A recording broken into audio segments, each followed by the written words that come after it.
What is up, YouTube, Facebook, Twitter, Twitch, Apple, Spotify, and everyone tuned in on the Texas Sports Unfiltered app? Welcome in to another edition of Bucky and BK live on Texas Sports Unfiltered and on the free TSU app. Today is Monday, September 8th, 2025, and the Buck and I are with you for the next 2 hours. On today's show, the Horns returned home and returned to the win column. We will break down Texas's 38-7 victory over San Jose State.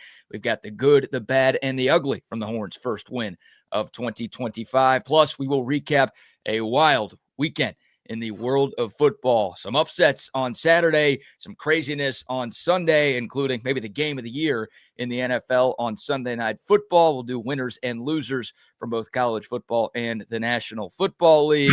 We've got a little tennis to get into. We've got to give some love to the Texas volleyball team. And we've got to give our thoughts on the viral Karen moment from the Phillies-Marlins game over the weekend. Yeah, a lot to dive into in the world of football and beyond. Hope everyone had a fantastic weekend. We appreciate y'all starting your weeks off with us. How are you this morning, my man? It is a beautiful day here in the neighborhood. I'm feeling good. A little humid outside, had some rain yesterday, and it is wet, damp, and warm. I'll just say that. It is humid outside this morning, folks, when you go out there, when you step outside. Monday, chasing the dog day, and that is not fun at 6:30 in the morning. That sucks. But other than that, life is good, man. Football weekend was great. That's a rough way to start the day. You're chasing a 130-pound dog around your neighborhood. Well, I just got to put him in his pen because the guys that cut the grass come on Mondays, every other Monday, and he can't be out when they come because he's too smart for them. If they just open the gate down below a little bit and they don't pay it, he is gone. Then he terrorizes the neighborhood. Yeah, I believe that. I'm seeing 69 degrees right now. Very nice. It doesn't feel like that. The humidity is sucky out there right now. Okay. All right. It feels like we got a little false fall coming our way here this week. Yes. Couple of days, which we'll take. I will take it for sure. I don't want to buy in too much because I feel like we always get a few days like this before it gets back up into the 90s and feels like summer again. So then all of a sudden it doesn't get cool till the middle of October. Yeah, I don't want to get my hopes up that the summer is officially over because I feel like we're just getting a little tease, but it'll be right back before the end of the week. And there's there's all kinds of stuff in the air after this rain, and this is when my throat starts to get a little goofy. And plus, I did a game on Friday night, like Travis at Rockwall, and that's quite the ride from Austin to Rockwall after our show, and then getting back at around 4:00 in the morning. So it's a long weekend, long Friday and Saturday, but both teams won. Lake Travis wins, and so does the University of Texas. So it was a good weekend. There we go. A lot of travel for you this weekend, but hopefully you just sat on your couch. Thunderstorms. No, we had almost an hour and a half delay up there, lightning delay, and I was like, cancel this bet. Let's get out of here. Oh, and then we drove back through it. It was like, man.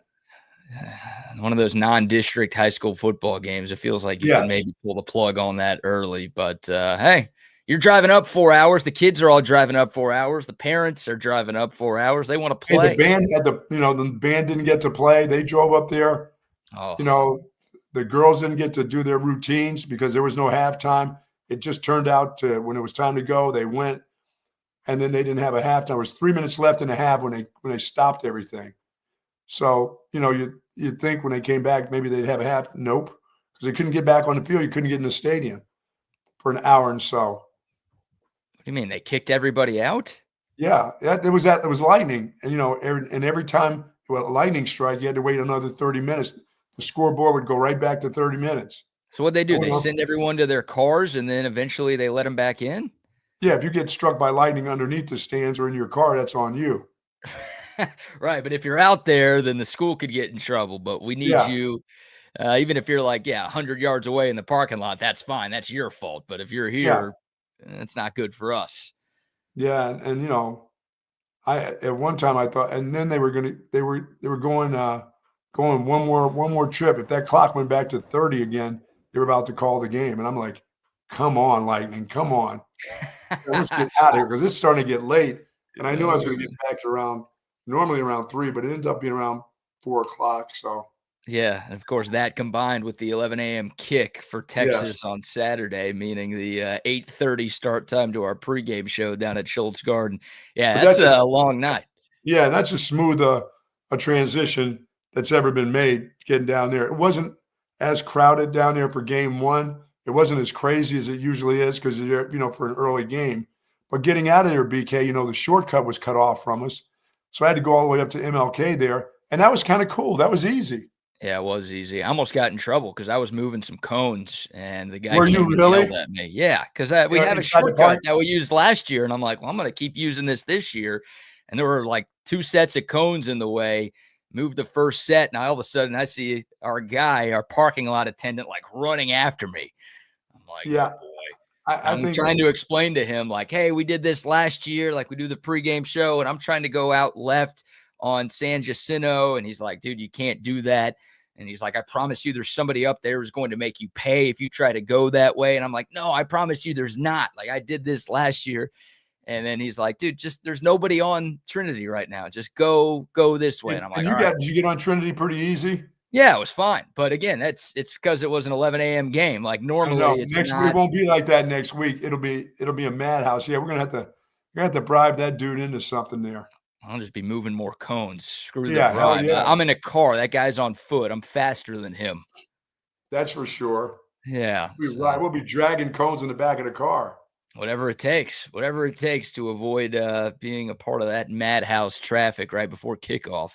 Yeah, because just from that parking lot to MLK, that could take you 45 minutes. Yeah, I've done it before. That's why I don't want to ever do it again. No, I don't either. And if anyone doesn't know what we're talking about, and we do our pregame show at Schultz Garden, and of course it's smack dab in the middle of Trinity and San Jacinto, right by the stadium. So 11 a.m. game, I guess, the traffic wasn't so bad, but normally it's a nightmare. I mean, if you've tried to drive around that area right before kickoff, you know how insane it is. And we try the shortcut, and we'll see if it's open. You're right. Yeah, I listened to Craig Way for the first quarter. Didn't seem like I missed very much.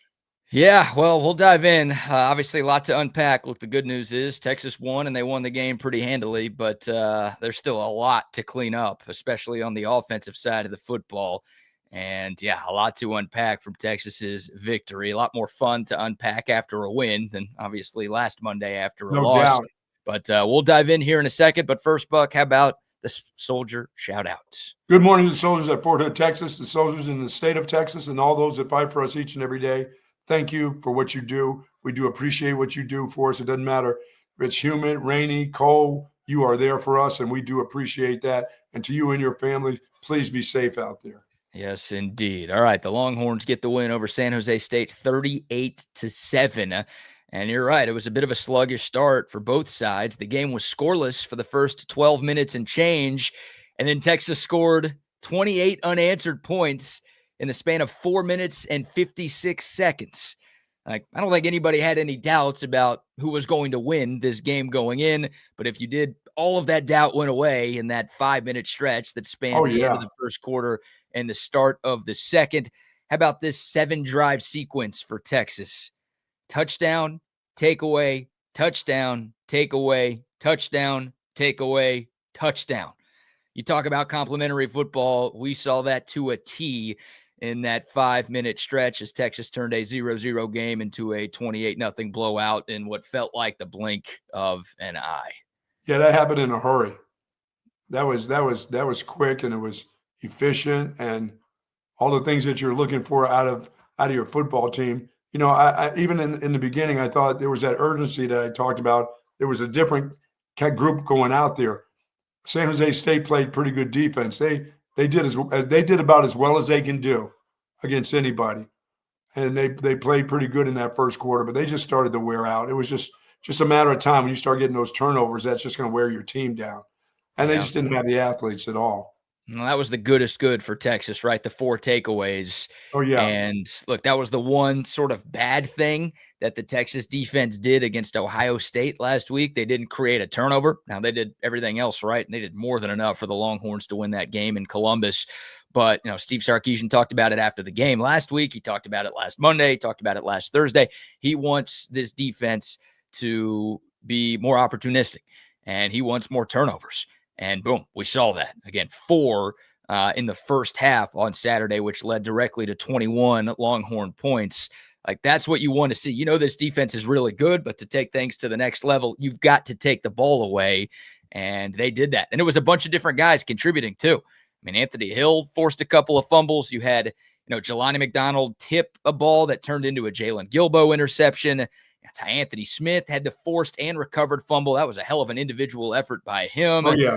Trey Moore, I don't know how Trey Moore doesn't score a touchdown on his scoop. Like, you just got the quarterback diving for your legs, dude. Find a way to put the ball into the end zone there for your own sake. Texas ended up scoring, so no harm, no foul. But it's like, I don't know how he didn't get in there. But it was a bunch of different guys making plays, creating those turnovers. And again, that was kind of the spark that the entire team needed. Yeah, they defensively just got them kind of cranked up. I knew eventually they were going to, that one-step drop that they were doing, eventually that was not going to make it. That just wasn't enough to get it done. They didn't run the ball well enough to do anything to your defense. So eventually guys are going to get closer and closer to your receivers, and you're going to start having some problems with your quarterback, and to get pressure in his face, which they did in the middle. I thought they did a good job in the middle of this week, pushing the pocket, back, and they were quick, and they were quick drops too. That wasn't their normal. They pass a lot, but they will drop back a little bit further than they did on Saturday. They didn't get back very far after a while. They had to get rid of the ball and some quick stuff. Yeah, they did. And I thought the Texas defense as a whole had another whale of a game. I mean, anytime you give up 7 points, we'll take that. And you talked about it during the pregame show on Saturday. Last year, San Jose State had a top 5 passing offense in all of college football. It helps when you play some of the teams that they play, and it helps when you throw the ball around as much as they throw it around. But still, they were a top 5 passing offense in terms of yards per game in 2024, averaging about 322 per game. Texas held them to 188. They were 21 of 43 throwing the ball, so less than a 50% completion rate. And they threw it a lot. They threw it 43 times, and a bunch of different guys on this Texas defense played too. So it wasn't just the starters going out there and doing a pretty good job. I mean, you were putting your 2s and 3s and 4s into the game. Meanwhile, San Jose State pretty much played its starters throughout the entirety of the game. Like, your backups were able to get the job done as well in that secondary. That was good to see. What are they, in the Mountain West? Are they still in the Mountain West? Yes. They're going to give the Mountain West a little bit of fits right there. They play well enough on defense to give Mountain West some problems. Well, it's interesting. Like, another thing that we talked about leading up to this game, Phil Steele is very high on this San Jose State team. Now, I'm not trying to spin this as this is some sort of super impressive win for the Longhorns. It's not. But Phil Steele has San Jose State finishing second in the Mountain West behind only Boise State, who, of course, made the playoff last year and started the year in the top 25. Yeah, I can understand that. Like I said, I think they're physical enough, BK. If they can hang in with teams, I don't think they'll beat the bad teams bad, but the semi teams that are very similar to them, they may win some field goal games, I would be making a lot more of an argument in favor of San Jose State being half decent if they didn't lose to Central Michigan in week 1. Yes, you're right. Like, they were big favorites in that game at home, and they blew it. If San Jose State won that game by 3 touchdowns, and you had these Phil Steele projections, and it's like, all right, like, that's a solid team, solid enough G5 team. You should beat them down because you're Texas and they're San Jose State, but maybe that's a good squad this year. I don't know. Time will tell what San Jose State becomes. But yeah, I mean, here it is right here. There's no way the lighting's good enough. But this is Phil Steele's like preseason power rankings. He is San Jose State number 40 in the country on his preseason power rankings. So he was pretty high on the Spartans going into this year. And maybe they do end up being a half decent team in the Mountain West, but I don't know. I mean, look, there were some other goods for Texas. Parker Livingston, can we talk about him? I mean, the Dartmouth kid. You're calling him a Dartmouth kid Yeah. because he's white? No, he looked like my guy Dave Shula when he was at Dartmouth. Except for he's much taller, much faster, and better. I was gonna say I don't know who Dave Shulu is. Dave Shula. That's Dave related to Don Shula? It's his son. Yeah. When he was at Dartmouth, I coached him. That was my graduate assistant year. Huh. He You was a wide coached receiver. some white Yeah. wide receiver? Yes. And was he any Dave good or Shula. was he just white? Was that the only comp that he and Parker Livingston And he have? was Don Shula's son. That's about it. Nepo baby? Is that what you're saying? Yeah. Oh, yeah. Oh And, man. the quarterback then at Dartmouth was, I forget, Kent. His dad played in the NFL. Senator Kemp. Yes. What, Sean Kemp? No, not that Kemp. Tony Kemp, the former Astro? No, God. Jack Kemp? Yeah. Was that the senator or was that the kid? The senator. That was the senator, but his son played at Dartmouth. He was the quarterback at that time. So the Shulas and the Kemps were there. How about that? The whole team of nepotism, huh? Yeah, and I was the GA living up in the crow's nest in a room like my office. I was sleeping there, getting short sheeted and crazy stuff going on up there. How'd you guys do that year? We were okay. Dartmouth was fun. It was fun. I mean, right after that, I got a full-time job at BC. I went 1 year as a graduate assistant, and then they hired the 8th coach, and they asked me if I wanted to be the running back coach at BC, my old coach, and I said, sure, why not? I got into the business for a reason. Yeah, it feels like the right move for you, right? Anytime you could go from being a GA to a full-time position coach, you got to take that, right? Oh, yeah, no doubt. Going from no doubt Dartmouth in the Ivy League to, I don't want to say BC's a real football independent league. Yeah, Very independent at that time. A little better, a little bit of a step up from the nerds at Dartmouth. I think that was a good move for you right there. Yeah. So Parker Livingston moves at the time. Yeah, but yeah, Livingston. Let me tell you, so this kid is so long. How tall is he? Is he 6'3"? I think he's 6'4".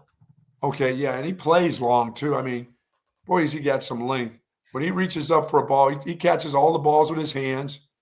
He ought to take Wingo under his wing and show him how to play catchy catch, because Wingo can't catch. Yeah, that's the thing right now. I mean, Parker Livingston is clearly this team's #1 wide receiver, and I think Steve Sarkisian needs to make more of a conscious effort to get that guy the ball. Oh, they're going to start putting guys over the top of him and singling Wingo, because that guy catches 1 out of every 4 balls that come at him. Well, that's the thing. I mean, the chemistry between Arch and Livingston is clearly there, right? And of course, those guys are roommates, so everyone wants to make the McCoy-Shipley comparisons there. Obviously, both of those dudes have a long way to go to get there, but whatever those guys are doing is clearly working, because, I mean, they're one and the same right now. And Livingston's stat line was incredibly impressive. 4 catches, 128 yards, 2 touchdowns. Obviously, the biggest play, that 83-yard pitch and catch that started the scoring for the Longhorns late in the first quarter. I mean, Livingston had a couple of other catches that were negated by penalties on other people too. So he really did more than that. I mean, he was awesome. And he scored the first 2 touchdowns for Texas. He scored the only touchdown last week for Texas. So the first 3 touchdowns for this team in 2025 were all scored by Parker Livingston. That guy is the real deal. And unfortunately, the guy who's supposed to be your #1, Ryan Wingo, 2 catches last week, 4 catches for 30 yards this week, but case of the drops. And it just feels like he and Arch Manning are not in cahoots right now. Well, as I said last week, I said this guy is a project for years. He's not one of these dynamic wide receivers that they thought he was. He can't catch. I don't know what else to tell you. I think his route running will get there. I think, Chris Jackson continues to work with him. But dude, the main thing about being a receiver, you have to catch the ball. And I don't care if his eyes are on backwards, if he's cockeyed or whatever he's got going on. He got glasses. He's supposed to get his vision fixed.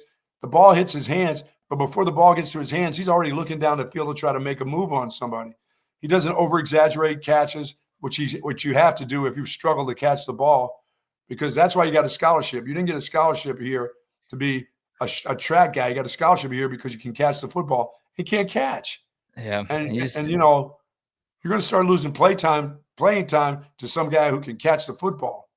Yeah, big drop early in the game, right? Texas had a 3rd and 6. I think it was on the Longhorns' second offensive possession of the day. And, I mean, it was a perfect play call. It was a perfect route. It was a perfect throw right over the middle.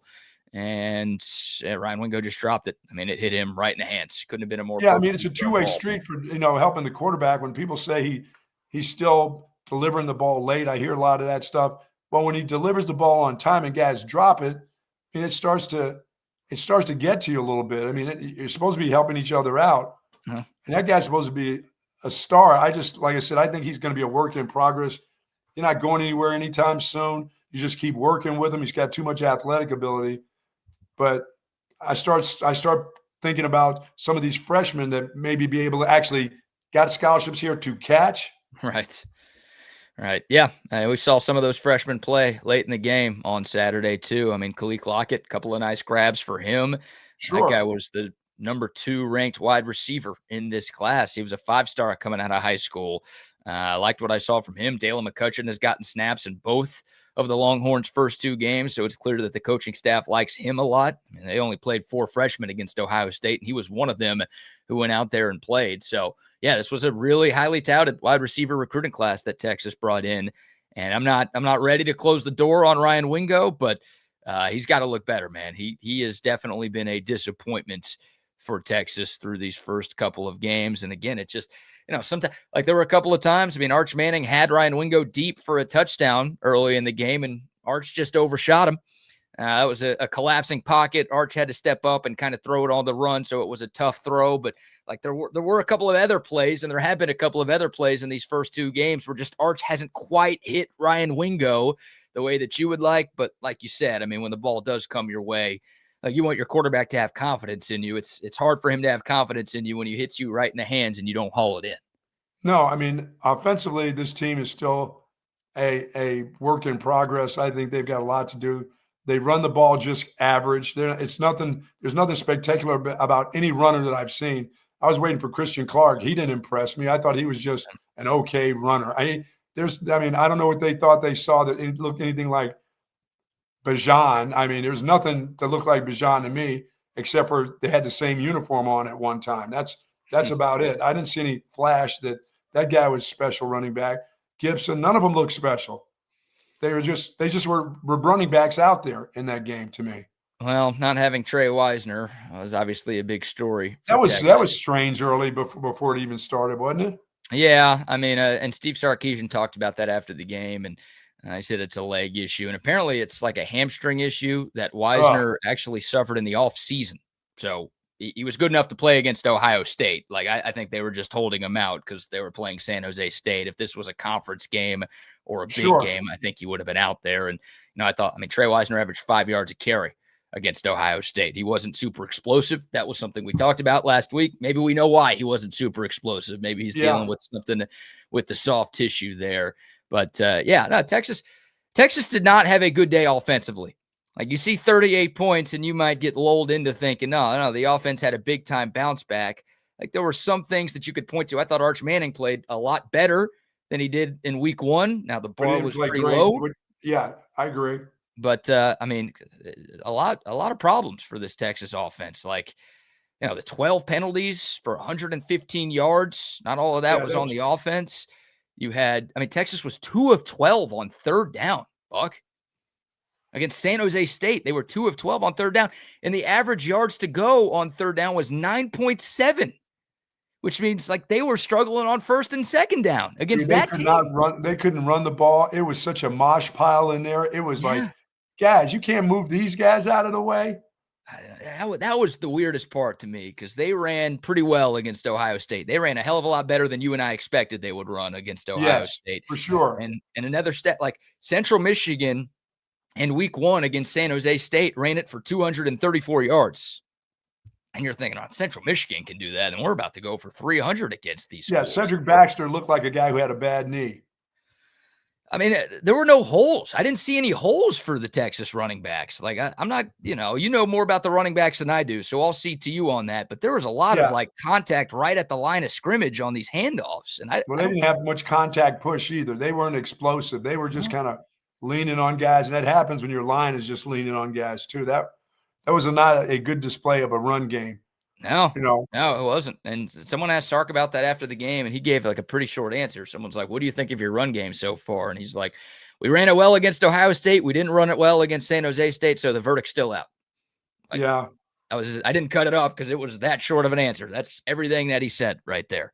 So yeah, they've had one pretty good game running the football against a good defense, which is what we want to see because we didn't see that at all against any good defense last year, or I should say any great defense last year.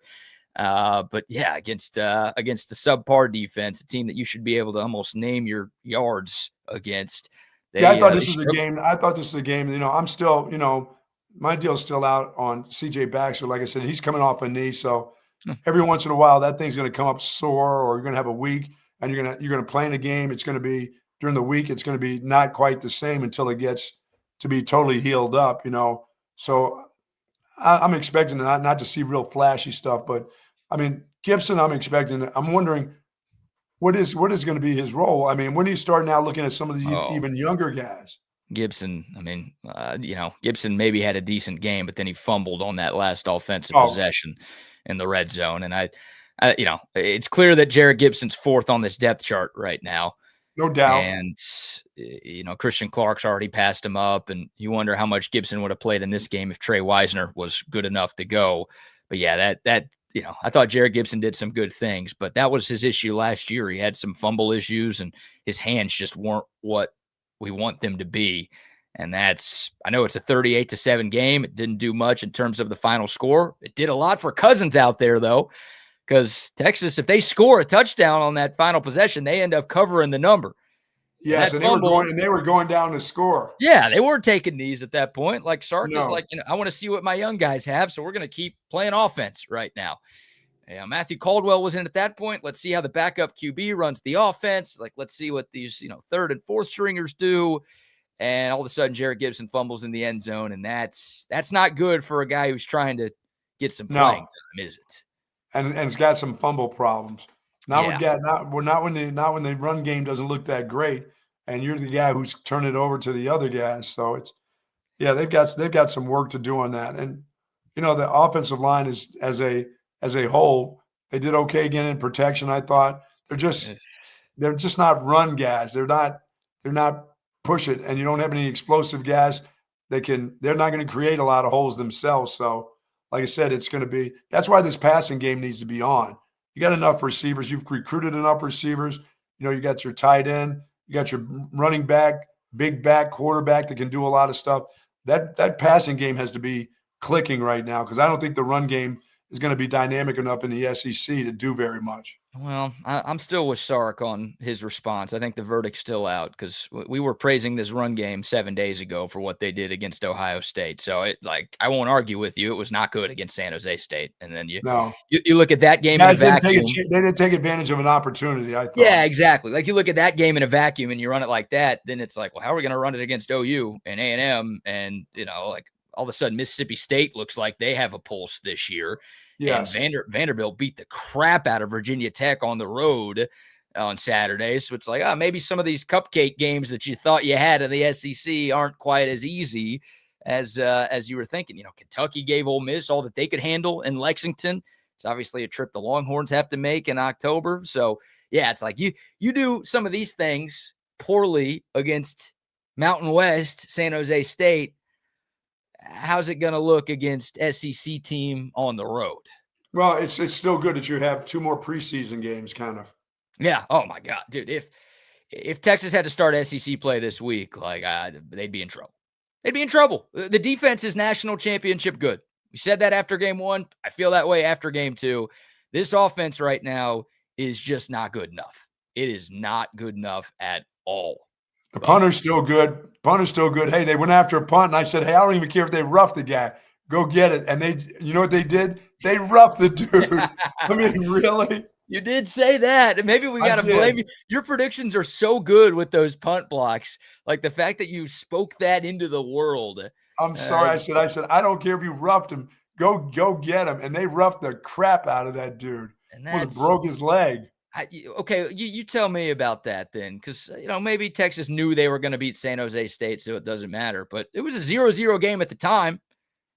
Like that's if you're Better going to be time. really That's going at if you're going to be reckless going after the punt, shouldn't you be up like 21-0 before you do stuff like No, that's that? the perfect time. It's nothing, Yeah. and it's in what was it, like the end of the first quarter? Might as well go ahead. Oh no, it was the beginning it was in the second quarter because I was home watching it. That dude's leg was up in the air. I mean, it was almost he roughed him so bad, it almost like he didn't rough him because he had his leg was up over his shoulder.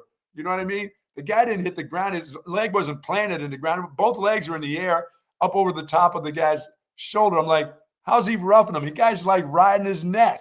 Yeah, it was midway through the first quarter. Was? Okay. Yeah, and it was Manny Muhammad. They called it on Michael Taff. Come on, blaming the white guy. What did we do here? Michael Taff was fine. Taff was close. He was in there. There were like 3 Longhorns who almost blocked it, but they all missed the ball, and Manny Muhammad did not miss the punter. No, he didn't miss him at all. Like I said, if you had to hit him early, go ahead and hit him. Go ahead and go after him.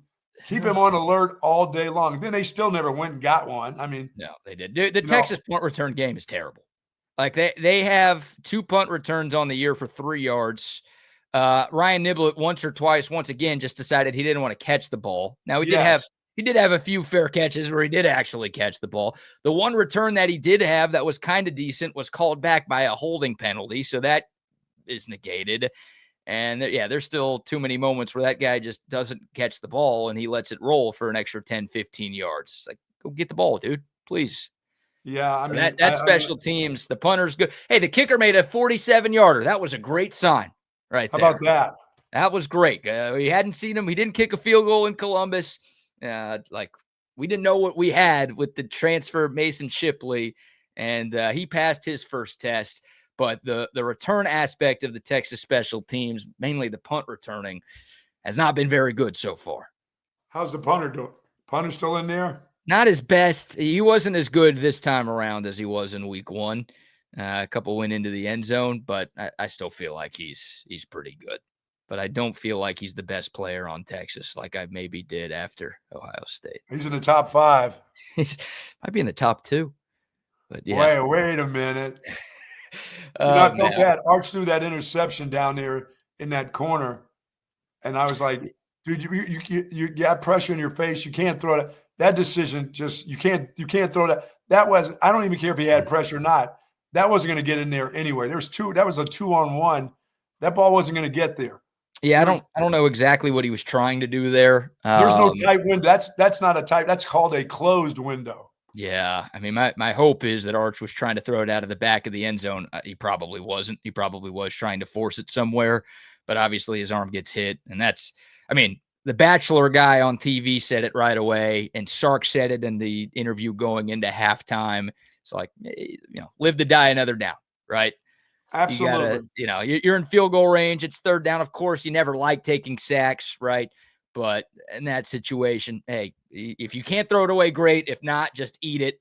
Trot the field goal team out there. Let's get 3 points instead of turning the ball over in the red zone, please. Or short arm that one into the ground over there near somebody. You don't have to do that. That's thrown in a crowd. Yeah, take a grounding, right? I mean, it's a loss of down, but you still get 3 points out of it if you ground it. Just don't do that. All right, we'll dive into Arch's day. We've got plenty of sound from Steve Sarkisian. The Longhorns win. Again, for me, the defense was sensational, but the offense, to call it a work in progress, I think is an understatement. There's a lot for them to clean up by the time we get to conference play. We'll dive more into the Longhorns win, but first, Buck, how about our first round of sponsor shout-outs? Folks, Relax the Back embraces a holistic approach for a healthier lifestyle based on 35 years of proven expertise, and my back couldn't be happier.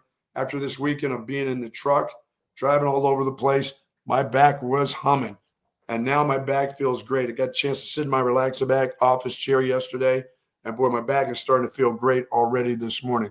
And your back will too. If you got shoulder problems, neck problems, hip problems, thoracic back, lumbar area, please call in our friends at Relax the Back. Zero gravity recliners, Tempur-Pedic mattresses, pillows, the whole works, human scale office chairs and desks, and all the accessories that you want to make your life feel just a little bit better. 2 great locations, of course, at the Hill Country Galleria across from Whole Foods, and North Austin at the Gateway Shopping Center across from the Container Store. Live pain-free like the Buck at Relax the Back. Yes, sir. Shout out to Jason and the gang at Relax the Back. Shout out to Tom McKay and the gang at Audio Visual Consultations.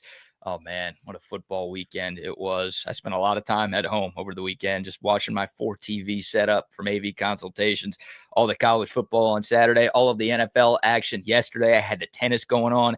I watched the Rangers take 2 of 3 from the Astros.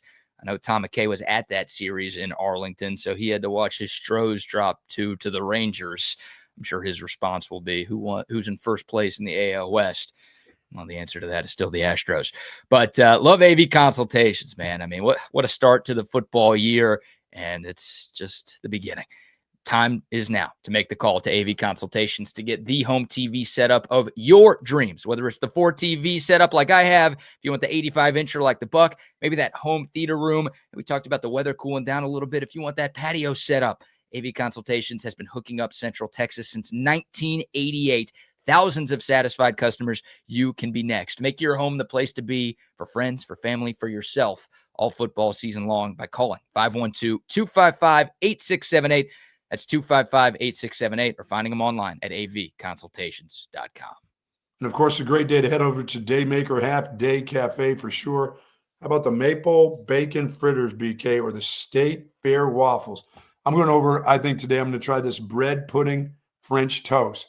That sounds thick, doesn't it? Yeah, that's a light meal for you. Yeah, for you it is, but I think I'm going to try that, man. It sounds like a great day to head on over to Daymaker's Half Day Cafe. Open at 7 a.m., closed at 3. You can get your drink on over there, too. How about a classic, how about a martini, breakfast martini? That sounds good for some of you people that need a little pick-me-up on a Monday. Not for the Buck, for you, yes. But they've got that for you at Daymaker Half Day Cafe. It's right there at South Mopac. And if you're coming south to north, get ready to come across. That's at Rollingwood. That's that Rollingwood exit as you get off of on the right-hand side. You can't miss it. Love the folks over there. And I love the service over there, too, as a matter of fact. Get myself a smash burger. Oh, yes, smash burger. That's the one that you get, the smash burger for breakfast. It's Daymaker Half Day Cafe, folks. Yeah, get you a smash burger and then get smashed this morning. Yeah, absolutely. That Daymaker. Hey, Altstadt Beer can help with that.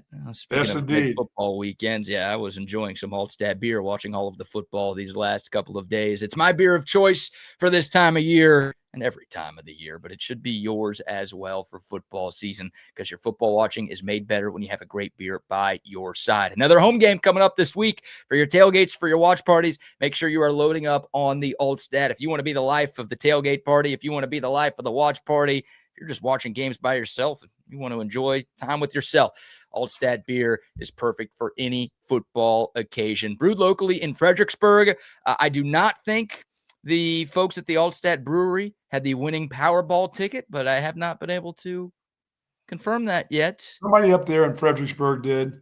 How about that? Someone in Fredericksburg. They got half of it. They got 2 Yeah. people got it, so somebody made $400 million. Yeah, I think it was someone in Fredericksburg and someone in Missouri who had the winning numbers for the Powerball jackpot drawing on Saturday night. Hey, you could feel like a winner when you drink the best beer that there is. That is Altstadt Beer. No impurities, no regrets. Yeah, sorry to you, Buck. You did not win the Powerball lottery. Yeah, I got a couple of little tickets with 2 of the numbers. I had the Powerball numbers, so I got like $8 to $12 out of it, out of some of my tickets. I got 2 of those. There you go. Got a little something back. You going to buy more lottery tickets for the next one? Well, no, because they go back down to like $6 million, and I'm not interested in $6 million. Don't you have a better chance to win if the pot's a little less? I know. I want you people to load it up again. I'm into the Mega Millions. Mega Millions is like $6 or $7 million now. $100 million. No, that thing is growing. It's growing. 600 or 700 mil. All right, that'll work. So what's your rule? What's your rule of thumb? Like, how big does the pot have to be for you to buy a ticket? Generally about over 100 mil. Okay. So we need 9 figures for you to be involved. Yeah, I don't play unless that. I'm not messing with that. That's just more money, more problems then. More money, more problems. Yeah, wait, that doesn't make any sense. If it's more money, more problems. Less money, more problems. Yeah, I no, need more I'm money. More I'm money, here more to money, say more as money. as a guy with less money, I would say there are more problems when you have less money. For sure. Yeah, more bills, more taxes. I guess not more taxes, but more bills piling up. At least that's what it feels like. All right, good stuff there. So back into this game. Let's talk about Arch Manning's performance, Buck. Look, he wasn't perfect, but a much better showing from him in week 2. Had a little swagger, which was good to see. I thought his best play of the game was the 20-yard touchdown run. Now, he made some great throws as well, but that touchdown run he had in the third quarter, the lone touchdown the Longhorns scored in the second half, like that is what separates Arch Manning. That's something you haven't had in this offense for a while. He made a couple of guys miss. He tiptoed the sideline, somehow was able to extend the ball over the pylon to score, and then you saw the swagger come out in that celebration. A lot of good from Arch Manning, but that right there was pretty exciting for me. Yeah, once again, early in the season, game 1 and game 2, he seems like a much better runner than a passer. I think he's more adapted to running with the ball when it's time to get going and feels more confident about that. Once again, it doesn't help when your receivers are dropping it. Yeah. You know, that doesn't help your confidence. And I think that'll come. But he's still, I mean, he's looking down some receivers. I mean, he's got guys that are open that need the ball to him a little quicker. That's all. But once again, getting it reps, keep on going. But I thought his leadership was a lot better in the game. I thought the urgency of the offensive getting out of the huddle, and you know what? He's going to start getting on those guys about the run game too, because right now he's not equipped to drop back 40, 50 times and throw the ball. That's not what that offense is. They're going to have to get better at the running game. He's going to have to start, voicing his opinion about, hey, I need a better block here for this. I need a better run. You're a better runner than that. I mean, he's going to have his leadership he'll start getting into it more and more as it goes on. Just winning the games. And like I said, I thought the urgency of the offense, they get out of the huddle pretty quick. The penalties are just going to just drive you nuts. That kid Baker is going to lead the country in illegal procedures. He just did. I mean, they can't get over that thing, BK. What do they have in that this week? 2 or 3?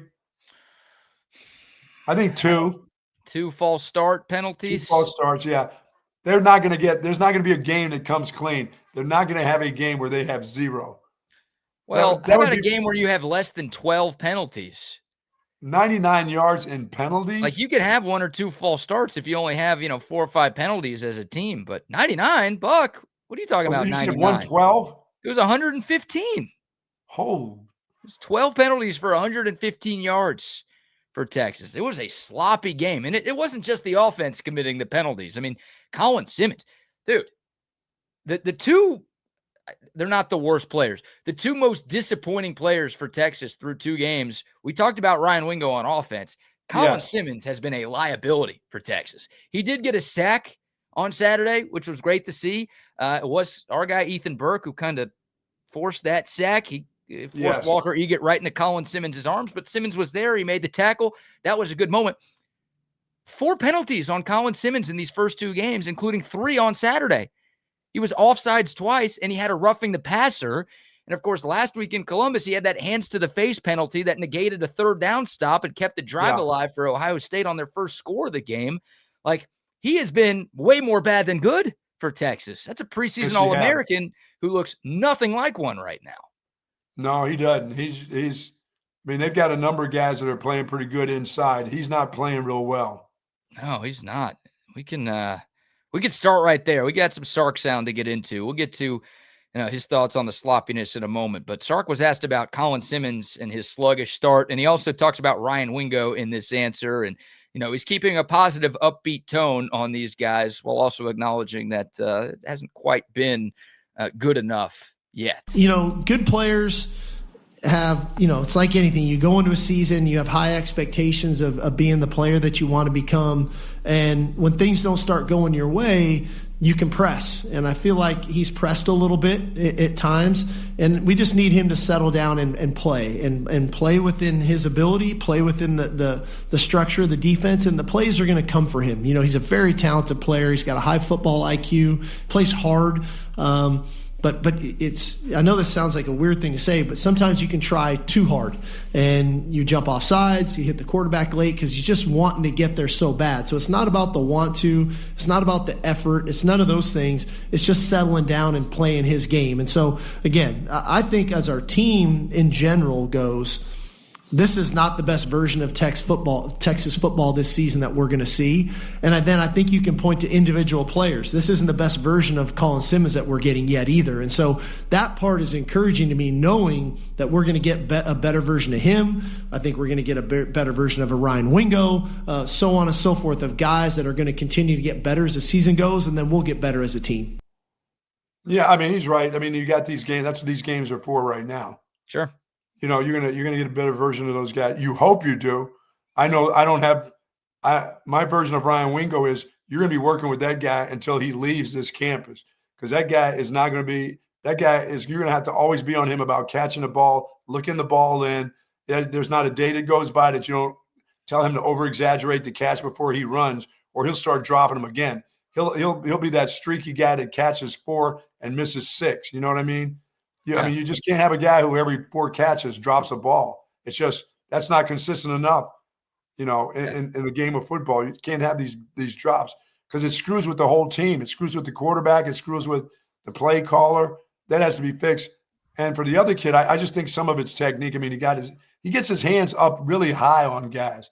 You know, he wants to grab and jerk them down, you know, these offensive linemen. He gets his hands near the helmet an awful lot.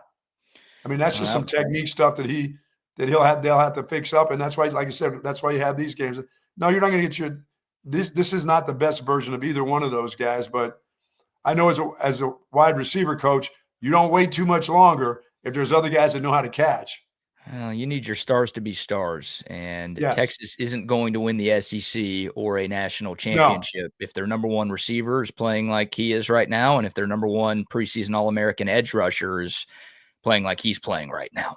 Yeah, I'll just say this. Right now, I don't see that the receiver as their number one receiver. No, you're right. I mean, right now, Parker Livingston's the number one. There's Yeah. no question there. Like, he has been the most impressive receiver for Texas, and the chemistry between Arch and him is better.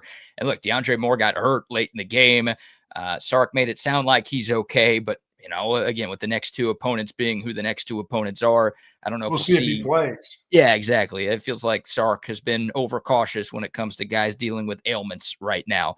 So, yeah, Parker Livingston's this team's best receiver. But Wingo was supposed to be the number one guy going into the year, and he doesn't look like that right now. So, like, you want Livingston looking like Livingston's looking, and then you want Wingo looking like the way we wanted him to look. And then you've got 2 really, really great weapons on the outside, but right now you just don't. No. So you need your stars to be stars, and those guys just, again, it's early. They got plenty of time to turn things around, but it has not been the start to the year that we wanted for either of those 2 players. And like you said, BK, it's good that they're playing these games, because if they were in SEC play, even against some of the bad teams in the SEC, I would worry right now. Yeah, I mean, even though Florida lost to South Florida on Saturday, like, Texas hasn't looked good enough for me to feel super comfortable in that one. No.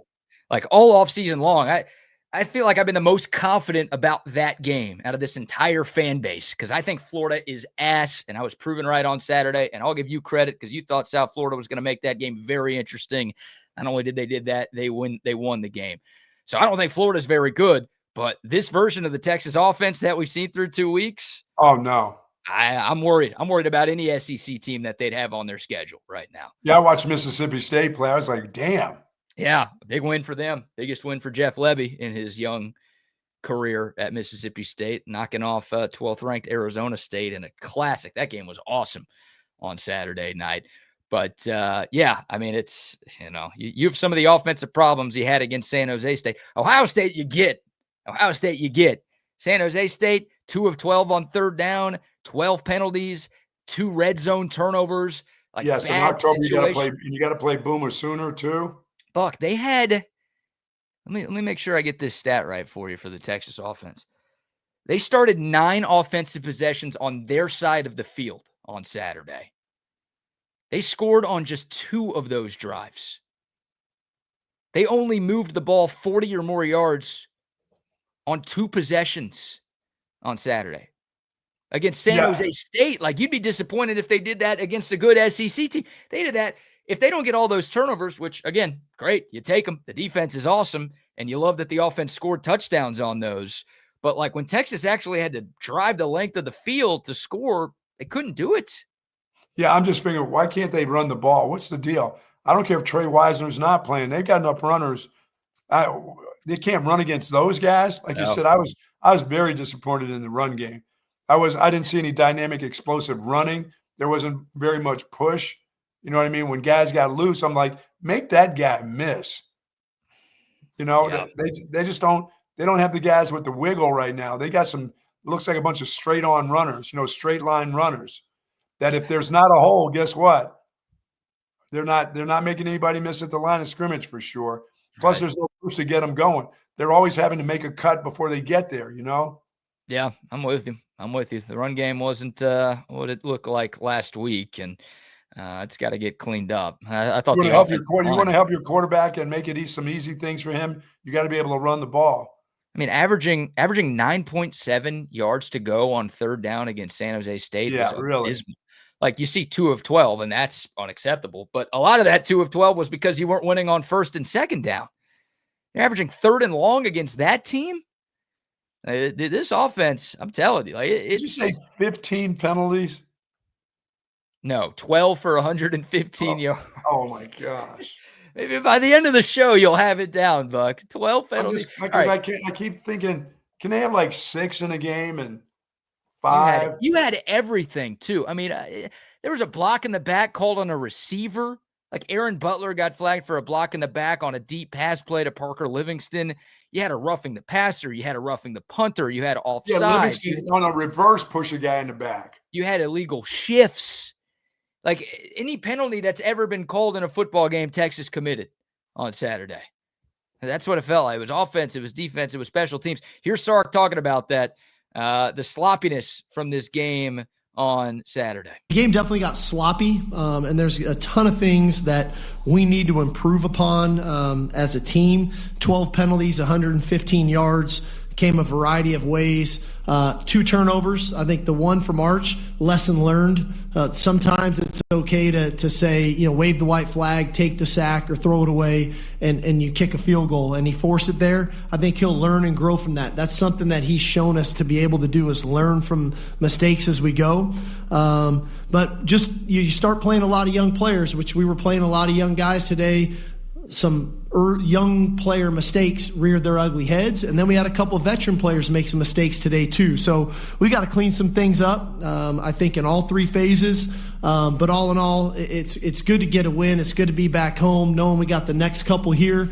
The goal for us is to improve. We got to get better, and so we're going to celebrate this thing for 24 hours. On Monday, I'm going to come in here and have a good, bad, and ugly, and I'm going to have a real bullet-pointed list of things that we need to improve upon, and that's what we'll do going over the next week. Yeah, I hate to say this, they got to get a whole lot better. Yeah, offensively, no offensively, question. Yeah. Yeah. I mean, it's not good enough right now. And Buck, no. You wanted to see more urgency from Texas early in the game. I don't think we saw that. Like, a huge problem right now. Texas has played 4 halves of football this year, right? 2 games, 4 halves.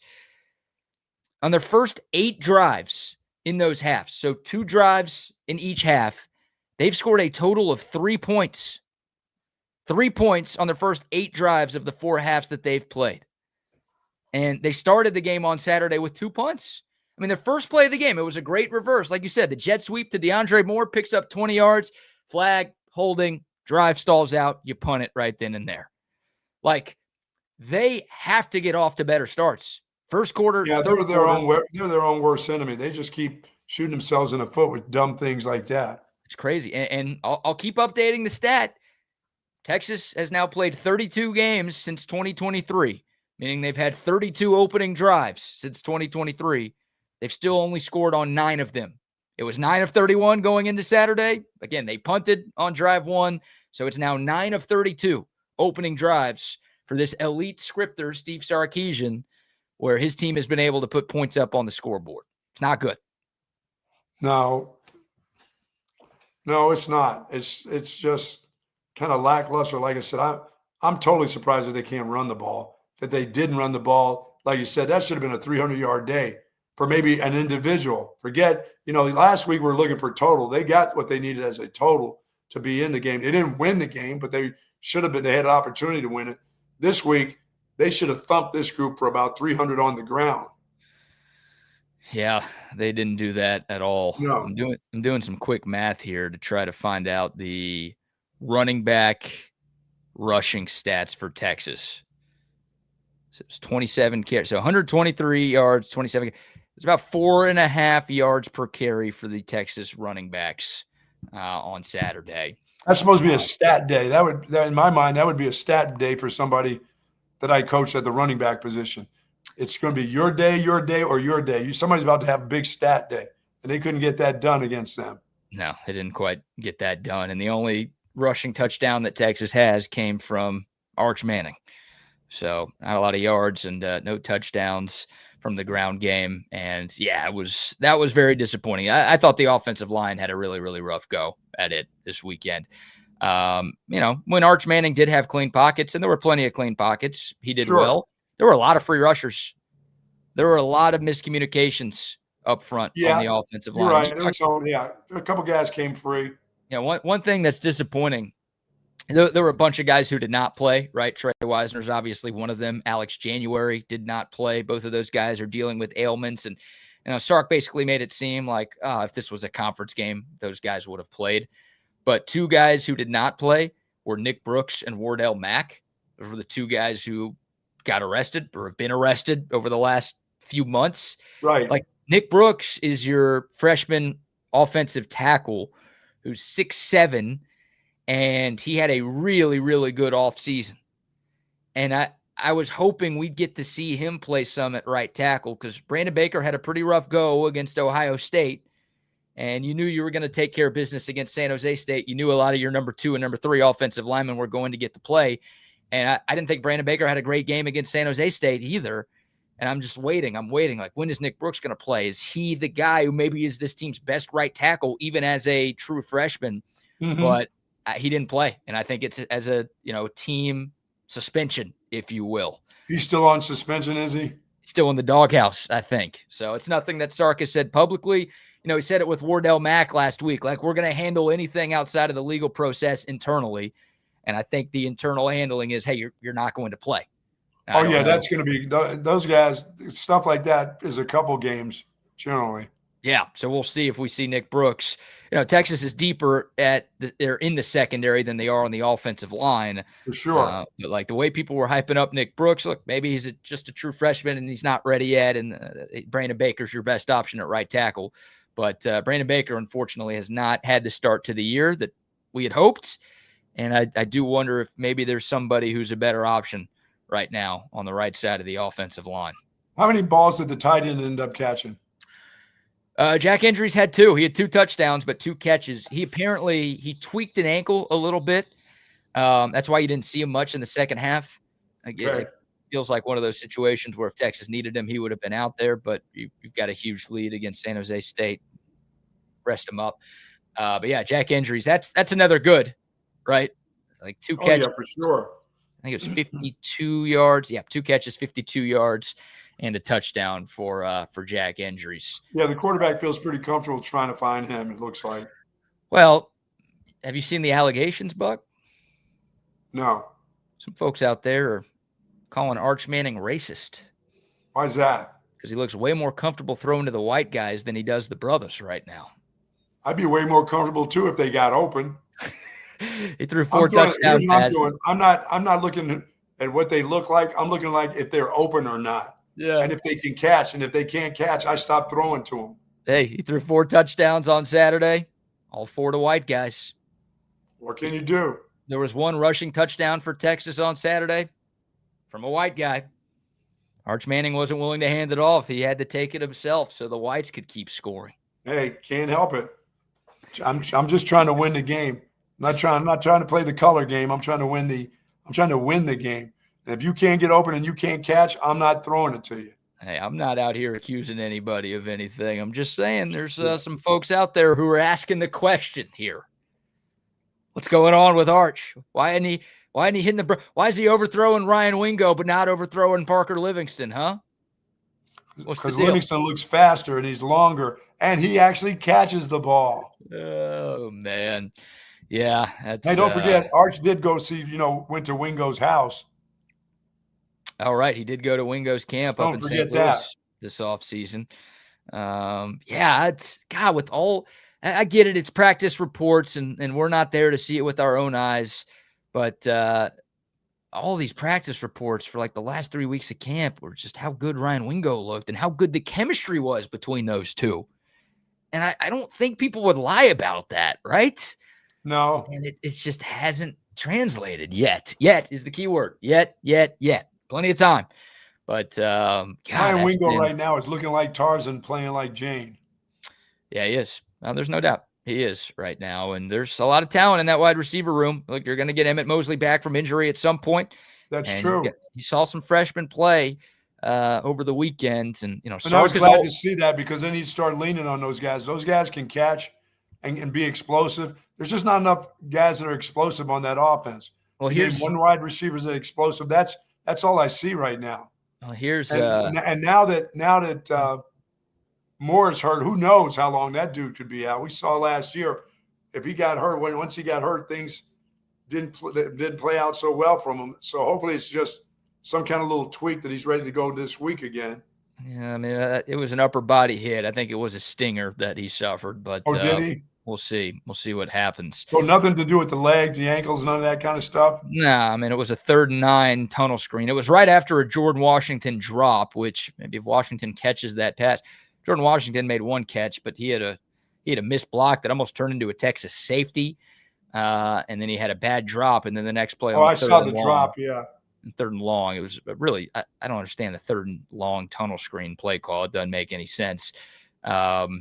And yeah, DeAndre Moore just got popped, and that's when he got hit on that collision there. With his receiver trying to block and the defender coming through all that madness. Yeah, that one didn't quite work.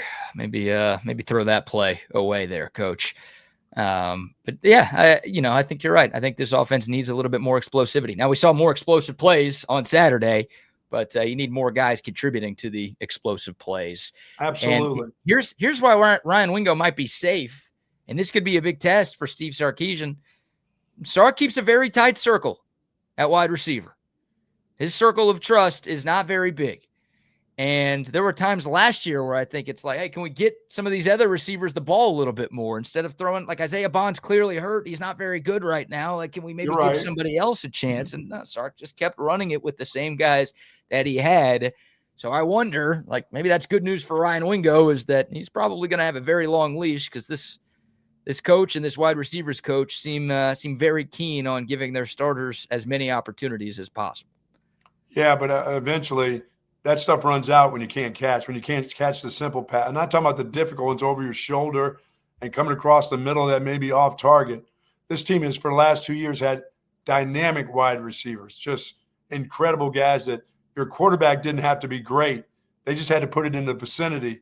Now your quarterback can put it on a guy and they can't catch. That's not good. No. Yeah. Need more from number one on offense. There's no question about that. All right. And you name those guys on defense. Those guys, Colin Simmons needs to pick up his pace. He should be dominating guys. I feel like it's a big deal to be given the number 1 jersey. Oh, yeah. And, last year Ryan Wingo wore number 5. Colin Simmons wore number 11. This year, they're both wearing number 1, and they're not playing like number 1s right now. So those, again, they're supposed to be 2 of your best players on your team, and they are doing seemingly more bad than good right now.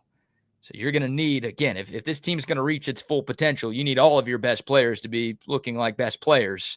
Yes. Those 2 guys, again, supposed to be your number 1 receiver and a preseason All-American on defense. And those guys are doing seemingly more bad than good for your team right now. And that's hurting. Not good. All right, we'll take your thoughts. The Dakota text line, 512-222-9328. Plenty of texts coming in. We'll read some of those here in a moment. We've got the YouTube comments line rocking and rolling as well. More sound from Steve Sarkisian here in a moment. But before we dive back into this game, how about another round of sponsor shout-outs? Folks, if you're seeking that specialized patient-focused orthopedic care, contact our friends and the experts at Texas Orthopedics. Their physicians offer comprehensive surgical and non-surgical orthopedic care for children and adults, spinal care, sports medicine, trauma care. Got to get that knee replaced. They are the place to go. To joint replacement. Dr. Danny, Dr. Stockton, dedicated orthopedic surgeons there. And their goal is to get you right back into good health and the great quality of life that you deserve. Texas Orthopedics is the largest independent orthopedic practice in the state of Texas. For more information, go to txortho.com. Yes, sir. Yes, sir. Now a word from our great friends at Covert Bee Cave. I don't have to worry about shopping for mechanics to make sure it's done and done right. I come up here, I'm in, I'm out. They give me a loaner sometimes, and it's hassle-free. If you have any questions, they'll go ahead and help you out and educate you. They're not just here just to sell you a vehicle. They're here to build a relationship. They treat you like family, and then they make the experience what you want it to be, not what they want it to be. Covert, born and raised in Austin, where you are always treated like family. Folks are good friends at the Lee Kitchen and Tavern, 4 great locations, 620 in Lakeway, Avery Ranch, Belterra, and of course, Bee Caves, comfort food, chef-inspired comfort food made from scratch each and every day. I was there this weekend, had myself a big old Cobb salad, added a little chicken to my Cobb salad this week. They've got it, pulled pork sliders, teriyaki glazed pork chops, as I said, the Cobb salad, and all-day breakfast. Go check out the all-day breakfast there today. As a matter of fact, happy hour each and every day from 3 to 6, and a great wine selection. And don't forget, Thursday is prime to wine, half price bottles of wine with that great prime rib dinner. I love the food over, of course, at the Lee Kitchen and Tavern and all their wonderful locations. Yes, indeed. And a shout out to centextickets.com. If you want to be at any Longhorn game this season, only one place you need to shop for your tickets. That is Centex Tickets. Every Texas game, home and away. It's not just the Longhorns games. They got you covered with Cowboys tickets, Texans tickets, Aggie tickets, Red Raider tickets, Baylor tickets, whatever team you support. They've got tickets for you to watch your favorite team play all season long. Don't forget to use our promo code CENTEX10 when you check out, and you're going to get 10% off of any ticket purchase. Whether you're buying 1 or you're buying 10, doesn't matter. It's 10% off when you type in CENTEX10. Thanks to our friends at centextickets.com. Nice. All right, Buck, let's dive into the quarterback a little bit here. I'm taking a look at the Coda text line, and a 512 number says, if you take Manning off the back of his jersey, it's just an average quarterback. Arch needs another year under his belt. He's been a disappointment this year based on the hype. This is an 8-4 team. Says there's no fire or sense of urgency with the Longhorns so far. So I'll get your thoughts on Arch Manning. The stat line, 19 of 30, 295 yards passing, 4 touchdowns, that 1 interception late in the first half. Also added 23 rushing yards and a rushing score as well. What do you make of QB1's performance in week 2? Everything that you're looking for in a young quarterback that's not had an awful lot of experience. He doesn't look like a quick thinker out there. He looks like he's making some decisions and having to think about it too long. There's some guys that are open in this offense and open pretty quickly that the ball's not coming out quick enough to get to him. He shouldn't have. I mean, as we think this offensive line is okay in the passing game or not okay or good, not good or good against the run, they're doing enough that the ball should be gone. There's times when that ball should be gone. The tight end, there's a couple throws, or one throw to the tight end could have been there a lot sooner. I mean, he was open, and I don't know what took so long to get the ball to him. But he needs to get the ball to guys a little bit quicker. And as I said, it starts to wane on you when guys start dropping balls.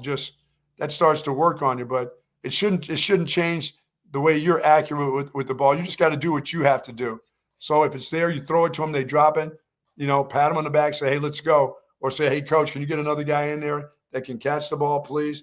But I just think it's still timing with him.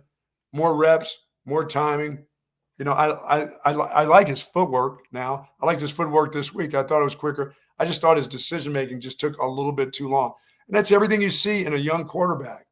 I wasn't, that whole thing about him being at the Heisman Trophy and all this stuff. Remember, this is a team I thought was going to lose one more game than they lost last year. And because they have a new quarterback, because they have so many new offensive linemen.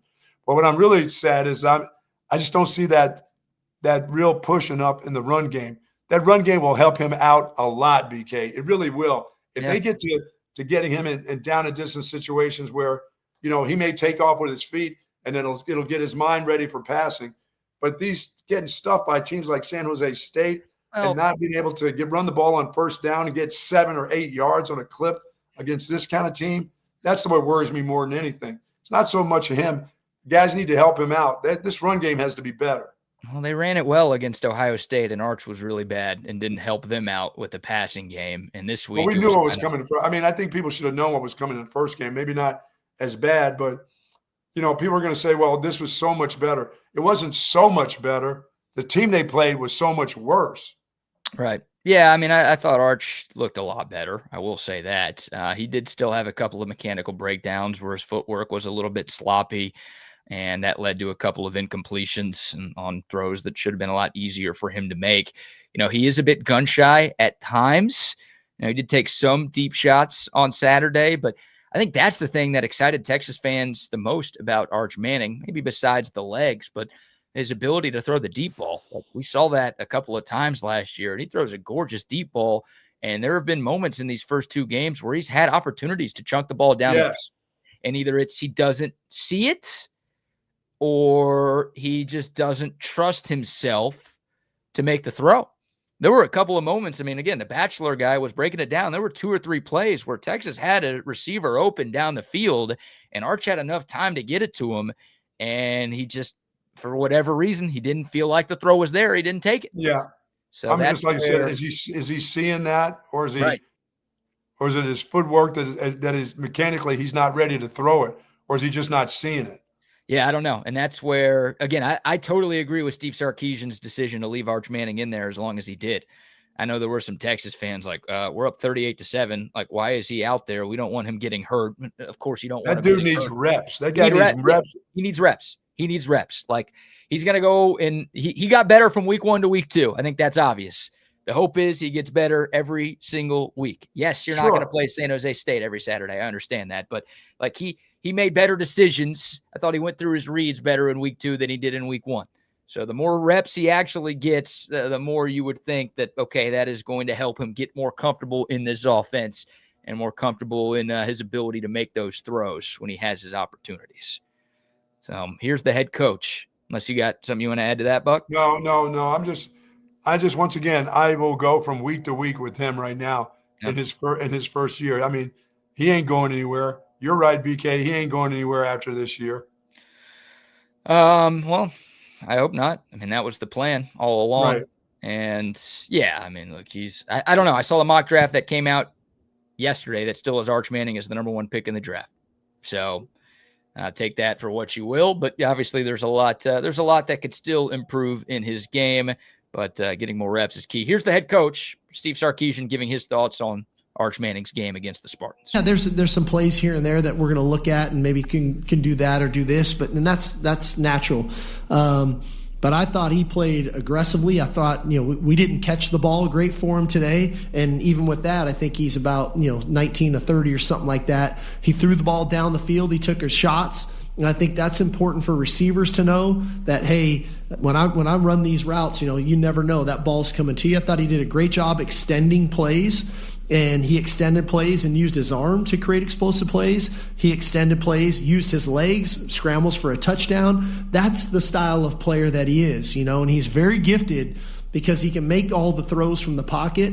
He can make throws out of the pocket, but yet he's big and physical enough that he can hurt you with his legs. And so him playing his game and not trying to play it somebody else's style of game, I think is important for him, but it's also important for the guys around him to know how their quarterback's going to play.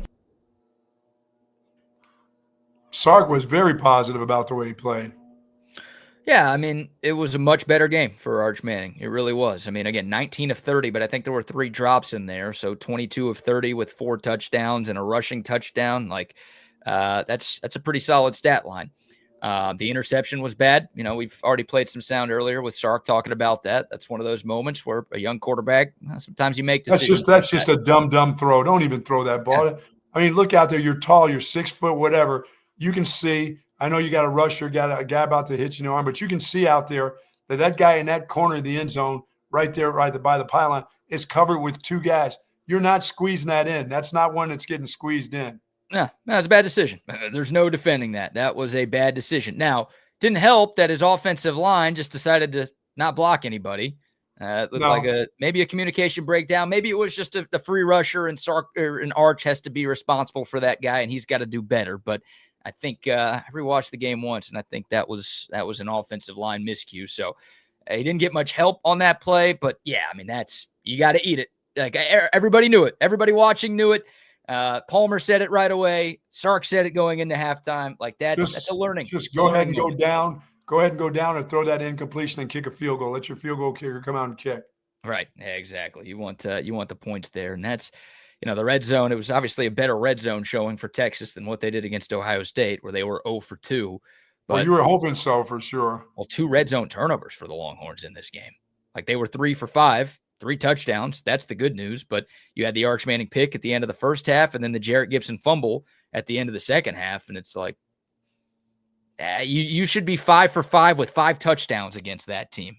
I don't know where you go from running for 166 against Ohio State and then the next week against this motley group from San Jose State, and you can't run the ball with any push and any explosive plays is really from all of your running backs. And you're wondering, well, before the game, one guy gets out. I'm thinking, oh, this is going to be a great opportunity. We're going to hear about Christian Clark. Here it comes. Here, this is somebody else's opportunity. Trey Wiseman's not going to play in the game. And I'm thinking somebody's going to have a hell of a day. And C.J. Baxter looked like a guy coming off a knee injury. And the other guy just looked like another guy. He just looked like somebody that made the team. There was nothing exciting about watching him run with the football on Saturday. I know, like I said, it was kind of mushy, and there's nothing that you saw him break through on a little counter run or anything where he had an opportunity to make somebody miss. It never got to that point. Who are you talking about here? Clark. It never got to the point where he got loose, where he could shake a guy. Just never. When somebody tells me, if you tell me somebody looks like Bijan Robinson, I'm thinking, okay, well, let me see him get outside and shake one guy one-on-one or something, that I can see that. I didn't see any of that. I didn't see that kind of ball carrier. Yeah, well, it was the first game for Christian Clark. Yeah, and you know what? And that's one of those things, but that's one of those positions too that, dude, you put that ball in that dude's hand, I don't care which game it is, a runner is a runner. You can just see some natural stuff out of him, and I just didn't see it. And you know what? Here's Bijan Robinson's first 3 college games. 38 yards, 12 yards, 17 yards. So I don't think we closed the book on him after those 3 games. No. But I know this, within the 17 or the 38, he made somebody miss actually in space. I'm sure he did. He also wasn't coming off of a torn Achilles in his first year of college football. So just like, I'm not going to try to argue with you that Christian Clark looked great on Saturday, but I'm not saying the guy is not going to be. Well, none of them looked great. It wasn't just him. None of them looked great with the ball. Well, and the other guy's coming off a knee, and I expect that, once again, I'm definitely. I don't think it's all out on Baxter, because once again, that guy's coming off a reconstructive surgery on his knee. I'm aware. He's a dude it's still gonna take some time with him. For sure. Yeah, and who knows? Like if Trey Wisner plays in this game on Saturday, maybe Texas rushes for 230 as a team, and we're not talking about this. So you'd like to think your other running backs, considering they're all 4 and 5 stars, are going to look better than they did. But important to remember, you didn't have your top guy in this game, so that impacts things for sure. But yeah, it was disappointing. But like the Texas offense gets like a D+ for me. Again, they had like 2 good drives. They took advantage of the takeaways, which is great. The complimentary football that was there. Buck, they scored 28 points in 4 minutes and 56 seconds. They scored 10 points in the other 55 minutes and 4 seconds. What do you say? Good teams win, great teams cover. I do say that. Yes, you do. That was one that should have been a cover. That's for sure. Hey, my score prediction on our TSU score prediction graphic, I had Texas winning but not covering. So, wow, I'd like to give myself some credit for that right there. Give yourself some of that. I need to. But did you know a win is a win? Everybody's learning. We'll see if if Wisner's healthy and ready to go, because they've got to get that. The best way to help that young quarterback is to be able to run the ball against teams. And I'm not talking about these scrubby teams that are going to be playing over there. They're going to have to do that in conference play too. They're going to have to be able to run the football, because this can't be a drop back offense where your quarterback is going to have to throw 50, 60 times. This is not going to work. Yeah. I mean, it's got to be better. Gosh says, stop with the built-in excuses. The guy was hurt. Is that like not a fair excuse if your best running back is hurt and your run game's not as good? Is that not worth bringing up? No, you didn't have your best runner. I just thought it was an opportunity against that type of team to make your other runners. I agree. The run game wasn't good enough, but like not having your best running back maybe is part of the reason why your running game wasn't good enough. Don't you agree? Well, there's no doubt. He's your best runner. Yeah, I don't. Once again, you come in with a guy with a busted up knee, and the guy's coming off an Achilles, and they talk about how great the Achilles guy has been. I mean, it's still not, you're not in front of 100,000 screaming and yelling. It's a different feel when you're out there then. Yeah. All right. We'll take your thoughts. The Dakota text line 512-222-9328. Hey, we got a Cabo Bob's gift card to give away. Yeah, Cabo Bob. How about $150 Cabo Bob's catering gift certificate? A randomizer. Every time the Longhorns win, we give one of those away. Yes, the randomizer will be out. We will do that at the end of the show, at the top of the 9 o'clock hour. So, yeah, all you have to do to enter for your chance to win is send us a text on the Dakota text line 512-222-9328. Yes, the Longhorns did win this game on Saturday. We're being critical of some things that need to get better, but they did find their way into the win column. They are 1-1 on the year. And look, thank God they've got 2 more of these tune-up games and then another week to get things ready to go for conference play, because it's the offense has a lot of work to do. We'll hear from Steve Sarkisian a little bit later today in his Monday game week press conference. I think the Longhorns opened up as 38-point favorites against UTEP. So it should be another get-right game for Texas, and again, an opportunity to fix some of the things that have ailed them through these first couple of weeks. All right, now, did you see some? I did see some good football over the weekend. Yeah, we could go. We can go around to some of the other college football games. Obviously, we got to dive into the NFL as well. And let's dive into how much money I made the people. Well, you did have a great weekend. I should say your cousin had a great weekend. And what's your imaginary friend's name this year, Buck? Bob called me on Sunday and said, "Hey, let's keep this thing rolling through the." I said, "Bob, we didn't do great in the college. That's why I only took a couple of college games." But I said, "Here, we'll do okay in the NFL till last night, till that thing happened to me late last night. What the hell was that about? I went to bed in the third quarter." You didn't have any units on the Bills or the Ravens. That was my cousin. That was a cousin deal. What'd your cousin have? Baltimore money line or something? I had a nice play on the Ravens, and Derrick Henry was stiff arming dudes to the ground when it was time for me to go to bed. And it looked like it was going to be a kill shot for them. What did their defense do? Go to sleep last night? There were a lot of people who woke up this morning and checked their phone and were like, what the hell happened? Did that stadium empty? It wasn't empty, but there were a lot of folks who left. And I don't know if they let people back in once you leave. You know, some stadiums have like a no exit policy. Once you're out, you're out. So I don't know if that's the case in Buffalo. But yeah, there were a good number of fans who left. And nice decision. When you have Josh Allen as your quarterback, how do you leave? I don't quite understand. I'm not one to leave games early, even if it's a total blowout, because I paid for the ticket. I'm going to get my money's worth out of this thing, whatever. But when you have Josh Allen as your quarterback, I just don't know how you could ever think a game is over. Yeah, I know those people had to go to work. They're probably saying, I need to get home. It's late. It's Buffalo. Nothing you're doing is that important. Even working. You're going to the steel mill on Monday morning? Nah, it's all right. You can be a little tired going into the steel mill on Monday. Yeah, nothing like getting your arm chopped off at the steel mill, not paying attention. Just load up on the call. Derrick Henry's running you over. What in the hell happened? That might be the game of the year, and I hope it's not, because that means we'll have something better. But that was unbelievable football. I got when it was 40-25, Buck. I brushed up and I got into bed, but I'm like, I'm watching this game on my phone until it's over. I'm not turning this. Once it's like mathematically impossible for Buffalo to win, then I'll turn my phone off and then I'll go to bed. But I am not fully turning this game off until I know for sure that the result is final. And I mean, Buffalo did everything right down the stretch. Baltimore did everything wrong down the stretch. And yeah, Derrick Henry, who had an unbelievable day running the football, a very costly mistake, losing a fumble deep in Baltimore territory that gave Buffalo another opportunity. And also Harbaugh, what a soft decision. Baltimore had a 4th down and 2 because Baltimore was still up late because Buffalo went for 2 to tie it and they didn't get it. So Baltimore got the ball back with, 1 first down or 2. They iced the game.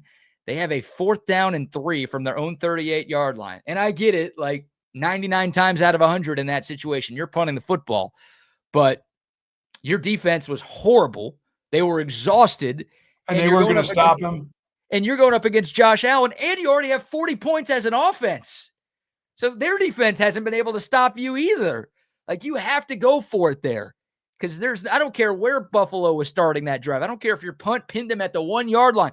They're marching it down and kicking a field goal there. Anytime Lamar Jackson for the 3 quarters that I was there for, anytime he kept the ball, he got a first down. Any play, any option or whatever, he kept it. It was a first down. They weren't stopping him at all. No. And the only offensive miscue in the entire game by either team was the Derrick Henry fumble. That was the only turnover in the game. But yeah, Lamar was amazing. Allen was amazing. I mean, Henry was amazing outside of that play. It was 41-40. Like the scoreboard tells the story. The offense was sensational. And yeah, I mean, Buffalo is one of those true, whoever has the ball last wins games. And that happened to be Buffalo. Amazing. All right, now who did I have during the week? I got some stuff written down. Who did I give? I screwed up with UT with the Road Runners. So sorry about that, Texas State. I should have more respect for you. I know better than that. I couldn't believe that. You're such a big Texas State fan, and you bet against them in favor of UTSA. Because what they did against the Aggies, because they hung in there and lost. Yeah, they lost. You were 5-2 with your Gold Star locks over the weekend. You hit your 2 100,000 unit plays. Oh, hello, Illinois Fighting Illini. You were high on Illinois going into Duke. That game was never close. Duke might be looking for a refund on Darian Mensah. That guy just kept giving the ball away to the other team. I'm sure he realized that his teammates were wearing blue and the other guys were wearing white. I do like the quarterback at Illinois. That guy's pretty good. Yeah. I had Illinois making the playoff before the year. I don't think they're that good, but I think they're good enough, and I feel like the Big Ten's got to get a few teams in there, and they look good. They look good with the big boy, Brett Bielema, calling the shots on the sideline. That guy, fat. I mean, he's fat. You can't say round-shouldered. You can't do any politically correct thing for Brett Bielema. That guy is just fat. Look. Oh, my goodness. But he's doing a good job. Did have Carolina win in there first? Did I put them in there? Your other 100,000 unit play was the Green Bay Packers yesterday. Oh, yeah. Against Detroit. Goodness. What a statement by them, right? I mean, Detroit won the NFC North last year. They were the number 1 seed in the NFC, one of the favorites to win the Super Bowl this year. And they don't look the same. No. Obviously, they lost both of their coordinators, and they lost some talented pieces on both sides of the ball, too. And Green Bay, they go out and make the Micah Parsons trade 10 days before the season starts. Micah Parsons ends up with a sack. He made a couple of plays, but everybody looked good for Green Bay. That was a very impressive week 1 performance for them at home. They're the real deal right there. So that was your other big play. You also got 25,000 units on Jacksonville, Washington, and Arizona yesterday in the NFL. Yeah, that's right. Little Kyler got his thing done. And your 2 misses were, you had the Cincinnati Bengals. Tried to warn you, they'd never play well against the Browns. That hurt me in a lot of ways. Yeah, the Bengals barely won thanks to the Browns kicker. They should have lost that game. Browns kicker missed an extra point and then a 36-yard field goal. Oh, my God. Yeah, they should have won that game. The Browns were way better than Cincinnati. They outgained them 2-1. If they just had a kicker who could kick, they're 1-0. And Cincinnati's 0-1. again. As usual. Again, you're right. And then UTSA was your other loss, but you went up 175,000 units. Now we're back. Hey, now we're back. You're still down 25K on the year. Yes. So we're not quite back in the money yet. But, yeah, very impressive 2-day stretch. And you have a Monday night game tonight. You have anything for the people? I'll give them a 25,000 unit play on my Vikings. Your Minnesota Vikings on the road. Yes. In Chicago tonight. They are 1.5-point favorites. You're taking it. Yes. The debut for J.J. McCarthy. Not very happy that the Texans only got 2 with my cousin yesterday. 2? The Texans only got 2? Yeah. 2? I mean, they lost by 5. I saw 3 elsewhere. They lost by 5. So I don't think anybody had 5 or 6 as the line. No, nobody's getting that. No, we could dive into that game in a second. But, yeah, Vikings, Bears in prime time tonight. Vikings are Monday Night Football today, and then there's Sunday Night Football next week. Do we need this? Wow. No, we don't. Unless JJ looks great. Like, that's a good storyline with J.J. McCarthy, former top 10 pick, national champ, making his debut. But do we need 2 primetime games for Minnesota to start his career? This isn't like Arch Manning going into the league here. I don't know why we're doing that. All right. What do you want to get to? Actually, we'll do some sponsor shout outs here. Then we'll do college first, and then we'll do NFL. We'll do some winners. We got some other SEC games to look at. Yeah, a little SEC, 3 big upsets in college football on Saturday. How about Baylor? Nice bounce back for them. We got to talk about another Spitgate situation with that South Florida game. And, the SEC. Weird weekend for the SEC. Before we dive into some of the other action from the football weekend, how about a few more sponsor shout-outs? All right, now we're on a winning streak. It's time for you folks to head on over to Sue Patrick, of course. The incredible selection of Texas Longhorn apparel, collectibles, accessories. And they have tons of Texas-themed gifts and items, books, the whole works. Wide variety of men's and women's clothing in all sizes. Sue Patrick offers free shipping on online orders over $59, free curbside pickup, and plenty, and I mean plenty of parking space there at 5222 Burnett Road. Go on over and say hello to Jay and the whole gang. You'll find the Jellycats there. For more information, go to SuePatrick.com. Hey, winning week, let's go. Got to load them up. Got this hat on right there. Got my hat ready to go for this week. No doubt about that. The best selection of Longhorn gear that you could find is Sue Patrick. Shout out to the Hecht Law Firm as well. Ryan Hurricane Hecht, your go-to personal injury attorney here in Central Texas. Love Ryan. He's been a friend of mine for more than a decade, and he has been fighting for justice and big results here in Central Texas for a decade. So if you or somebody you know gets hurt in a car accident, gets injured on the job, whatever, don't call those jabronis you see on TV. They're too busy standing on cars and hosting podcasts with little girls. That's weird. They're not going to work on your case. When you call Hurricane Hecht, you're going to get to work with Hurricane Hecht. And the best part, you don't pay unless he wins your case. That's right. No legal fees until he gets money in your pocket. That's how confident he is. And he should be that confident. He is that good. He's going to get you every dollar that you deserve. Reach out to him. His phone number, 512-938-8929. You can find him online at hechtlawfirm.com. That's HECHT lawfirm.com. Make sure you tell him you heard about him on Texas Sports Unfiltered. Well, I did. I tell you what game I was paying attention to. Man, is that Oregon team good? My goodness, BK. Well, sorry about that, Coach Gundy. I was going to say, look, Oregon's very good. They've become one of the premier programs in college football over the last couple of years, and Dan Lanning just does a tremendous job.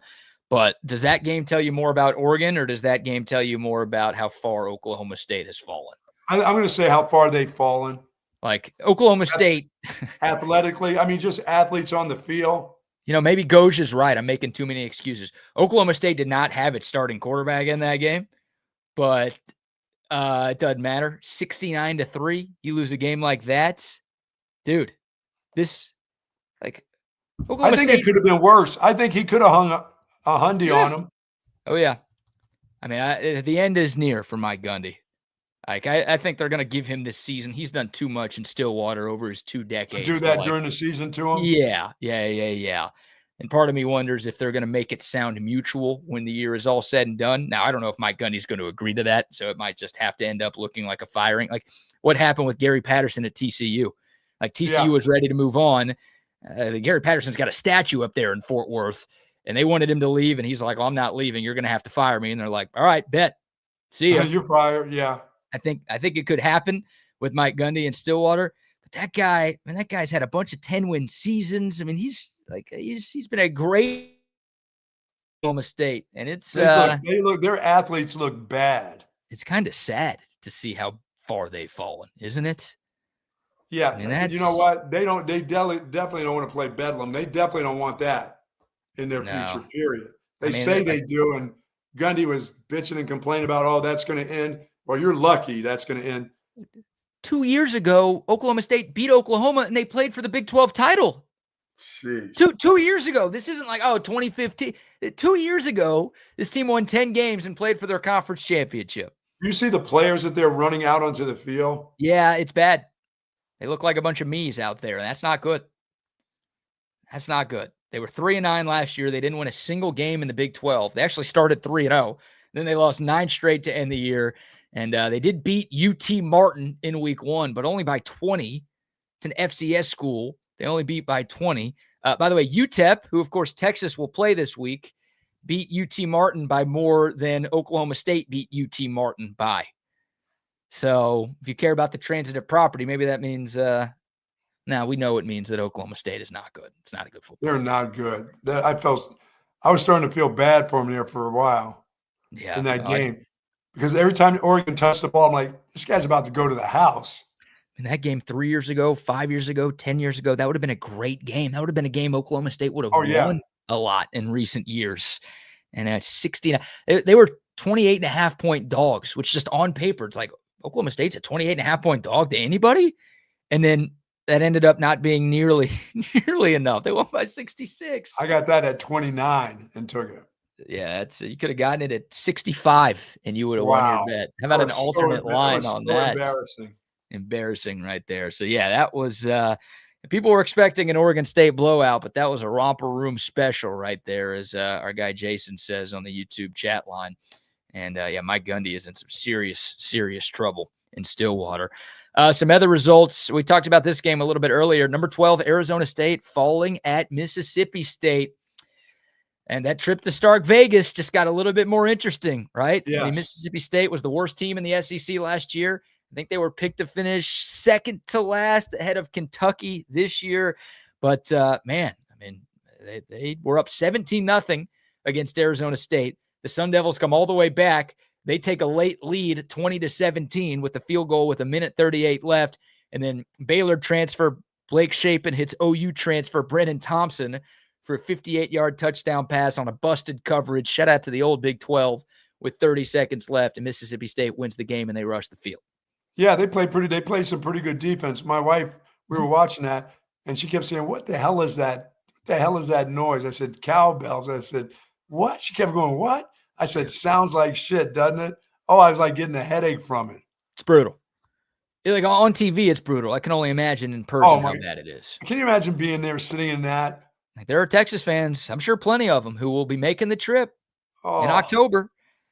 And, yeah, you're going to have to deal with that. She said, what kind of stupid tradition is that? I said, it's pretty stupid. I have zero interest in ever going to that place for a game. No. Like I get for a lot of Texas fans, it's like I got to go to every SEC venue. Not that one. You don't have to. That's the one. If you're going to skip one, that feels like the one you skip, right? Absolutely.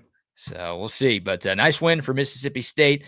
The goalpost came down. Biggest win of Jeff Lebby's career. And Arizona State fell all the way from 12 to unranked. That's what happens when you lose to Mississippi State, I guess. The biggest stunner of the day, though, was what happened at the Swamp, with number 13 Florida losing at home to South Florida, 18-16 the final. Good call by you, saying the 17 points were way too much. That defense is really good at South Florida. I'm going to say good call by me for spending an entire offseason telling you that Florida was incredibly overrated. I think both of us deserve some credit for that.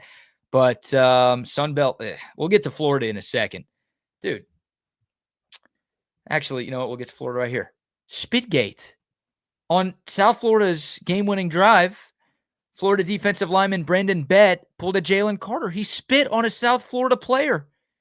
15-yard penalty, and he gets ejected. That's the final drive of the game. South Florida ends up kicking a field goal to win it. Now, that's how you get your coach fired. As bad as Jalen Carter's was, and I mean, he didn't play a snap in the game, so maybe some would say it's worse. At least this cat played 4 quarters. But your team is up by 1 point, trying to hold on for dear life to avoid a catastrophic upset against a directional school in your own state. And that's the time you decide to spit on a player? These guys know how disgusting it is to do that. That is, it's the worst. I mean, you just saw, obviously you heard about what happened.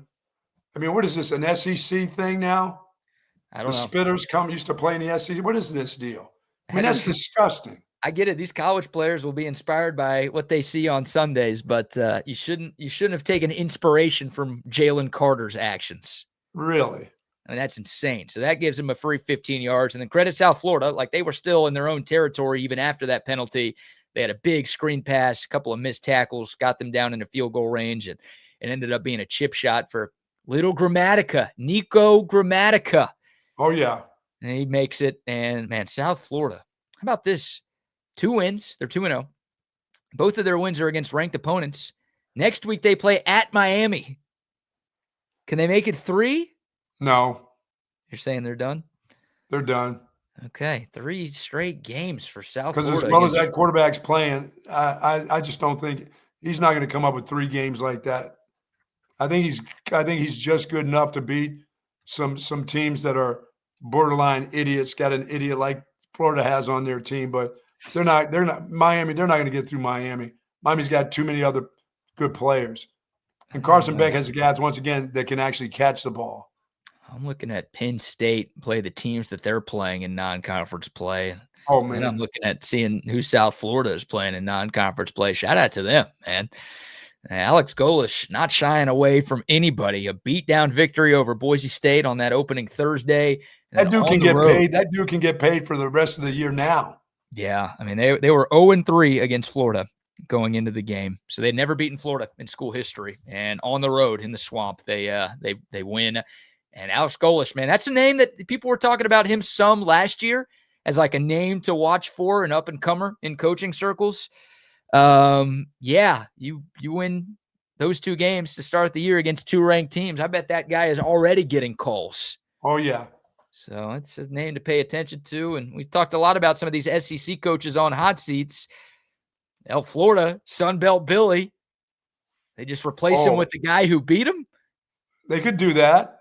They'd give him an interview, I bet you. I think they're going to want more, but yeah, you're right. Maybe he'd get at least an interview there.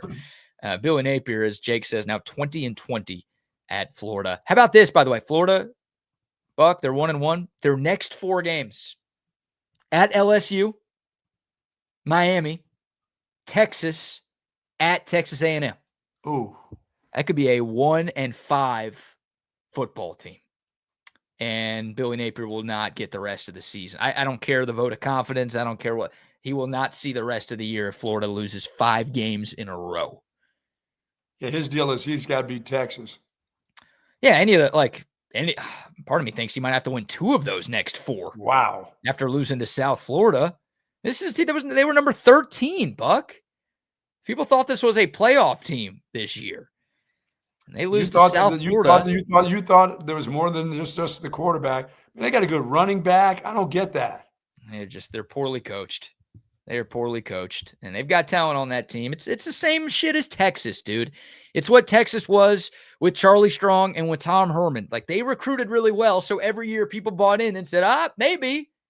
And then they would just lose all of these games that they shouldn't lose because they were poorly coached and guys weren't getting developed. Yeah. We saw it with our own eyes firsthand for way too long, and that is what Florida is seeing right now. So it's rough for them, man. Like that, again, they could very realistically be 1-5. They might be underdogs in all 4 of those games now. They're going to have to potentially pull off an upset or 2. They could be out of the playoff hunt by the end of September. Fuck. That's something. Disaster for them. And another game, maybe the game of the day on Saturday. How about Baylor going up to Dallas A double overtime thriller. They knock off SMU. Huge win for Dave Aranda. This was like the Bills Ravens of college football. You know, the Bills were down 15 he points. Couldn't afford to go 0-2. That group couldn't afford to go 0-2. Well, Bills were down 15 points in the fourth quarter. They come back and win it. Baylor was down 14 points with like 8 minutes left. They come back to tie it and force overtime. SMU's idiot kicker, college kickers, misses a couple. Baylor gets a chance, and they end up kicking a field goal to get the win in the second overtime. Yeah, the other game was, how about the Vandy? Virginia Tech. Virginia Tech's not that bad. Yeah, that's a coach that's going to get fired too. But you're right. I mean, Vandy beat Virginia Tech by more than South Carolina did. And that South Carolina game was a neutral game, and Vandy went on the road to Blacksburg, and they were down early, but then they just took it to Virginia Tech in that second half. So that's a job that I think is going to be open also, Virginia Tech. But big win for Vandy. Yeah, I mean, the SEC, like, you know, when Texas beats these teams, they're all horrible. So hopefully that changes this year. But, an impressive showing by Vanderbilt, impressive showing by Oklahoma. That was your game of the day on paper. Yes. They look good. I mean, Kentucky fought hard. Mississippi State obviously pulled off the upset against Arizona State. So I guess you had Florida. You feel a lot better about the Florida game now. But some of the other games that Texas has on South Carolina only beat South Carolina State like 38-10 or something. It was a rough Saturday for college football teams in the state of South Carolina. Clemson was down 16-0 to Troy at one point. Yeah, and I know they came back to win. That was unbelievable. I couldn't believe that score when I saw that. They came back, 27-16 the final, but ugly for Clemson. And then South Carolina got outgained by South Carolina State. They ended up winning 38-10, but they were down 3-0 midway through the second quarter. They were like 43-point favorites, and they struggled, but they won. So I guess that's all that matters at the end of the day. Your thoughts on the Oklahoma-Michigan game? Big win for Brent Venables, one of the biggest of his career, and a nice ranked win for the Sooners, who go from 18 in the poll to 13 by taking down Michigan. I'm okay. John Mateer is. I still don't think they got a great explosive offense. I just think they're okay offensively, but that defense, like you said, is for real. Boy, do they fly around to the ball. They got linebackers and D linemen that can absolutely go get you. But Mateer is, as the weeks go on, obviously he's going to get better, a little bit more used to his receivers. They still don't run the ball well enough to me. No, they don't. I mean, it's a one-man show for the Oklahoma offense right now. Yes. Right? John Mateer at 270 passing yards and 74 rushing yards. Oklahoma, here are the stats for their running backs. One guy, 6 carries, 24 yards. Another guy, 9 carries, 24 yards. Jaden Ott, this Cal transfer, who everyone's like, he's the best running back in the portal this year. And I try to tell y'all he's not good. 4 carries for 9 yards. Those were the running back numbers for Oklahoma in this game. So it's literally like, if John Mateer can stay healthy, if he can withstand all of the burden that's on him right now, then Oklahoma, he's going to keep them in games. He's not a very big guy, man. He can take you hit him a couple times. Yeah. They got some good receivers now. Like they had no receivers last year. Everybody got hurt. So Deion Burks is back, the transfer they got from Purdue, who didn't play basically at all last year. He looks pretty good. Satania, the Arkansas transfer, Keontae Lewis. Like they've got more talent. But, that run game is not good enough right now.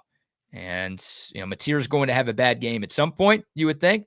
And that might cost them. And for Michigan, I don't – to me, Buck, it felt like Michigan's game plan was, let's not lose by 30. Sort of. Like they did not trust their quarterback at all. It was so much like dink and dunk. It was get the ball out quick. And, like, that Oklahoma defense is way too fast to try to just – go horizontal against. Yeah, and you weren't going to get anything once you caught the ball with those kind of passes. No. So it's like tough spot for Bryce Underwood. I mean, he was far from perfect, but to me, like, Michigan's game plan, they didn't play to win on Saturday. And that, if you're a Wolverines fan, that's got to be disappointing. It's very conservative. You're not beating. Now, Brent Venables, say what you will about him. The jury's definitely still out about how good of a head coach he is. That guy, without question, is one of the best defensive minds in the sport. You cannot come in there with a vanilla game plan like that and expect to go win. Yeah, they've replaced some really good players with some other good players on defense. Sure. Yeah, it's a good defense. I mean, they were really good last year. They just had no offense. That's why they went 6-7. So that defense, it's going to play. Yeah, I mean, like people were high That on quarterback, Oklahoma. like I said, that quarterback will have to stay healthy. And if he runs in the SEC the way he's been running, somebody's going to take. He's going to get whacked a couple times. And if they don't have him, because they have no running game, they have nothing going on in the run game. No, they couldn't run against Illinois State out of the FCS in game 1. So that was my big. I picked Michigan. I was wrong on that game. But yeah, disappointed with Michigan's game plan. But John Mateer can make some plays. That guy is a gamer. He is a gamer. There's no doubt. And what did LSU do? Did they sleepwalk? Let me say, can I say one more thing about this game? Yeah, here? tell me. Because look, you see the hat I'm wearing. You know where I went to school. You know who I root for. I just remember last year when Texas went on the road and beat the piss out of Michigan. Everyone's like, Michigan's not good. That's not a good team. That's not a great win. And then Oklahoma at home against the Michigan team starting a true freshman quarterback in his second career start. They beat Michigan by like 11 points. Pretty close game throughout. And everyone's like, Oklahoma's really good.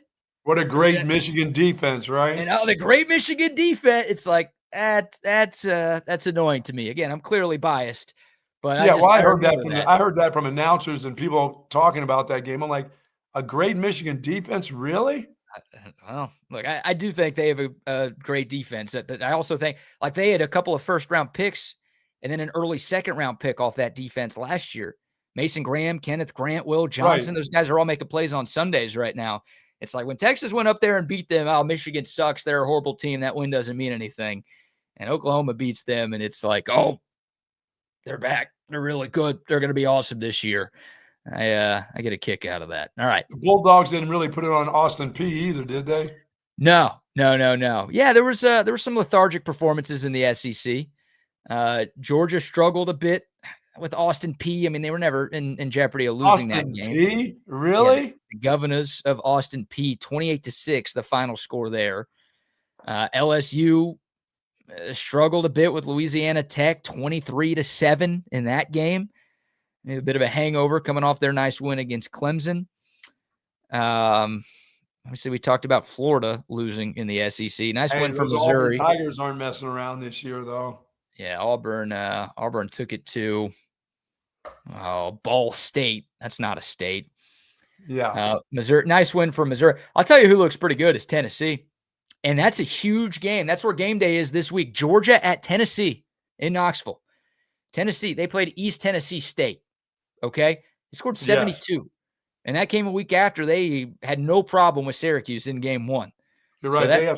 You're right. I was pretty low on Tennessee going into the year. Obviously, it's a much tougher task playing Georgia than who they've played so far. But that team looks pretty impressive so far. Joey Aguilar's done a great job at quarterback. There's still plenty of talent there. Josh Heupel's offense, it can put up points with anybody. So that's a fun game this weekend. I think I know who I'm rooting for. Yeah, I think I know who you're rooting for. Yeah, the other UT. The fake UT. Yeah. I think I got to. So there you go. Any other? Roll Tide bounces back. Yeah. 73-0. Roll Tide over ULM. Some teams we talked about look lethargic. Alabama looked the opposite of that. They looked pissed off. And yeah, they did. They should be, and they should be. Ty Simpson was 17 of 17 in the game. Bama played 3 quarterbacks. They all threw multiple touchdown passes. They ran for 212 yards. They forced turnovers. I mean, that was varsity against the 5th grade right there. Yeah, it was. That was, Kalen DeBoer is still in hot water, I think, but he did all he could do in that game. And Alabama, they've got Wisconsin this week and then a bye week and then that Georgia game at the end of the month in Athens. That's the one right there for sure for the Crimson Tide. So there you go. Any other college games stand out? It wasn't the greatest slate on paper. Again, The only ranked matchup was the OU Michigan game. But yeah, there's some big takeaways from week 2 of the college football season. See, Bill O'Brien took it on the chin. Oh, at BC, I didn't even see what BC did. They lost, I think, by like 2 or whatever. To who? Michigan State. Oh, yeah, that was a great game. That was a nice game. I like BC's quarterback. It was overtime. Great game. Yeah, clearly I watched Yeah, the it was whole OT. thing. Okay. Yeah, I just remember seeing the score on the bottom of my TV screen when I was watching real football on You'll like Saturday. when you see BC's quarterback play. You'll like this kid. He can throw. He's got some receivers too. Well, BC's old quarterback's looking pretty good for Florida State. Yeah. Oh, gee. What they put up 70 as well. Florida State's in the top 10. So the new AP poll came out yesterday. We'll wrap up the college football discussion with this. Texas remains at number 7. It's the same top 3. Ohio State 1, Penn State 2, LSU 3. Oregon jumped up to number 4 after what they did to Oklahoma State. Miami at number 5. And then Illinois goes into the top 10 at number 9. And Florida State at number 10. Clemson drops from 8 to 12. And somebody else dropped this. Oh, South Carolina dropped from 10 to 11 because they didn't look that good in their win. That damn Penn State-Oregon game is going to be something else. And Penn State was in kind of a dogfight with FIU for a while. Yeah. But they didn't give up a point, so they were never going to lose that game. The SEC, by the way, has 11 teams in the top 25. That is a poll record, Buck. And South Florida is number 18. That's obviously not an SEC team, but they are in after their back-to-back ranked victory. So all of a sudden, Miami versus South Florida is number 5 versus 18 this weekend. I don't know if anyone saw that one coming right there. No, I just like I'm telling you, I really like the way they play defense at South Florida. They are well coached. If you give Alex Golish Billy Napier's roster, then that's a team that actually could make the playoff. I would think so too. And they have real players on their defense. I mean, those guys, that defensive line is stout. I couldn't name any of them, but they look good. Yeah, the linebackers can go. The guys on the outside can go. And that secondary is really good too. Yeah. I know people are just love the big quarterback. I just think he's long, takes him a long time to get rid of the ball. But boy, when he starts to run, BK, he looks like, who the hell am I thinking of? He looked like this guy to play with the Dolphins. Dan Marino. No, a runner. Quinn Ewers. No, please. Jay Fiedler. Do you like Jay Fiedler? No. A runner. He's like Bob Greasy. He's like 245. He's one. They say he's 230, but he's more like 245. Jacoby Brisket. He does look like Jacoby a little bit, but a better runner. Tannehill? Who are you thinking of? No, I'm thinking there's a kid that came out of the state of Florida that was a big, huge quarterback I thought he played for the Dolphins. I'm running out of Dolphins QBs that I know. Matt Moore. No. I already say Bob Greasy. Or maybe he just played for one of the colleges in Florida. Okay. I can't help you there. I don't know. But they look good. All right. A few more I'll sponsors. yell it out when it hits me. I'll scream it out. I'll scream it out like bingo. A few more sponsor shout outs here. We'll save some of the NFL talk for tomorrow. We got to get to this Karen moment that went viral. I'm curious if you saw this. I saw pieces of it, which sucked. Send our friends over at Hat Creek Burger. You want a burger this morning? How about heading on over to Hat Creek Burger?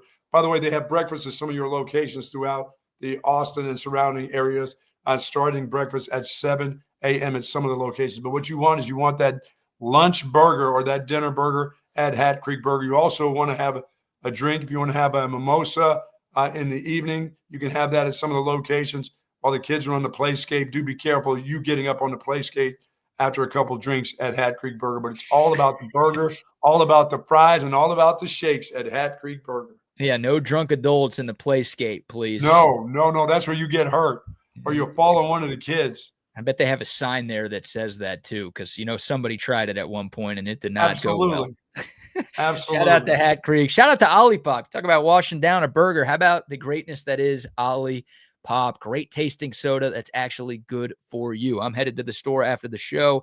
I haven't been to the store in 3 weeks, Buck. I have zero food at my place. I've been eating out. Goodness. It's been bad. But going to the store, getting me some OLIPOP. They got 19 flavors. Y'all see me drink it all of the time. You'll see a bunch of our TSU crew drinking OLIPOP on the shows. We love it. Great tasting soda that has health benefits. Every time you drink OLIPOP, you're supporting your taste buds because it tastes great, but you're also supporting your gut health as well. 9 grams of fiber in every can, plus prebiotics, plant fibers, and botanicals as well. Next time you shop, make sure you shop OLIPOP. You're not coming up with the big quarterback, y'all. What are you doing? Eh. Big guy was where did Saban coach? Miami when he was in the NFL? Yeah, Culpepper? Yeah, there you go. That's him. Thank you very much. Bingo, BK. Dante Culpepper. Yeah, that's who he reminds me of. I think shout out to CB. CB actually guessed it. We'll give Chris Bennett some love. Thank you, CB. Dante Culpepper. That's the guy. You're a Vikings fan. Culpepper had all of his best years in Minnesota, and you didn't reference him as the Vikings guy? No. He's the Dolphins guy? Dante Culpepper. Big guy. That's who the guy from South Florida reminds me. Well, if he ends up as good as Dante Culpepper, then Byron Brown's going to be around football for a long time. Culpepper had a very good career in the league. Byron has a little bit of shake to him in the open field at 260. Yeah, he can move. The arm I'm still questioning a bit. Yes, I do too. He's got a cannon. Is the accuracy, but no, that guy is he's a great runner. I love when he gets out in the open and those secondary guys come to try to tackle him. I'm running away if I'm a secondary guy. No thank you. I know, man. I don't want any. He's not 230. He's bigger than 230. Yeah, I think so. Quick shout out to Texas volleyball. They win a 5-set thriller against Stanford yesterday. They played that at Moody Center, which was cool. So a bigger crowd. Texas ranked number 2, Stanford ranked number 6. Hell of a match. I watched the whole thing. Texas was up 2-0. Stanford won the 3rd and 4th set. Texas faced 3 match points in the 5th set. They won them all. They end up winning the 5th and final set, 17-15. The Longhorns 4-0 under Jarrett Elliott. 3 of those 4 wins against ranked teams. So they're playing some tough competition, and so far so good. And a shout out to Carlos Alcaraz as well for winning the U.S. Open in 4 sets. That was sweet. I watched that. Yeah. How about this Phillies Karen story, though, Buck? You see this? I saw where the lady went over to get the ball back or whatever. And it's a moment that went viral. It was from Friday's Phillies-Marlins game in Miami. And Harrison Bader, a member of the Philadelphia Phillies, hits a home run. There's a couple of fans going for the ball. Some dad comes up with it. There's like a little scramble. There's like 4 or 5 people reaching for the ball. Yeah, nobody throwing shots. Just the ball. He finds the ball first. Dad grabs it, and he walks over to his kid, gives it to his son, right? That's what a great dad would do right there. Then some woman comes over and accosts him, saying that he took the ball from her, yelling, "That was mine. You took it from me. It was in my hands." And then the dad is like so tired of arguing with this woman, he actually takes the ball out of his son's glove and gives it to her. Here's the footage of what happens. There you go. You see the dad in the red shirt. He runs over. He grabs the ball. Fair play here. Yeah. Gives it to his son. There you go, son. And then here comes this Karen. Look at the dad. Right up to him. The dad is like, "Is she going to hit me?" Yeah, well, she puts his hand on him, and then he's like, I guess his reaction is like, I'm ready to fight here. I got my kids around. Like, I got to protect my kids here. This woman comes up and starts yelling at him, and then the dad is like, "You know what? Screw it. Your ball. Take it. I'm done with you." Oh, my God. Show one more time here. Look, loose ball. Again, it's fair play. If you've been to a baseball game, this is how it works. Whenever a ball, foul ball, home run, whatever, if it's on the ground, anybody can go after it. And she, look at his reaction. He's just like freaks out. And did you really touch? I mean, he's like, "Did you really touch me, lady?" She put his hands on, or her hands on him. Insane. And then the dad's like, "I didn't do anything wrong." And she's like, "I had it first. I had it first. You took it from me. I had it first." And then he's got to take the ball out of his young son's hand and say, so that kid got a bunch of stuff. You know, he got an autographed bat signed, got a bat signed to him. So shout out to the Marlins. This was a game in Miami, even though it's Philly fans. There aren't any Marlins fans, so I guess that makes sense. But the Marlins, someone from their team staff came by and hooked the kid up with like a goodie bag of swag. And then the Phillies dugout caught wind of this. And Harrison Bader, who hit the home run, he met with the family. Like, they invited the family to the clubhouse, or at least to the tunnel outside the clubhouse. They signed a bat and gave it to the kid. So ends up, shout out to the dad, shout out to the kid. What a huge bitch for the woman. Yeah, that's just ridiculous. I mean, that's. I mean, I guarantee that wasn't her first baseball. She knows how baseball games work when the ball is foul. Generally, it's a free for all. I don't know. I don't know if she does or not, but the guy didn't do anything wrong. Again, it would have been something if he like pushed her or like punched her. or to get actually the took it ball. out of her hand. Right, but like she didn't have the ball. She didn't have possession of the ball. So we'll bring on Double R and Wags here. Guys, I'm sure y'all have seen this, but we'll Have you show seen it the second again. video? There was a second shooter? There was a So, second yeah, video? There's a second video shot, right, of I guess her at the aftermath of this, right, where like there's a woman in front of them that actually says, "You really earned that ball." It was actually the kid's birthday. They were there celebrating the kid's birthday. Come to find out, yeah, BK, Bucky, you guys are right. The ball was never in the hands of anybody. It was underneath the seat. The guy had to scramble to the other side of the aisle to get it. But yeah, he cleanly collected the ball. There's another video out there of her flipping off the entire crowd after the entire section is giving her shit from taking the ball out of a little kid's hand. There it is. Wow. Elizabeth Warren just pissed. Everyone's yelling at her like everyone else around sees this incident happen and they're like, "What are you?" Even if you did have the ball, like you should be giving it to the kid anyways. 100%. And the thing is, like, she doubled down and lied and said that it was in her hands. It was not in her hands. Never in her possession at all. He was going to take that home and give it to her chihuahua. Something, yeah, to let her to chew up. Harrison Bader's home run ball chewed up. Exclusive footage from Harrison Bader handing the bat to the little kid. Oh, here's Philly's Karen. She wants that too. That's mine too. Oh, and by the way, guys, it is we're getting close. We're getting close to Halloween. I've seen some spirit stores start to opening up. New Halloween costume unlocked. You can be Philly's Karen this year. That's awesome. All right, boys, listen, yesterday, BK, last night, when all the games and stuff were on, I don't watch a lot of music awards and all that stuff because I hate to hear these people licking each other off. But I did watch the, what was it, the MTV Video Award. I actually had no idea that happened. Any of those. I need to be watching that if that's that was, boy, you're talking about some talented young people out there and the choreography. Wow. Who was licking who? Yeah. How when they give their speeches, you get tired of those speeches. That's why I don't watch a lot of award stuff. But the MTV video stuff last night was pretty good. They did a big deal for Ozzy Osbourne. I mean, it was LL Cool J was the guy who emceed it last night. It was pretty good. Damn. The VMAs, the MTV VMAs took place last night. The video awards. That was awesome. I usually try to watch these awards. Like I'll have football on, but I'll throw them on one of the AV consultation screens. I didn't even know this was happening last night. Same thing. Yeah. What did Sabrina Carpenter come on? Is that the little girl that can dance her out of her mind? Yeah, a little blonde girl, short. Yeah, a little blonde girl. Spinner. Is she like is she like AI or is that like a real person? That's real. That's She's all real, buddy. She looks pretty AI, doesn't she? She looks like when she started dancing, I'm like, wait a minute, that's not really a real little girl dancing like that. She's a little old tiny girl. Little bitty, like 5 foot. Yeah, that's real, man. That's real. And I totally don't. And then the one girl won, and I said, here's why I don't watch it, because she went on and on. She's just glossing herself. She's pretending like she's thanking everybody else, but she's just telling herself what a great person she is. I'm like, that's why I don't watch this shit. But the dancing and the music was really good last night. Why were you watching that when the Ravens and the Bills were playing? Sorry, that caught my eye. That little girl doing all those moves and stuff, that little AI girl, she caught me. I'll give you that one. It was a great night for the women last night. I'm seeing a lot of female award winners here, including Artist of the Year going to Lady Gaga, gentlemen. Yeah, I saw her. She came out and looked like she had a blanket on. Sounds about right. Hell, the one time she wore like a meat dress. Remember that? This thing she had on, I don't know what it was. She looked like she was trying to pretend she was a Yeti. Did Beyonce win Country Singer of the Year?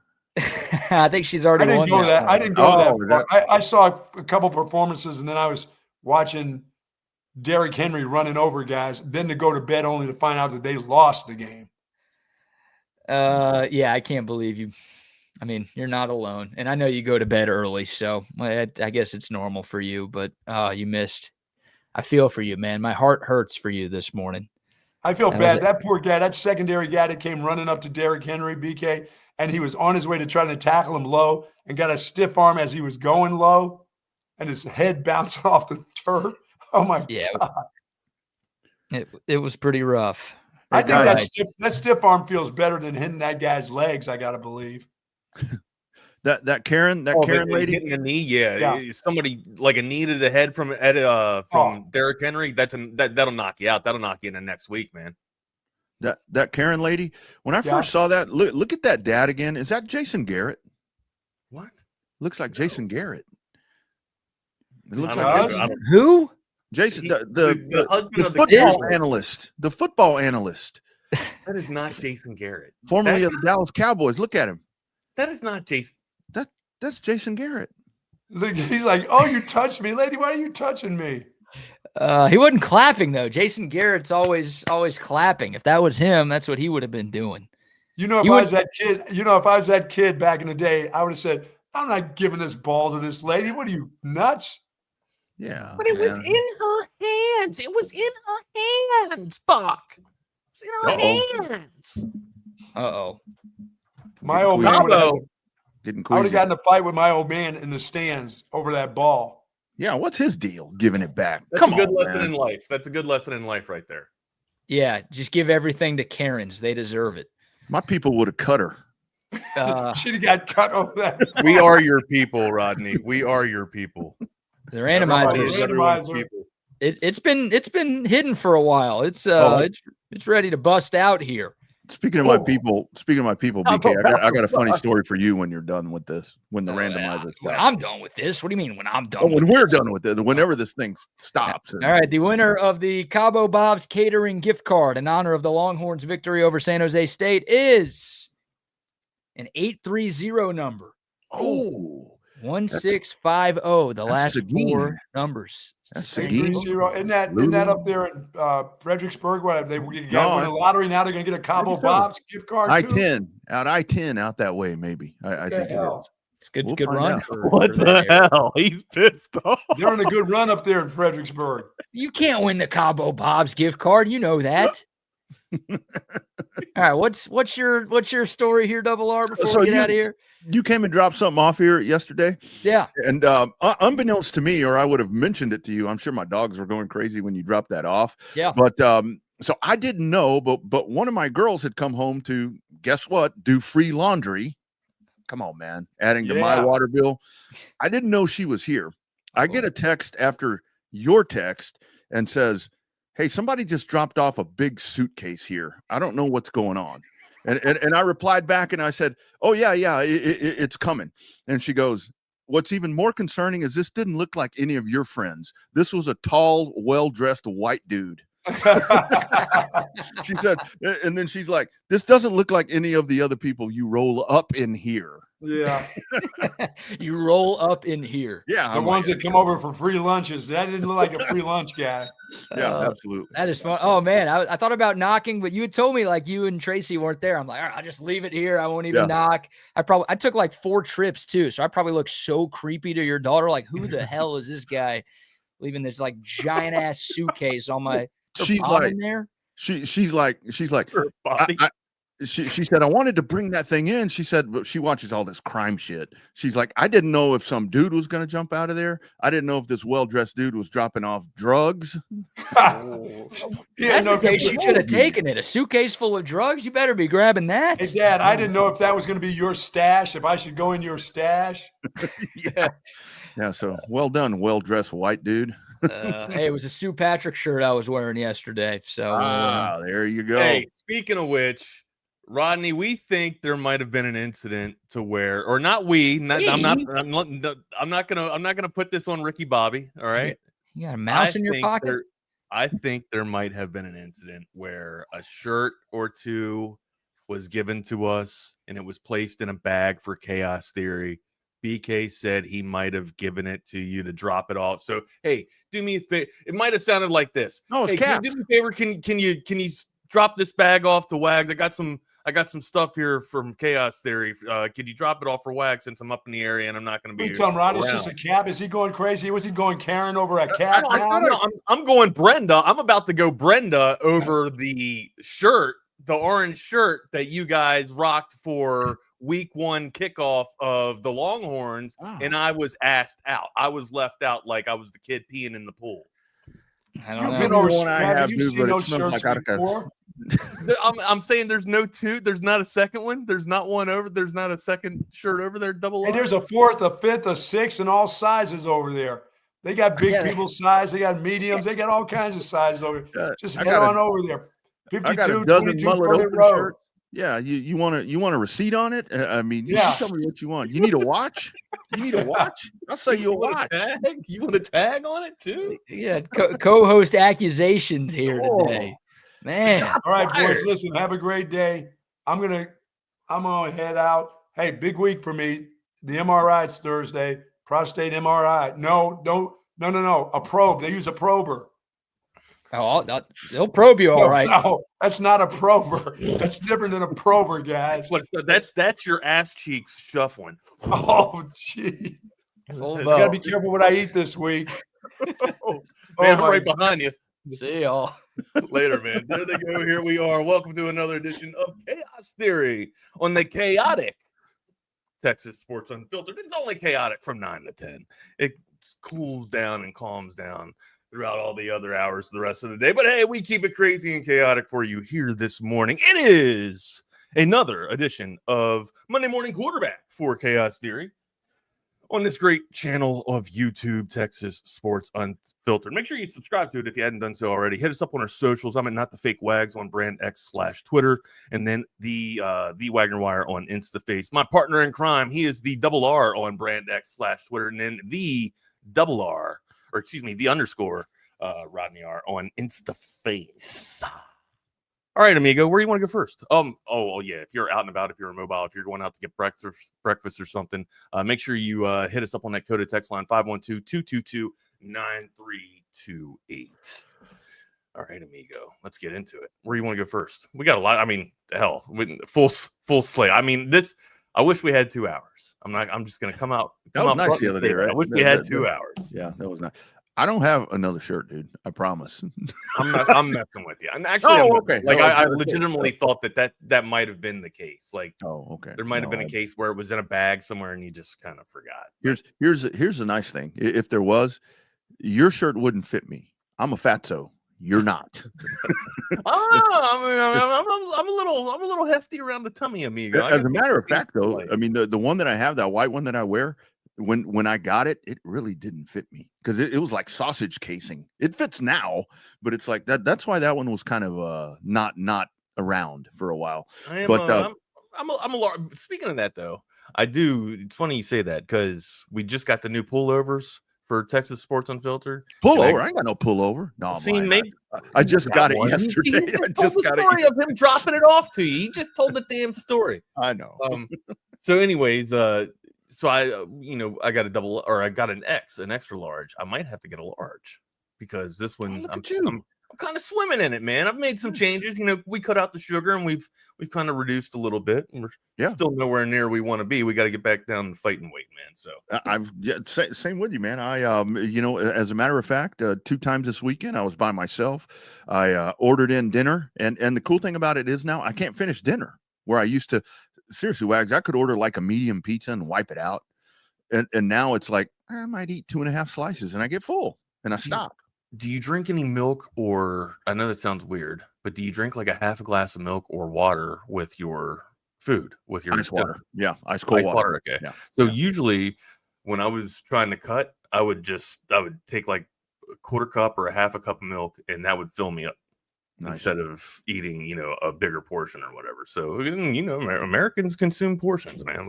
That's absolutely what makes us so beast and others not. So, or that in our diet and all the shit and ingredients we put in our food. Anyways, no more NPR talk for this Monday morning quarterback edition. Where do you want to go first, amigo? You got greens. Man, let's go down the Texas road and get it out of the way. Let's kind of get Baylor, there. Huh? I hardly know her. Jesus. Yeah. Yeah, what happened to SMU? Now, see, I had a little more confidence in my pick after watching that. Where I thought Baylor for the Big 12, knocking off SMU. But our Texas Longhorns, you're 1-1. You had overreaction Monday after the loss to Ohio State, and I think now we're getting a little bit of overreaction Monday where it wasn't the emphatic destruction 88-0 win over San Jose State. But all right, well, let's start I'm there. Do you have concerned. any concerns? Offense has just got to find its Stella got to get her groove back a little bit with the offense, because it's sloppy. And you had a few good minutes. You had a few good minutes of really good football. Otherwise, with the offense, it's just not there, Wags. I know it takes time. But Arch looked more comfortable, as he should have. But there are things that need to gel right there, man. I'm glad he's got Parker Livingston, because that seemed to be the guy. I thought with the 83-yard touchdown pass, there's the defining moment of the season. But then they kind of regressed back into where the offense has been a little stagnant, it seemed like. Yeah, that was kind of my take too from the game. I got some more in-depth notes that I'm gonna go down here a little bit, but I mean, are you worried or concerned that there's not enough targets for Ryan Wingo? I did it again. I would like to see some of our fastest dudes or some of our best athletes get involved in the game and get involved early. I feel like, and I have that as one of my notes here too, I think Arch to Livingston forcing this could turn into an issue. Sometimes I don't see Arch going through his progression. Sometimes it looked like Arch was just honed in on Livingston and not going through his reads. There was one time where he almost wished the time that he hit injuries when he came back and surveyed and found injuries late. There was a time where he was just literally staring down Livingston with two guys on him, wishing Livingston would come open, and then finally surveyed left and then saw that there was somebody wide open. There has to be somebody wide open. If there's two guys on one guy, there's probably somebody that's wide open somewhere, or somebody that's beating coverage. So that's a little bit of some things that I think Arch needs to get down and Arch needs to read. But then again, I'm not a quarterback guru. This is just what I noticed from sitting on my couch. All right. Yeah. So I'm just going to go down a few of my notes that I took here for offense. And then, we can talk a little bit more about the offense, and then we'll get into the defense. All right. But yeah, plays are very too slow and they take long to develop. That's still a process, right? There's not hard hitting like I see from, other teams out there, hard hitting from the backs. I still see a little bit of reluctancy, and I understand that that's Baxter's style. He's a very patient, very slow runner, allows the hole to get open there, or allows the, maybe in that zone blocking scheme, there's not a hole right there. So he's waiting at the line of scrimmage, for something to, move and where you can find a crease of daylight. I think dancing and going side to side is a little cautious. Me, I'm a fan of a one cut back, hit the hole, give a cutback, go against the natural grain or natural flow or pursuit, and then you're going to pay dirt. A James Cook, Derrick Henry is my type of bat. You know what I mean? A one cut. I don't need dancing and stuff at the line or behind the line of scrimmage. Just fall forward, get me 2 yards, and we'll live from that. All right. But yeah, allows opposing defenses to recover easy as well. With those slow developing plays, because there are times where the guys are beat, but then also, they recover right back into them because, or we have them beat at the line, I feel like, and then after the snap, post snap, they're back within recovery because the play just takes too long to develop.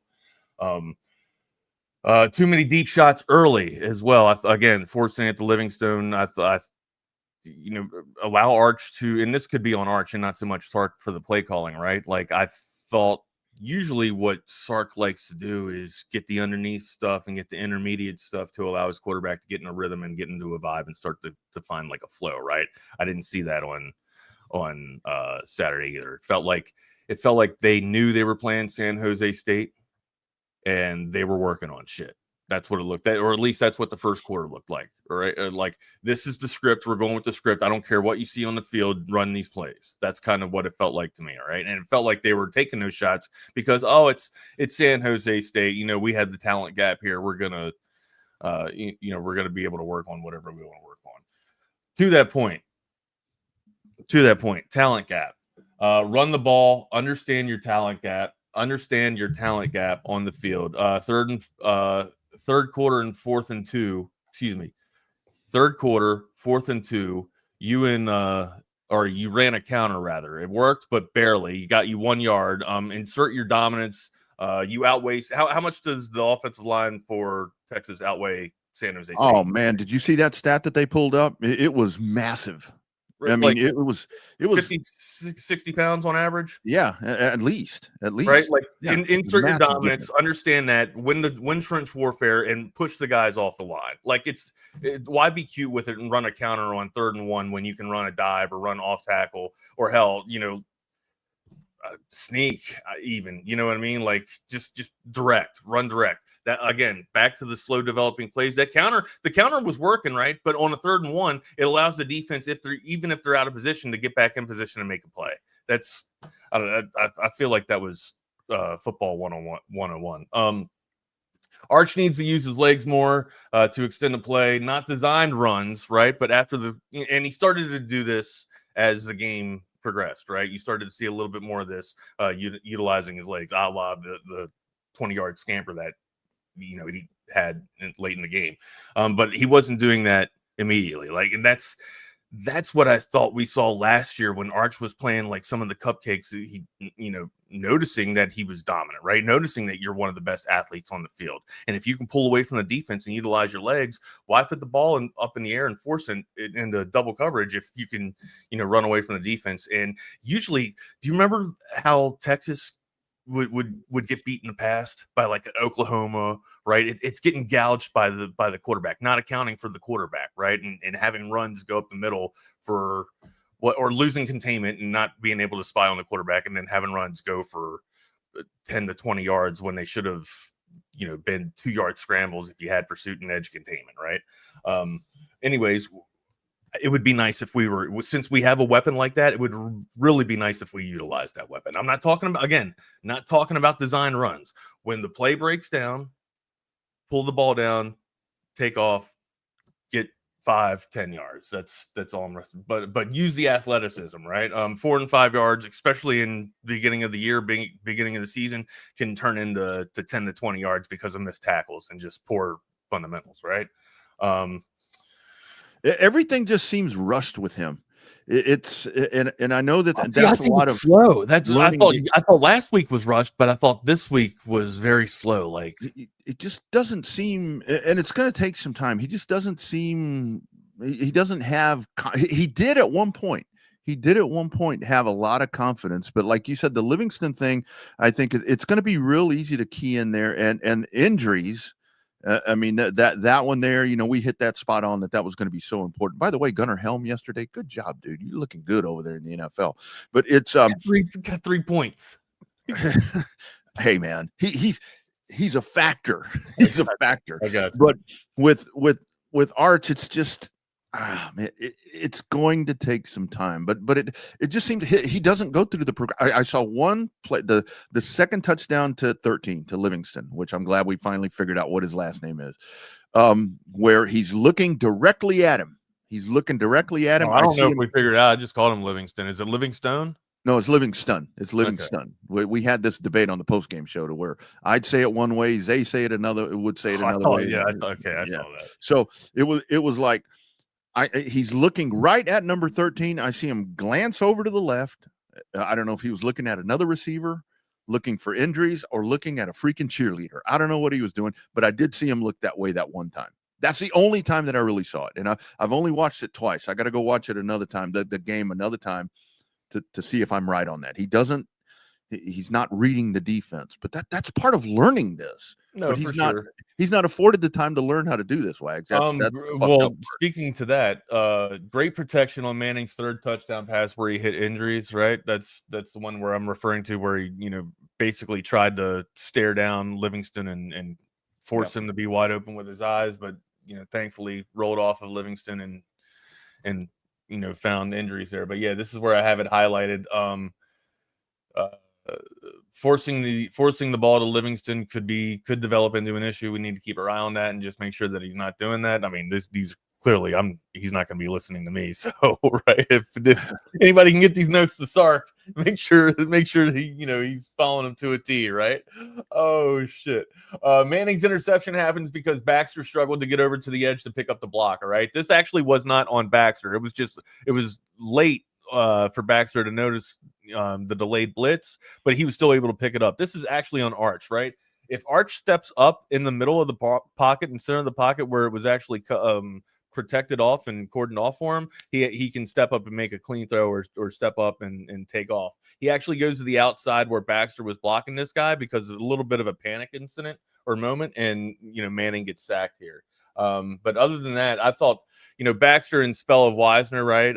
Baxter, we have a really good problem with our running back room, right? If we can't find a flow for Wisner, or if Wisner gets banged up, we can insert Baxter, right? Like, again, I talked a little bit about, the style of running that CJ Baxter isn't really not what I want to go with first, but if you can't have a one hit or a one cut back that, like a Derrick Henry or whatever, CJ Baxter's a pretty damn good back, right? Not just with his runs, but, also what I'm alluding to right here, man, his ability to pick up rushes or blitzes or pass rushes too, right? He did it in Ohio State. Beautiful pickup to allow Arch, a little bit more time to make a deep throw. And he did it against San Jose State. It's just unfortunate that Arch kind of had the wrong read on that. Where else? And then this is second quarter, right? Second quarter was an explosion of offense. It was almost like they stopped doing their practice plays that were scripted for the first quarter. And then third quarter came out and it was back to practice. And that's my notes on offense. Your thoughts, amigo? It really was. The offense came out. It was stumbling around, just like we saw in the season opener. And then you had the big play, and that's really what I thought was going to maybe ignite, kind of take some of the walls down and give Arch and the offense a lot of confidence. And we did see that for a little bit. We really did see that for a little bit. But then it got back to the middle stages of the game. And look, I was all about at this point to where you have to have these guys need to be on the field. I know when you get in a win like that, it's like, okay, pull the starters, get these dudes out of there. Right now, again, remember we talked about that too. We said how I want to see the second stringers in, right? I did. I wanted to see a thumping, right? I wanted to see a 45-0 or 45-7 until the second string goes in. We weren't able. When did starters go in? Fourth quarter. Middle of the fourth quarter. Yeah, you didn't change quarterbacks. Excuse me, when the second string went in middle of the fourth quarter. It was 6 minutes or so to go before you ever saw a different quarterback other than Arch, and that's good. Now, is that not concerning? Like playing San Jose State, and remember, I said I wanted to see the starters, but I didn't want to see the starters the entire game. Yeah, right. Like. Yeah. And the whole thing is, I understand it to the fact where you're not going to lose. You're not going to lose the game, but what you are trying to do is get reps and get continuity and get all of that. But this all comes down to, look, I got to tell you, Brandon Baker, good kid, but you got a problem on the right side of the offensive line. And that's, that affects the running game, that affects the passing game, that affects everything right there when you have that deficiency right there. And the bad thing is, talking about San Jose State, when you have that deficiency as obvious as it was on Saturday afternoon, that's telling you something where you have to figure that out. And with the Livingston thing, it's you can't get totally reliant on that dude. It's the safety valve is one thing. Hell, I want injuries to be that. I want Jake injuries to be that, like Gunnar Helm was for Quinn Ewers. But that's where it's really obvious when you need a big play, where are you going? To 13. If I can see that, Ray Charles can see that. Ronnie Millsap can see that. Right. Stevie Wonder can see that. That seems to be the common trend right now in the early campaign, right? Yeah. Yeah. And so and I want to bring this up, what Jake Bayless says too, right? That one throw over the middle to Wingo that hit him in the feet should be an easy pitch and catch. Come to think of it, it looks like Arch and Wingo don't have the best chemistry. Bingo. Which is weird considering when those two went in last year, it was like, almost automatic. They were just dialed in, and they were connecting, right? So I don't know where the disconnect is this season. Maybe it's, Livingston is Arch's roommate. Am I wrong on that? No, that's right. That's okay. Right. So maybe, there's just some, unconscious thought of, hey, I'm going to try and get my homie the ball here. Right. Instead of, finding the open guy, which again, watch closely because this could develop into an issue.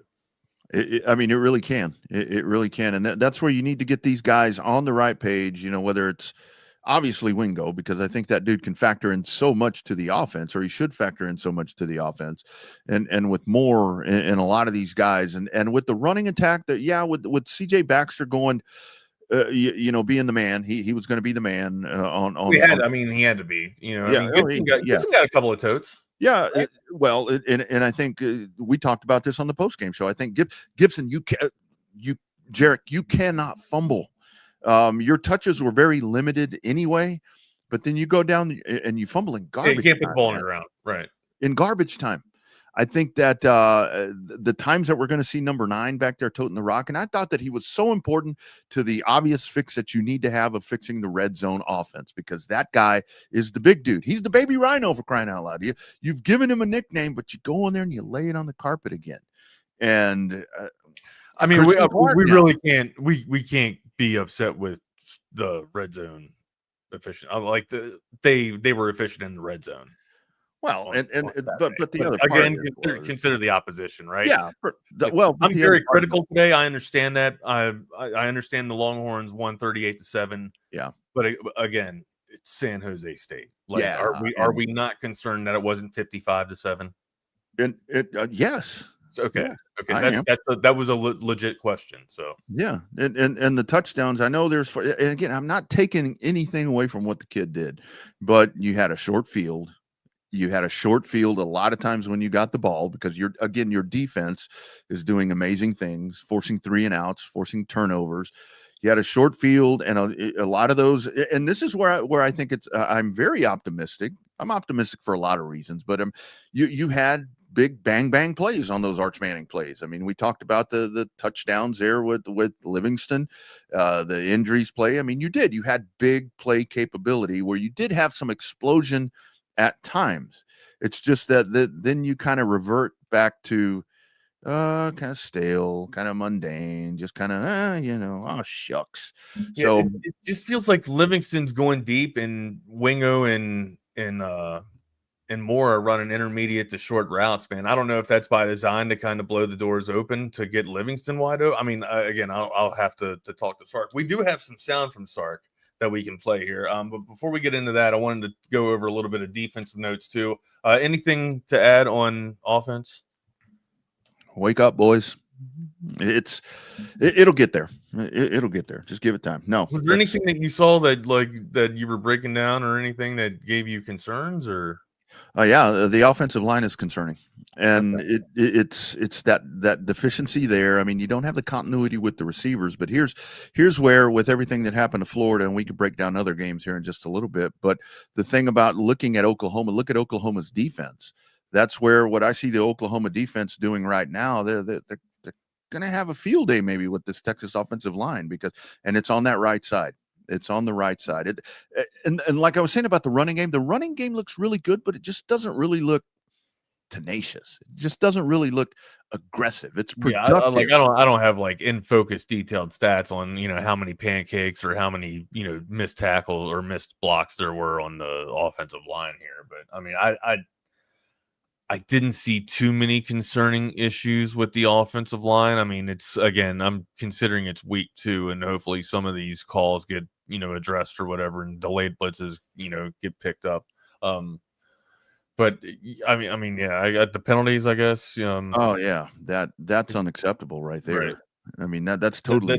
They're drive killers, and they're drive extenders too. So. And it goes into where the offense ever developing. Only game 2, but so many of those penalties are on the offense. I think there were 9 of them that were on the offensive side. So that's where this eventually, hopefully, will all come together. But the clock's ticking. You know what I mean? You're running out of preseason games or whatever you want to call them. So hopefully you're running. Yeah, you got about a month. You got a month of cupcakes, right? Yeah. But yeah, like after the job that the O-line did against Ohio State, and just being able to dominate, and only one play for negative yards, I thought that there was an immediate letdown. Again, it's week 2, so I'm not pumping the panic button on it, but you back to my first note, like, understand your dominance, understand the talent gap. You need to just lay on these people, put your weight on these people, and you'll get 5 yards a pop just doing that, man. With the way that you guys outweigh them. I hope they instill their dominance, coming up against UTEP, or else, again, back to that old adage of being, that warrior playing with your prey instead of killing it. You got to have the killer instinct, or else you're going to get killed. Yeah. Quick note, code of text line. The 830 number has been solved. It is Andrea Torres. Hey, congratulations, Andrea, everybody. Andrea. Well done. She's 830, but she's an Austin person right there. So Patrick, everybody. He does football. Patrick. Thank you. So she will be able to hit the Cabo Bobs. Congratulations, Andrea. Thank you for checking in on Texas Sports Unfiltered. So, yeah, defense. Yeah, defense can be about. Yeah, defense can be quick. And Sark, actually, we got some sound on this too. About Sark with his, and we'll hear from it in just a couple of minutes. But they need to have better pursuit. One, right? Don't field or I guess don't rely on the guy that's in pursuit already to make the tackle. There's a chance that he could miss the tackle and then the play goes for another 10 yards. You need 8 hats to the ball at all times. Like that's a cardinal sin if you don't have it, right? Like you need 8 hats flying to the ball. Pursuit needs to get a lot better. More hats to the ball.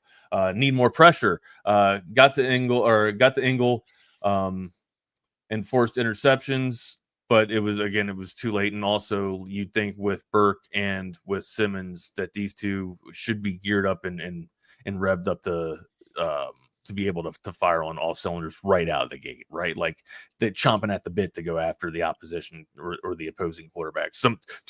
In my opinion, two of the best edge rushers, not just in the SEC, but also in the nation, right? And, if the trend is if you're the best in the SEC or one of the best in the SEC, you're probably one of the best in the nation too, right? So those two kind of go hand in hand. Need more pressure to get to them. And then, Rodney, after all my notes, I have one here. They addressed everything that I was critical about in the first quarter. They addressed, forced 3 straight turnovers that led to points. So I got it again. Consider the opposition to San Jose State, right? But again, you come out and you force 3 straight turnovers. You don't allow them to get in the sync. They're moving backwards instead of forwards there, and your defense starts to get off or weaponized rather, and turns into an offensive production of the game, essentially, right? Getting the ball back for the offense, or hell, even the one thing that I didn't see a scoop and score. I didn't see almost Trey Moore, almost. Yeah. And again, like Trey Moore, like I need more of you, buddy. Like more, especially in a game like this, like. This is where you insert your dominance, right? Like, and like Colin Simmons, like I'm not going to bullshit you. I was like, all right, he didn't get a sack in week 1. He makes up for it. We're going to get 3 here. We're going to get 3 sacks today. Yeah. I'm assuming Colin Simmons is okay when we talk about, guys playing later in the game. Sure. We saw him go into the tent too, right? I'm not too concerned with getting pressure off the edge. I think that will come. But here's the thing too, right? Like something that and again, going back to it, it's San Jose State. But what I saw from that defensive interior to get pressure, not just run stopping, but also to get pressure on the quarterback too, to not allow Ingle to step up and make throws, but also getting after it, right?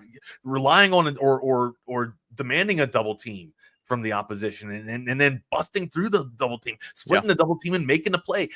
Those are Sunday plays. Right. Mm-hmm. Those are things that get you drafted. Right. If you can continue to do that and not just through the next month here, but as you can, take it into Florida and take it into Georgia, that's where we need to be for our defensive line, man. No holes, no vulnerabilities, man. And also it allows Hill to scrape so much better, LaFau to scrape so much better. I was very pleased with the defensive line play from the interior. Right. Little concerns from the edge, but again, they turned it on. But you got to keep your foot in. This is my last note. You got to keep your foot on the throat. Go for the kill. Don't play with your prey. That's it. Anthony Hill really is the one that when you want to talk about with preseason expectations and all that, where it's been very consistent with what he's done. And I think that it would be really easy to have a little bit of a defensive layoff coming off of what you did against Ohio State, because that's the one narrative that I've seen coming out of the Ohio State game with Texas, is that folks are saying this defense could be really, really good, which is something that we knew here in the Austin region that was a no-brainer. That it was going to be. But I didn't know that we would get we would get this type of love on this. A lot of love on this. Like Watson's playing pretty damn good right now. Yeah, absolutely. And there's a lot of contributors there that are part of that. But here's Steve Sarkisian on the defense, because, and again, I just got a text from a guy. He's like, "You sure are beating up on the team." It's like, well, when the expectations are this high, this is a good thing. This is a good thing. If if we're this critical on 38-7 win, that's a good thing. All right, that means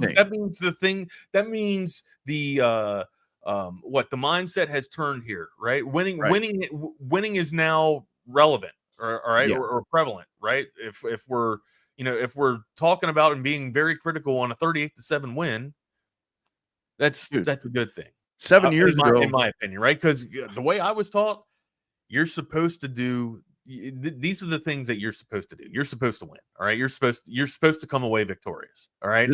This is where you're going to get hit is the standard.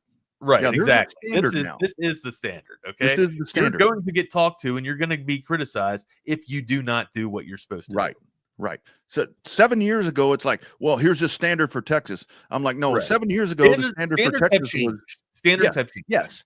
38-7 7 years ago would have been a real freaking big deal to me. I don't care if it's San Jose State, Lanier High School, Lake Travis. I don't care who it is. But now you've got the standard way high. Here's Steve Sarkisian on the defense. Obviously, one of the best elements that we're seeing with this team. Like I said, I was so pumped about the turnovers, because you heard me talking about them all week. To be a great defense, it's not just about stopping people. It's about taking the ball off of them, and it's about creating really good field position for your offense.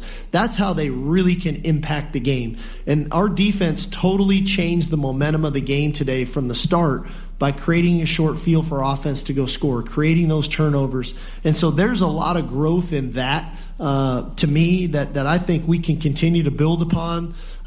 This was a unique style of offense with the run and shoot that was more run today than maybe we were a little bit anticipating. And we had to readjust some things with the defensive line. We had to play our gaps better. We had to get off blocks better. We had to be a little bit more violent, getting off blocks and minimizing some of the leaky runs that were happening. But I thought our safeties, our linebackers were attacking the ball when they got to the second level. But we've got plenty of room to grow, in my opinion, in all three phases. And that's expectable. It's week 2. But, I just want to make sure that, hey, we appreciate the win and we value the win, but we don't think that we're a finished product yet. And that was a message in the locker room. We're not a finished product. We've got to get better, and we got to improve. Can we get the offense to adjust like that in game, Steve? Right.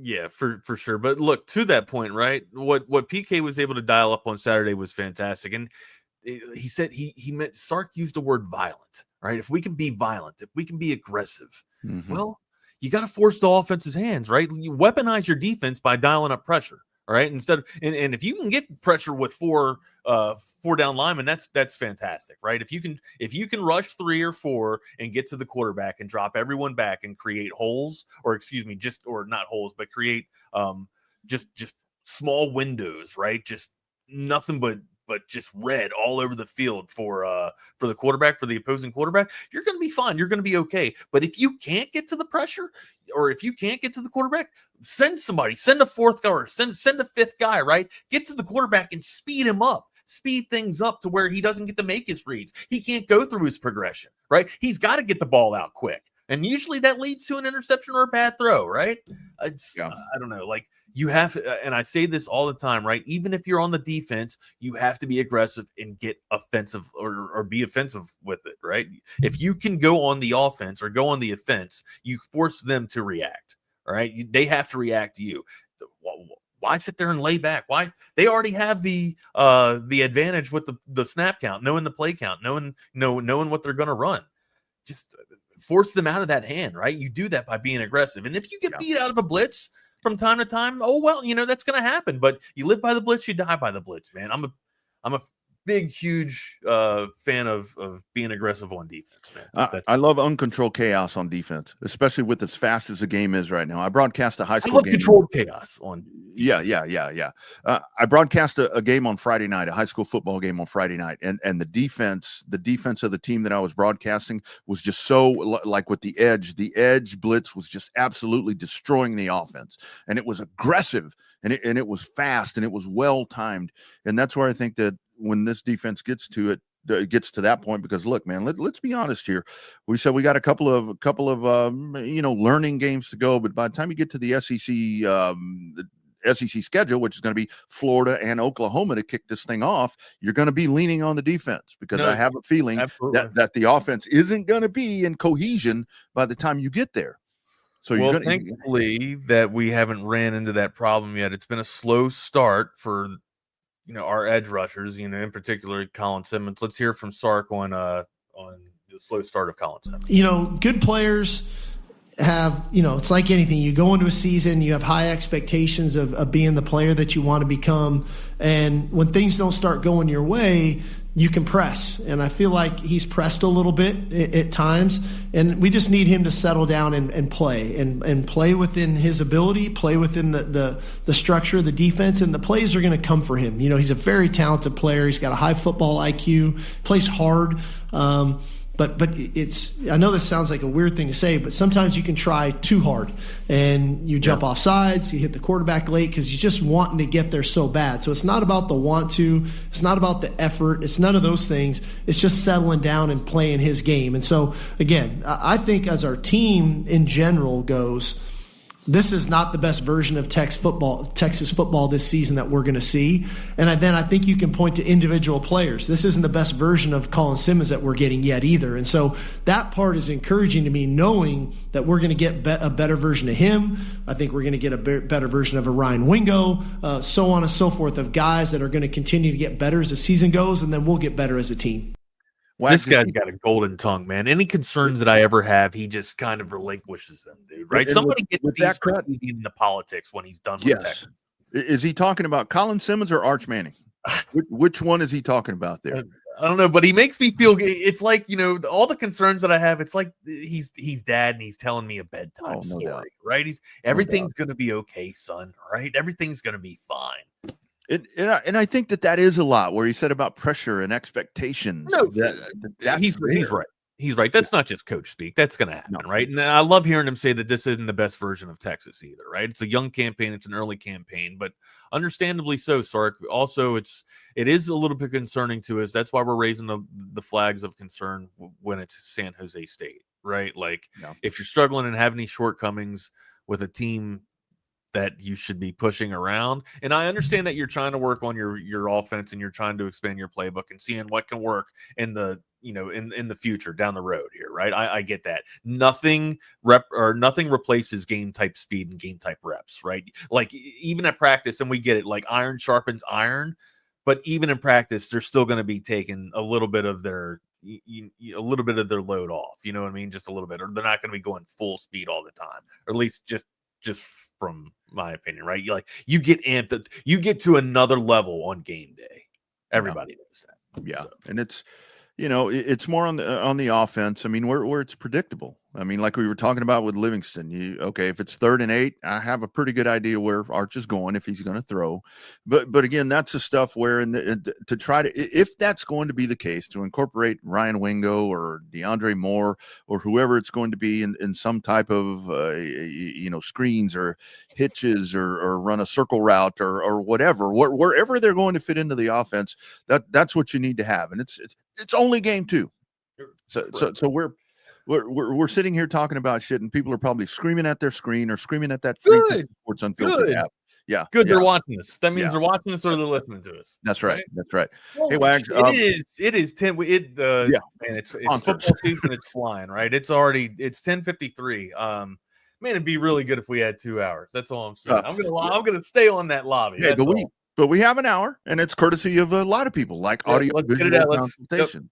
Let me tell you, man. Yesterday, got out, had to go do some stuff at Verde. Michael C., I'm sorry, I was out judging cars. Sorry, I missed you, man. Boy, that was a rushed event out there, but it was cool. Came home, fired up the screens, and it was AV consultations all day long. They can do that for you. Here's a word from AV Consultations. Hey, this is Tom McKay, owner of Audiovisual Consultations, and we'd like to take a moment to thank all of our clients for making the last 37 years both fun and fruitful. If you haven't yet, I'd like to invite you to give us a try for all your home electronics needs. There's no need to leave your home to find great pricing and incomparable service. No traffic, inexperienced sales geeks, or pushy showroom tactics. We come to you. So just relax, hug your kids, and smile. We handle all the work. Just give us a call at 255-8678 or online at avconsultations.com. Absolutely. AV Consultations, avconsultations.com. Also want to talk about our friends at Covert Bee Cave. The most opportune time right now you're getting to, whether it's a new or pre-owned car, truck, or SUV. What are we at? September 8th of 2025. Those 2026s are starting to roll off the assembly line. So if you're going to look for the best deal on a new one, if you're looking for something new, that's when you get the year-end closeouts in the automotive industry or the pre-owned. I mean, you can really, I haven't bought a new car in years. The vehicles I've bought have been pre-owned because they, especially when you go to a dealership like Covert Bee Cave. Jump online at covertbeecave.com, check out their full inventory, then make that trip out there. It's worth the drive in and of itself. Here's a word from some satisfied Covert Bee Cave customers. You see Covert everywhere. It's that personal level of just feeling like it's a personal family interaction. The customer service, it's impeccable. It's unlike anything I've ever experienced buying a car. Over the 30 years that I've been buying cars from them, I feel like I know them and they know me. Covert's done an amazing job of making me feel valued. If you purchase a vehicle and you want to feel like you're part of a family, join the Covert family. Come and experience it for yourself. Covert, born and raised in Austin. It's a Covert deal, not now, not ever. Also, McCall Custom Homes, looking for that cooler weather. I mean, yesterday was the opportune time to be outside. I went out in my backyard space, hit my little golf machine with the little ball thing there. Hit a few before we had the afternoon slate of NFL action. If you want that outdoor space, you want the indoor space, whatever you're looking for, it's McCall Custom Homes. McCall Custom Homes, ATX.com. Wife had an event last night. She had a friend that came over. I hear them talking over there. She calls her friends up, upstairs, Wags, and she's like, "Come in here. You got to see my bathroom. You got to see my new bathroom." So proud. You're usually very proud of whatever you get from McCall Custom Homes. Hey, man, you're looking for that. I was going to tell you about Hurricane Heck too, if you don't. Yeah. 512-633-9580. Be sure and mention Texas Sports Unfiltered for that free estimate. You got to mention TSU.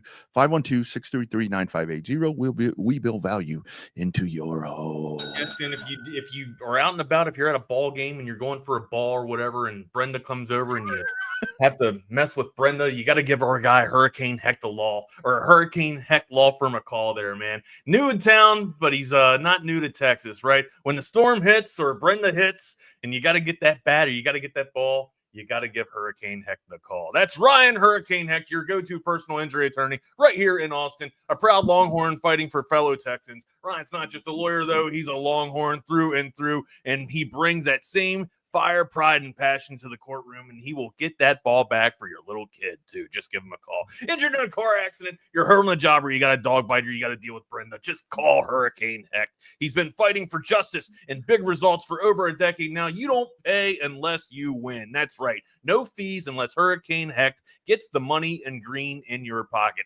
Aggressive in the courtroom, compassionate with his clients. Ryan knows what you're going through, and he'll fight like hell to make it right. Austin-based, Texas proud, supporting local sports, local businesses, and local families. Friend of the show, went to school with BK and fighter for the people. Don't let insurance companies push you around. Let's let Hurricane Heck blow that case wide open. Call today, 512-938-8929. That's 512-938-8929. And you can reach him at Ryan@HechtLawFirm.com. That's Ryan at HECHT lawfirm.com. Tell him the crew from TSU sent you.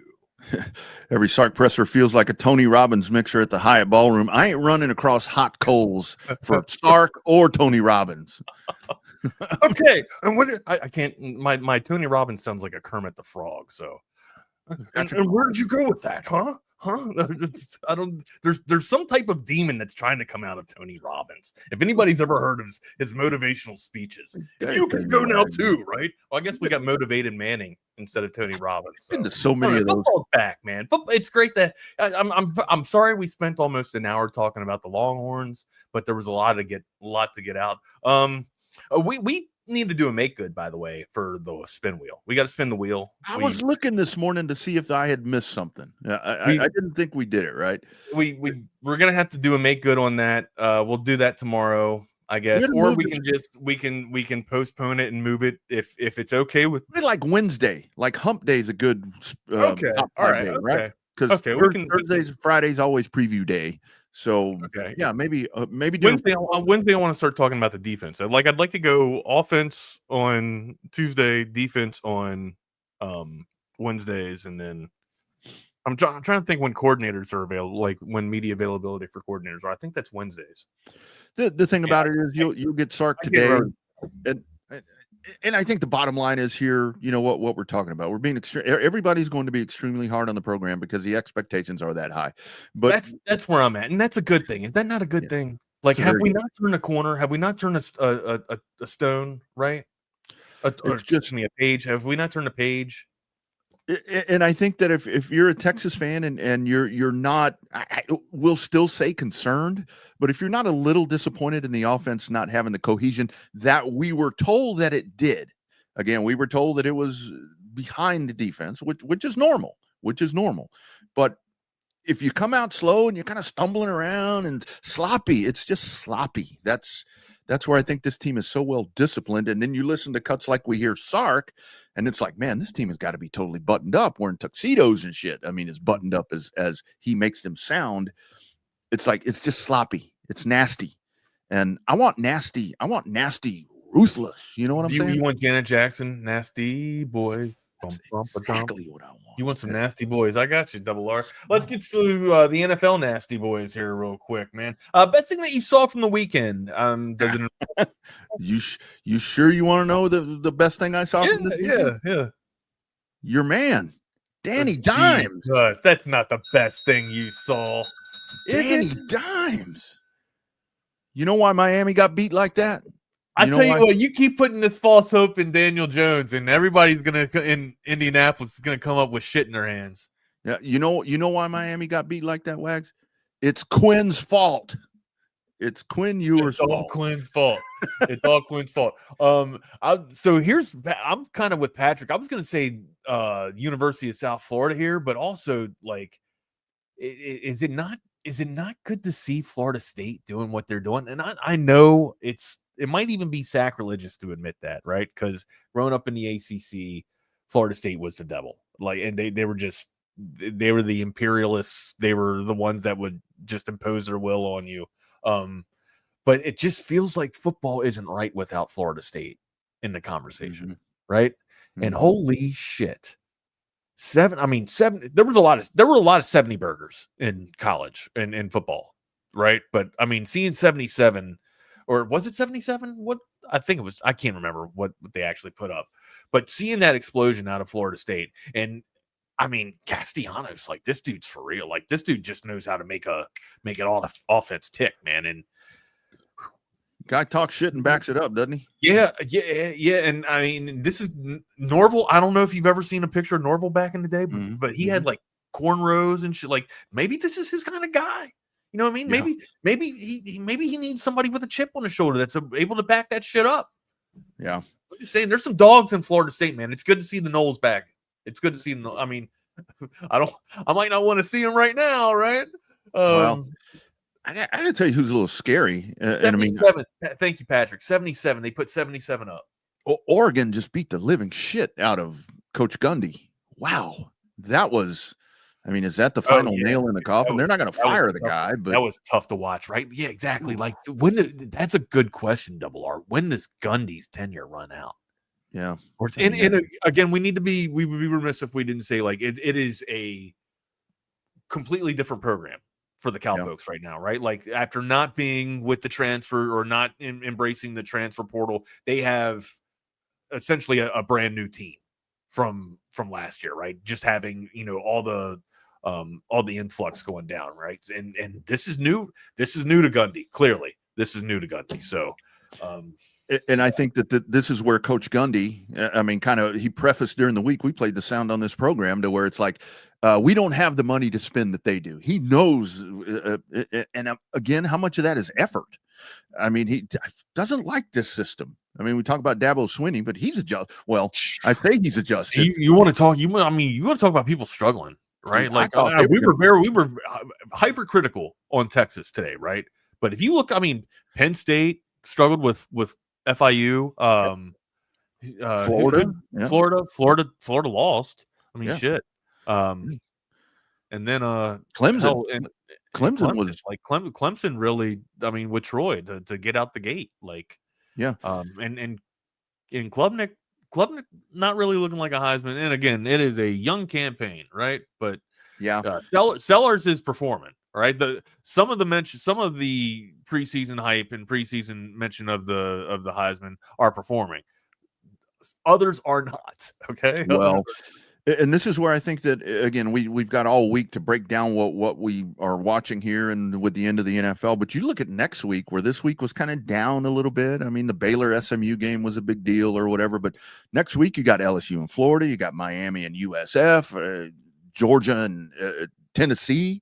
Next week's going to be pretty healthy. Next week's going to be maybe a better indicator. If South Florida beats Miami, we're going to have a real conversation. Like, we need to have a real conversation. Boise State, they were ranked. All right. Yeah. Florida, Notre Dame, and the Aggies. That's going to be the marquee matchup. That's going to be fun to watch. That'll be a lot of it, and it's a Kyle Field, so that ought to be. Michigan, Oklahoma. What do you think about that game? Oklahoma defense pretty good, right? We go. Yeah.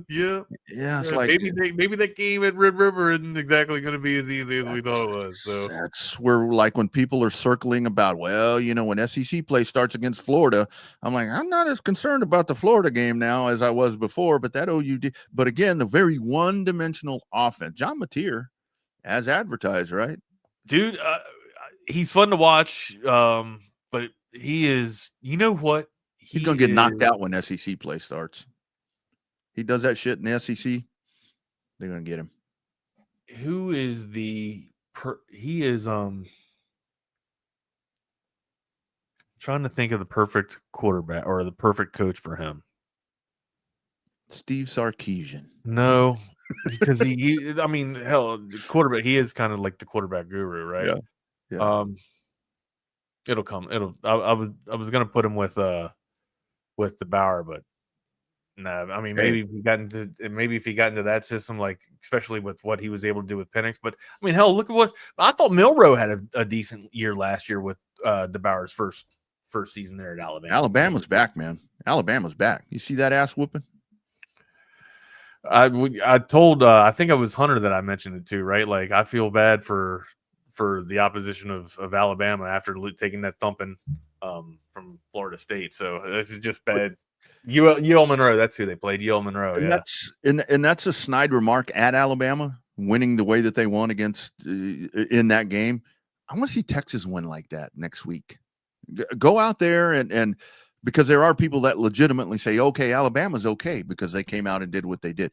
Texas, go out and do that. Just let that offense just go crazy. And let the defense be stifling, in the words of Archie Bunker. What if Coach Leach was still with us, and Mateer was with Coach Leach? That would be a pretty damn good tandem. That would be a pretty good tandem. All right, we got Minnesota tonight, right? We got the Vikings, and we also have the Bears. Oh my! To finish off our NFL slate here, Minnesota favored 1.5, over under 43 and a hook. What do you like here, Double R? I like Caleb. Hey, what's up?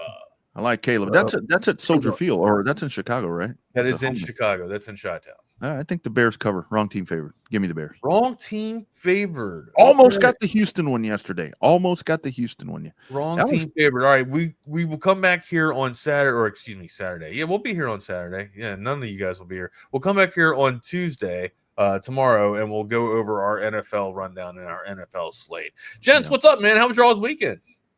Can't complain. It's always a nice weekend when we can sit back and watch football, and we get it right off the bat, so it was nice. And the Cowboys didn't play on Sunday. Exactly. That's what it. Yeah. So when we get the full weekend, it's always a great time. You could actually enjoy football and not work, right? Exactly. Nick, I watched that game on Thursday. Felt pretty damn good after that, right? They had chances to win. Honestly, truthfully, they should have won the game if you talk about the mistakes they made in the second half. But all in all, to be in that game, for the defense to flip on its head the way it did in the second half and perform well, there's a lot of positives you can take out of that. But, and they have a encouraging upcoming slate of opponents to where they can get some things right before that gauntlet in November and December. I think they're going to be all right. I went from 8 or 9 wins to 8 or 9 wins, So yeah. I think you're going to be all right next week. I think you'll take care of business next week. Probably, most likely. Yeah. If you don't, then we're going to have some major concerns, and you're messing with our draft pick. So exactly. All right, boys. What's on the slate, man? I'm assuming a lot of football. Yeah. No U.S. talk. Open. You're not going to talk tennis today. Yeah, no tennis. No, Alcaraz, another one. Tennis. Yeah. The only tennis players I can name are retired, and there's 2 of them I can think of. So that's that's math. That adds up. Jordan, you over the COVID? You feeling all right? All right. So I don't know. Okay, so my girlfriend had COVID about a week ago. Tested positive. Didn't go to work for however many days. Then I started feeling sick, the day she went back to work, of course. And I don't know. Thought it was COVID. Had some similar symptoms to what she did, but wasn't quite as bad. And I took a COVID test. I was negative. Sure. And I've slowly been getting better for the last few days. So I don't know if I have it or don't have it. I haven't left my house because I felt like shit to begin with. You could have had the flu. In my car, still in the shop. So, I haven't gone anywhere. Your car still in the shop? Yeah. Shout out to Hiley Buick GMC of Fort Worth for being horrible at their fucking jobs. But whenever I go out in public next, I'll take me another COVID test. We'll see. I don't want to get anyone sick or any of that. But if she gave you COVID, then y'all aren't leaving enough room for Jesus. Something's going on there. We need to investigate. I'll never have the flu. I'll never have the flu. That ain't my girl. Where's my girl? It ain't that. Oh, I know it ain't that COVID. I ain't getting tested. That's Aunt Kim Mulkey right there. Yeah. No, man. I don't know if you've seen Aunt Kim in a while, but that's Aunt Kim. Yeah. Look, if Hiley Buick GMC wanted to sponsor us, then I would tell BK don't take the money. These guys stink. Seriously. Seriously. The lead mechanic who's been in charge of my car the first 2 or 3 times literally got fired. And you took it to a dealership to get it fixed? I'm on the warranty, man. I had to. Oh. Yeah. Okay. If it's all right, if it's under warranty, I got you. But yeah, let's not do this again. Right? I know. Learning has occurred. Let's take it to a shop. Paul's Motor Works. Come all the way down to Austin for Paul's Motor Works. All right. Mm-hmm. Yeah, I'll tow it down to Austin for that. That's right. Hold on. Do we have a sponsor for a tow company too? If we do, use them. Use them to tow it all the way down to Austin. Yeah, there you go. All right, guys. I gotta get out of here, man. You guys have a great show, dude. I can't wait to hear it. Hey, man, we'll talk to you guys tomorrow, man. Hey, Nick, by the way, thank you for the nugget with Turpin. Appreciate you, dude. Absolutely. I know he didn't have that great of a game, but look, you can see that he's starting to get more involved in the offense. You see the vision. Yeah, right. It's coming. It's there. Thank you, sir. Appreciate y'all. What was this nugget on Turpin? It was just round 16, you need one last receiver. Just draft him, just as a flyer. He might not be the worst flyer in the world. I took him at 12. There you go. Took him. There was nobody left on the board. So this better be like a 18-team league. Taking Cavante Turpin at 12. What are we doing? Not 12 overall, 12th round, dude. Yeah, I know. The point still stands. No, man, I'm good. Trust. Jordan, when was the last time you won a fantasy league? That's right. Wags wins them every year. Wags wants a beer. All right. Well, pop it out of your mouth. Welcome into the Lone Star Playbook. I'm Jordan Scruggs. That is Nick Harris. Apologies in advance if I start coughing or have to mute myself because of that. You can obviously hear it in my voice. Still not 100%, but we're thugging it out. Gonna start with college, and then the back half of this we'll get into some NFL, some Cowboys talk. Want to talk about the Texas game. 38-7 win over San Jose State. Obviously kind of a get-back game for the Longhorns after falling to 0-1 in Week 1 versus Ohio State. But, hey, Arch Manning, certainly some highs, certainly some lows. A lot of people on Twitter are talking about the face he makes when he's throwing the ball. Is he hurt? My theory is correct. My theory is correct at this point. He has a shoulder injury. My theory is correct. Okay. Well, Horns 24/7's Hank South talked to someone close to Arch, who made it very clear there's no injury. This is the face he makes when he throws the ball.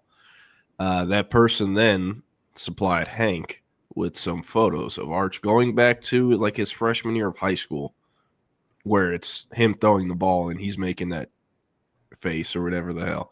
I also think part of that too, the video that keeps getting shown all over Twitter where it shows him throwing the ball and then it cuts back and has like a slow-mo version where he's face on. He missed the pass. Like, if I'm in his shoes and I miss a pass, I'm probably going to make a face or have a reaction because I'm mad that I threw the ball in the dirt. I think that's part of it as well. But I don't know.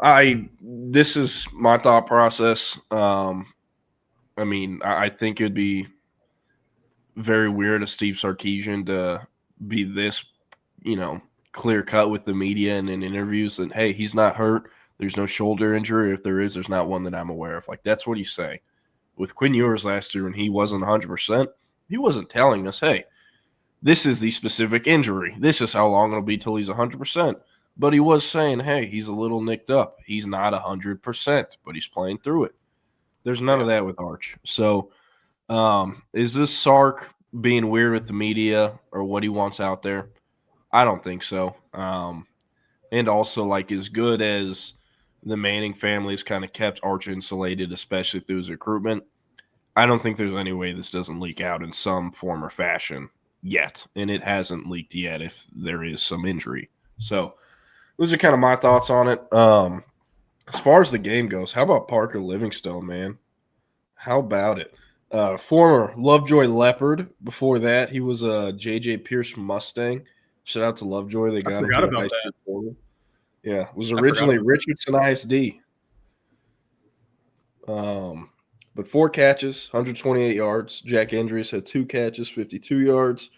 DeAndre Moore left with an injury. Looks like a concussion or possible head or neck injury. Sark didn't comment on it at all after the game on Saturday. Said, on Monday in the Monday press conference, he should have an update. So we should be hearing what it is in the next hour. I believe that press conference starts at 11 a.m. Central. Trey Wisner and Alex January both did not play. If this was a conference game, they would have played, but they did not play. It's non-conference. I probably could have suited up a running back for Texas for San Jose State, and there probably would have been a similar result. So just wanted to clarify, they have not, they're not actually super banged up or anything like that. Going to turn it over to you. Anything that really stood out to you from watching this game, or I don't know, just kind of seeing Texas bounce back? Yeah, Arch wasn't 100% clean, and I don't feel like the offense was 100% clean either. Overall, though, I like to see the integration of Cedric Baxter as kind of the lead bell cow. I wanted to see what that looked like coming off of the injury. So, Wisner being out, that allowed for that opportunity. I almost got my score prediction right. I said 38-10 on Texas Sports Unfiltered, but it's 38-7. Overall, the defense was fantastic once again. I did not realize Jalen Gilbo had not had an interception in his career at Texas. I think that speaks volumes. Anthony Hill with his 2 forced fumbles as well. Like Gilbo almost had 2 picks because he dropped one as well. Yeah. So that was tough. Anthony Hill with his 2 forced fumbles. The second one just being hilarious, knocking out the kid. The defense overall, I thought played really well. Again, they really only allowed that one big drive, but aside from that, this defense is continuing to play like a national championship type of defense. It's just you hope that the offense can step forward. I wonder if we are trending toward a reality, though, where this offense is just Parker Livingstone at receiver. I mean, they need Wingo to show up. They need DeAndre Moore to show up. They need these guys to be playmakers. But as of right now, it's just Parker Livingstone. So that's kind of surprising to me, at least early on. I would not have pinned him as the guy to show out early on. But, maybe you get Jack injuries involved a little bit more. And, these guys can pop off. But, Parker Livingstone, just the first one in, last one out type of guy, You just love him at receiver. Sneaky athlete, lunch pail guy. Sneaky first one in, last one out, gritty, does all the dirty work. You're going to be hearing that shit for the next 2 years. It's also like everyone's like, he's Jordan Shipley. They have nothing in common besides playing the same position and having the same skin color. Like, that's about it. But I thought Livingstone was great. They're going to need more from Ryan Wingo. I think part of that was on Arch, but also they need more. He's supposed to be the one, not Parker Livingstone. Also think, what does this look like if DeAndre Moore misses a few weeks? How is this going to work? And Emmett Mosley, when is he coming back? We knew he probably wasn't going to play this game, but if him and DeAndre Moore are out, who's the third receiver on the field? Is it DeAndre Moore, Khalil Lockett? Because Wingo can play all over. Livingston could, I guess, play in the slot, but you'd rather have him outside. So, what does it look like? So I'm very curious as to the updates we'll hear from Sark on DeAndre Moore and Emmett Mosley here in the next hour. I'm going to pour a little cold water on this thing. Jarrett Gibson, man. Let's do it. Jarrett Gibson. Yeah. And you wonder why he has not been getting snaps. You wonder why. There's your boy answer. Dropping the money. Like, what are we doing? Not good. And you knew in the moment right then how upset he was on the field and walking off and stuff. I mean, he knows he fucked up. So that is not good at all. And again, I said Wisner. He's not hurt, seriously hurt. He's going to be fine by next week, but not good for him, and I think his future. I said it multiple times this offseason. I expect the entire running back room to come back. I highly doubt Baxter or Wisner will be able to have a good enough season to go to the league quite yet, and if they do, they'll be a late day 3 pick most likely. So if all those guys come back and they add Derek Cooper, who can play as a freshman, someone is going to leave. That's just how it is. Someone is going to end up leaving. So I don't know. If Jarrett Gibson, if this is going to weaken his snap count even more after fumbling, well, that's probably the most likely candidate, I would say. And no, I'm not saying he's going in the portal, but, I mean, you can see this snowballing into that eventually. That's what I'll say. And, man, I mean, the first few drives I'm watching, and I'm like, oh, fuck.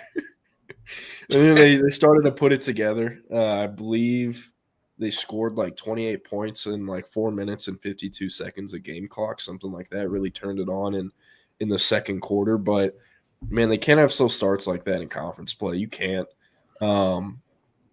Side note, also thought where is this? Leland Smith and Danny Scudero, they made themselves some money. Welcome to Power 4 football, my friends, because that's where y'all are playing after this year. So I don't know. Shout out to them. I didn't think they were bad at all. Didn't see any Larry Turner Gooden. He was credited with 6 tackles, but he was on the field. Didn't notice him really. I don't know. That's the point. That's why he's there. Yeah. But hey, tied for second leading tackler on the game. Murad Watson. Texas, they rotate all these D linemen. They're all new, so I think it's kind of hard for Texas fans to really see them standing out. But, I mean, man, Murad Watson was great. Credited with 1.5 sacks. Colin Simmons finally got home to the passer. He's going to be good to go. I know he missed the rest of the game after he left with an injury, but he'll be just fine. He'll be playing next week. And, I mean, they wanted that information out there. They stuck a camera in his face right after the game, the official Texas football account, and he's like, "Hey, I'm good. I'm going to be just fine. I'm playing next week." So some good news there. Yeah, this is great. Yeah, Antoine, I'll maybe during the bye week before the Florida game, Will and I or Nick and I will do an episode where we have all those like advanced stats like targets, snap counts of different positions because I think we could see a completely different result from the receiver room week over week these next few weeks. Like, it would not shock me at all if Wingo has the type of game that Livingston had next week, or if DeAndre Moore does, if he's healthy, or Emmett Mosley has a game like that before conference play. They need these guys' confidence levels up, and they need them like clicking on all cylinders, the offense. Because, the San Jose State, UTEP, and Sam Houston State games are over when they were scheduled. That the game ended when they were scheduled. It was already decided effectively.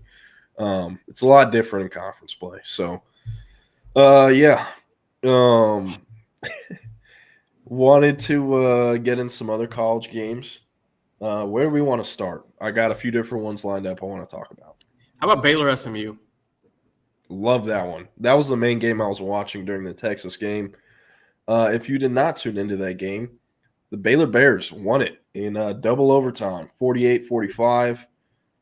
Kevin Jennings. Man, I love me some Kevin Henry Jennings. I don't know why they dropped the Henry from the last name, but I still act like it's there. Man, some of the funniest plays you'll ever see. Seriously. Nick, I sent you the clips, but some high highs and low lows. It was an awesome game, though. I love Jalen Cooper, true freshman from Cibolo Steel, caught a long touchdown, had another long pass, 2 catches, 89 yards. Romello Brinson was great. That first touchdown pass, a great play by him that should have been an interception, but it's going to count as a Kevin Henry Jennings touchdown. And then Baylor, man, 2 weeks in a row, Prize Picks, underdog, whatever you bet on. If Sawyer Robertson has anything under 300 yards, fucking take the over. It's hammer cash money. 2 weeks in a row, cash money. So, I don't know. What do you think? You get to tune into the whole game? Yeah, I saw bits and pieces. Sawyer looked fantastic. There's a lot of draft, quote-unquote, analysts who have been hyping up Sawyer Robertson going into the year. And I have fallen more into the Sawyer Robertson thinking than the Fernando Mendoza thinking, because there's some draft analysts that really like Mendoza at Indiana. I don't see it yet. But I like that Robertson has had a strong start to the year. He's getting multiple guys involved. And then a former walk-on, former Cedar Park Timberwolf, Josh Cameron, getting double-digit receptions, 100-plus yards in that game was fantastic to see. That's a big-time program guy for Dave Aranda, and he's done a fantastic job over there. Overall, though, I think with SMU, they're having to replace a couple of things up front, and you can see kind of the issues with that when they do need to, take a chunk off the clock. They've been relying on the big play, and they certainly got them in that game against Baylor. But I wonder what they can do when it comes to sustaining drives. But here in a couple of weeks, they're going to travel over to Fort Worth, play TCU. That's going to be a hell of a game, I think, between Kevin Jennings and Josh Hoover on display. It's going to be fun. It's going to be a lot of fun. Yeah, I saw your tweet with photos of Kevin Jennings and Josh Hoover that said like the 2 best QBs in the country playing DFW or some bullshit like that. And I thought about being mean and comment. Huh? Slight exaggeration, but not really. Thought about commenting, but I'm like, hey, I'm going to piss these staffs off. I do this, but here's what I have to say. Yeah, they're the best until like the temperature is below 60 degrees and they have to play in the cold. Yeah. Because neither of them have really done that. So when they Kevin Jennings did. Kevin Jennings did in Penn State last year. That's what I was getting to. Exactly. Neither of them have really done that. So when it comes time to play in the cold, it's whoa, this is way different. Same thing with Nico Iamaleava. Played his entire life in SoCal. Gets to Tennessee's in the SEC. First playoff game ever. Columbus on the road in November or December, and played like shit. Speaking of Nico Iamaleava, played like shit again. They lost to UNLV.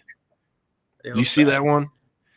Did you see what the UNLV player said in the press conference the week before the game? He's like, yeah, I've watched film. This Nico cat, there's nothing special about him. He doesn't really do anything at an exceptional level. You want to guess who had the game-winning interception as UCLA was driving with like a minute left in the fourth quarter? Denver the guy Harris. who said that. Yeah. So shout out to the UNLV defensive back. And I don't know, man. Kind of crazy. Like Napier, what his record is in 4 years at Florida. And you look at what Dan Mullen, who's now coaching UNLV, what his record was after 4 years in Florida. Which let's pivot right quick to USF Florida if we can. Sorry, I want to hit on this first. Go ahead. SMU blew a lead. They were up in the fourth quarter by multiple scores. That is on them. I will also say, though, they got kind of shafted, that call at the end. Like, I love me some Devin Bobby. I thought he was great at DeSoto, especially his senior year. Very likable kid, great young man. But them throwing a flag and then picking it up, it's like, yo, what the hell just happened? Especially because it was an SMU home game, and that still happened. So I think that's part of it, and I think SMU would have, kicked the game-winning field goal as time expired, but they didn't, and they went into overtime. But yeah, UCF, Florida. Let's talk about it. Or USF. USF. Yeah, I think we saw DJ Lagway, junior year DJ Lagway, finally back in full force. Junior year from Willis. It was tough for him. I mean, he missed throws. He couldn't get drives going. The running game didn't really help him out at the end of the day. Neither did his kicker in certain instances. But overall, I mean, this is just a gritty win by USF. And you look forward at what both of these teams have. USF has to travel to Miami next week, which that one's going to be very interesting because I'm not completely sold on Miami just yet. That game is on the CW. That's going to be the most interesting thing on the CW since the series finale of One Tree Hill. Then they play South Carolina State, and they roll into their American League Conference schedule. So if they win next week, we could be talking about USF as a potential playoff team. And then this is the upcoming schedule for. Do you disagree? No, I'm looking at USF's roster. I didn't even know this dude's still playing football. You want to guess? Well, they actually have two former Texas Longhorns. You want to guess which ones? DJ Harris, I know for sure. Uh-huh. I don't know who the other one is. Yeah, I didn't know DJ Harris is there until just now, but you might not even remember this kid. Jaden Alexis. Yes, the Pompano Beach kid. Yeah, he didn't last very long at Texas. Yeah, he hasn't played at all at USF either. But okay, back to it. This is the upcoming Florida schedule: at LSU, at Miami, bye week, home against Texas, at A&M, home against Mississippi State, who looked pretty good against Arizona State. Bye week, the Georgia-Florida game. At Kentucky, at Ole Miss, home against Tennessee, home against Florida State. I maybe see 2 wins in here. This is bad. This is bad. Sunbelt Billy might be looking for a job again. Question. His star isn't quite as shiny as it was a week ago. Do you think Florida, the University of Florida, because I don't think they've done this before, do you think they would hire a black head football coach? At Florida? Yeah. I don't know. I think there's too much history there to suggest otherwise. It's Fran Brown. Fran Brown would be perfect there, but Florida gets in their own way too many times. I mean, we saw this damn coaching cycle when they hired Billy Napier.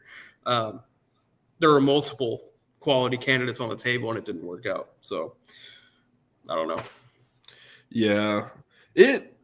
I believe there's also a dynamic at Florida going on where the big money boosters hate the AD, and they also want him gone, and they do not want him in charge of hiring the next coach. So, I don't know if Scott Strickland and Napier could get fired, but I think their boosters would like that. I think Will Stein is going to be a really popular name. Former coach of mine at Lake Travis. I do know he is hoping to get kind of closer back to the South He went to school at Louisville. I can't remember where he actually grew up, but could be a name. And I definitely know that. I mean, he's doing the same thing a lot of these top coordinators are nowadays, where with how much they're paying the coordinators, it's smarter to just wait it out and win and basically get paid a lot to be a play caller than to go take a head coaching job at some G5 or lower tier program and then hope to work up that way. So I think Stein could be a name. I think Alex Golish makes too much sense for Florida to try it. John Summerall potentially at Tulane. Maybe the Memphis head coach. I haven't paid attention to how Memphis is doing. Like there's a few different. They were in ones. a muddy battle with South Alabama on Saturday. Barf. Yeah. Barf. So I don't know, but man, with Florida and Napier, it's not looking good. And timing on when they fire him is going to be important because they do have some difference makers in their recruiting class. And they do have some difference makers on their team that the entire SEC and rest of college football would love to tamper with.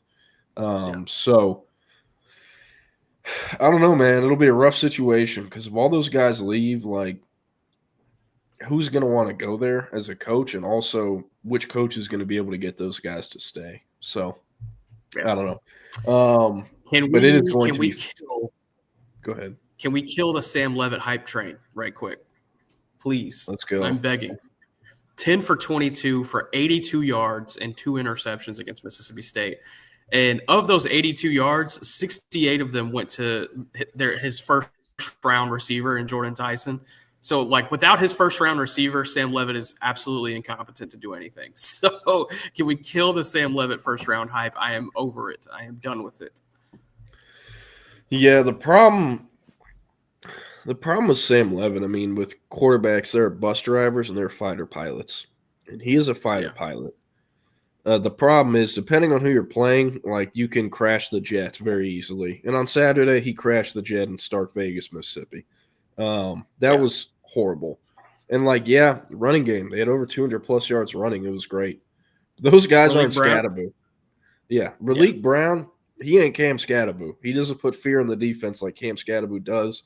And he doesn't force the defense to play them differently like Cam Scatteraboo did. So if there's Arizona State, I like Dillingham. I like some other players on their roster, but I mean, that was a horrific win. Anytime and I'm not even talking about giving up 133 yards, 6 catches, and 2 tuds. If Brennan Thompson catches a fucking pass versus you, you fucked up. I'm not going to take this Brennan Thompson hate. I'm not taking it. I'm not taking it today. I'm not trying to hate, but like. Yeah, you are.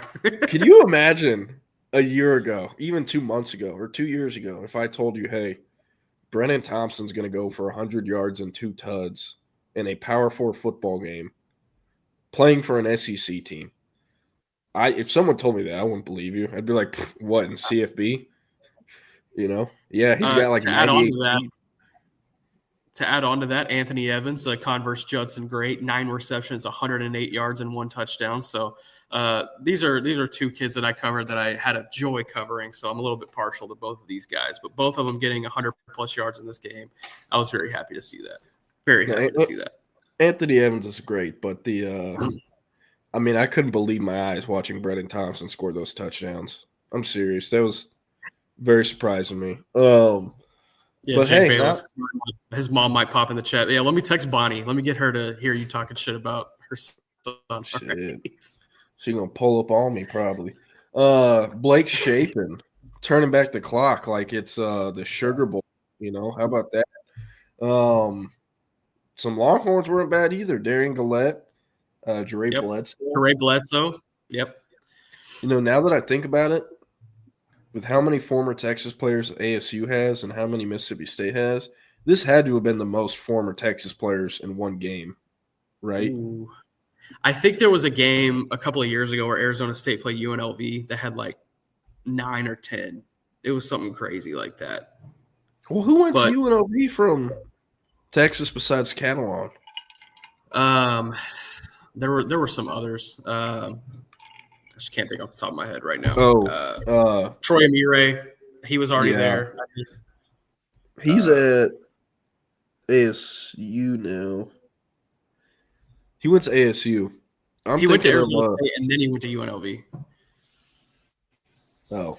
Casey Kane, he went to UNLV. Casey Kane. Yeah, that's who I'm thinking of. But yeah, that's a bad win. Mississippi State has been doing some awesome trolling after Kenny Dillingham said they couldn't find a hotel within a 2-hour radius that wasn't a casino. I mean, you got to know the crowd when you're saying some stuff like that. And people in Stark Vegas, they will take that personally. And hey, just a reminder, Texas has to play there this year, and I'm almost positive that game is already scheduled to be a night game. So it could get rough, especially if the Bulldogs keep winning. Wonder who else they have on the schedule. OU Michigan, how about that one? How about left tackle, true freshman, Michael Fasusi, highest pass blocking grade in the entire game, was the only true freshman who started. How about that? Love to see it. I know he's a Sooner, and other people are going to hate to hear this, but an absolutely awesome kid to cover. It was like there are very few kids I genuinely enjoy driving to go see them play football and hear what they have to say. Fasusi was one of those kids, though. Great head on his shoulders, great story. Family moved from Nigeria when he was in the 8th grade and taught himself to play football at 14, 15 years old, whatever it was. So happy for him, but, I mean, what a big win for OU. And Bryce Underwood, too. That $12 million doesn't look like it's worth it right now, you know. I don't know. What do you think from that? Yeah, I didn't get to see much of that game, but I did see some big-time throws from Mateer. I thought Mateer had a solid outing. I don't know, man. I just felt like this is kind of the battle of mid. Like, I think both of these teams are going to finish unranked. That's just my opinion. And it's just kind of one of those games that you catch early in the year where both teams had some preseason hype, and, you know, it works out to where game day can go and have the fun and the festivities. But there was a lot of sloppiness in that game, too. I just feel like both of these teams are 8-4, 7-5. Yeah, I'd probably agree with you. And with Mateer, CB makes a great point here, saying Mateer will make it through the season if he continues to run the way he does. That is true, but like in games like this one and other ones they have on the schedule, he's going to have to carry the ball 19 times for them to win. That's just what it is. Yeah. At least versus Texas, I think that's what will happen. And man, for Bryce Underwood, I mean, anytime a quarterback has to play Brent Venables in his defense, they're going to struggle most of the time. But a true freshman, that's just a hard thing to ask of a true freshman to do, especially because I know the broadcast said it a bunch. He's 17. Imagine Ryan Williams at QB playing Brent Venables. You know, that's what it is. So, I don't know. Iowa State beating Iowa 16-13. Did not tune into that one. That's just got Cyhawk written all over it. That's about as on brand of a Cyhawk game as could be. Yeah, you gotta pay me to watch Iowa football. Ole Miss getting their lick back on Kentucky. Last year, Kentucky went into Oxford, beat the Rebels for like the first time since the 70s. It was when Ole Miss was like either number 4, 5, or 6 in the country. And that was kind of the nail in the – even though that was their first loss of the year, that was kind of the nail in the coffin later on in the year as far as them not getting into the playoffs. Austin Simmons, sloppy game, but, hey, they were able to get it done. You want to guess who rushed for 138 yards on a tud for the Ole Miss Rebels? Kawan Lacey, baby. Let's get it. Kawan Lacey. Shout out to him. I did not enjoy covering him, but loved him as a player. He was great. He was just one of those kids that you could not get a hold of him, and you see him in person. Yeah. It's like, hey, man, I just drove this many hours to come see you. I need to interview you. And they're like, all right, bro. It's like, I'm sorry, man. You know, sorry for doing my job and giving you, I guess, exposure or whatnot. You know, and that was early on when Baylor was legit for him. Go ahead. You got it. Or no, I'm done. I was waiting for you. Do you happen to know who the starting quarterback is at McNeese State? From Texas? From Texas, yep. We covered him extensively. Give me a cycle. Oh, man, I have no idea. Okay, give me maybe a 23. Metro, give me a metro area. DFW. Dallas or Fort Worth? Both. Kind of. I'm going to give you like 5 seconds. I'm not. Yeah. Jake Strong. Jake Strong. It's starting at McNeese State. And he's starting. Jeez, the Cowboys got it rough. Are they 0-2? Yes. Or they're 1-1, excuse me. They played a Division II school last week. They're 1-1. Yeah, that is some McNeese State stuff right there. Sounds about right. Hey, I know I talked about him earlier, said he's kind of losing his shine. Syracuse letting UConn score 20 points. They needed to come back in that game too. They were down 20-7 with like 5 minutes left. It was getting bad there. Hey, you want to hear something crazy? You know who's a receiver at UConn that didn't put up a single stat this game? No idea. Caleb Burton. Really? Wow. Yeah, he's now at UConn. He went from Ohio State to Auburn to UConn. That's crazy. Didn't have a stat. Jonte Cook, meanwhile, had 4 catches for 27 yards. You watched the border war, Mizzou, Kansas. Tigers won 42-31. Yeah, that was a really fun game. There was some good stuff happening there. Yeah, it was. I like that one a lot. Perbula looking like, hey, going to be the guy for them. Illinois Duke. I watched this one. It was one of the quad box games with Texas, Baylor, and I forget the other game, to be honest. Man, Darian Mensah, he wasn't horrific, but you're getting paid $4 million a year, my friend. Exactly. And what I think is, Duke's a good school. They got a lot of really smart alumni. You can't tell me they weren't watching that game being like, damn, this ROI is fucking horrible. I know Illinois is number 11 in the country, but, that was bad. It didn't even feel competitive. And Brett Bielema, people hate him because he talks a whole bunch of shit and is built like a refrigerator, but, I love the guy. It's like if Biff Poggi was good at football, It was good at coaching football, I should say. So, I don't know. I like it. Luke Altmaier, salty, classic Big Ten QB, where it's like, hey, you're a great college quarterback. You're like a round 7 pick at best. But still, fun team. And I don't know. Shout out to them. I would love to see. Can I go on a mini rant? Go ahead. Mike Gundy. It's time to call it. It's time to hang up the clipboard. It's time to retire on Lake Texoma and go fishing. It is over. It is officially cooked. They have to go in a different direction. They cannot. It doesn't matter who they are playing. And Oregon is a damn good team, a really damn good team. And I understand that they're playing that team on the road. I get it. Oklahoma State should not be getting beat 69-3 by anybody. That program is too good. It has too many resources to be getting beat that bad. 67 total passing yards from Zane Flores because they evaluated everybody and decided Zane Flores was their starting quarterback. How was decent. That is fair. That is fair. But still, they should not be getting beat 69-3. Yeah. This is Haas Haney. If he plays, it's like 69-11 or to 10. Exactly. He'll get him in the end zone once, but it's probably about it. So, yeah, it's not good. The problem with Oklahoma State is man, if you're a school like that, you need a character kind of like Gundy, right? Who's well respected and is a great coach. And I think he is/was at one point, but I don't know, man. I'm with you. He's got to get out of there. I think he's the longest tenured head coach in college football, if I'm not mistaken. Is Ferentz still at Iowa? I think it would actually no. Yeah, you are correct. It is Ferentz. But if you're Oklahoma State, how do you address this? Because I think it'll be very similar to Gary Patterson's situation at TCU, where it's like, okay, Gary. We want you to go out on top. You're retiring or resigning after this year, and that's that. He's like, fuck you. You're not firing me. I quit. That's how it went down. So Mike Gundy is a guy with a lot of personality. How's that going to work? I'm very curious. Can we get a press conference? Yeah.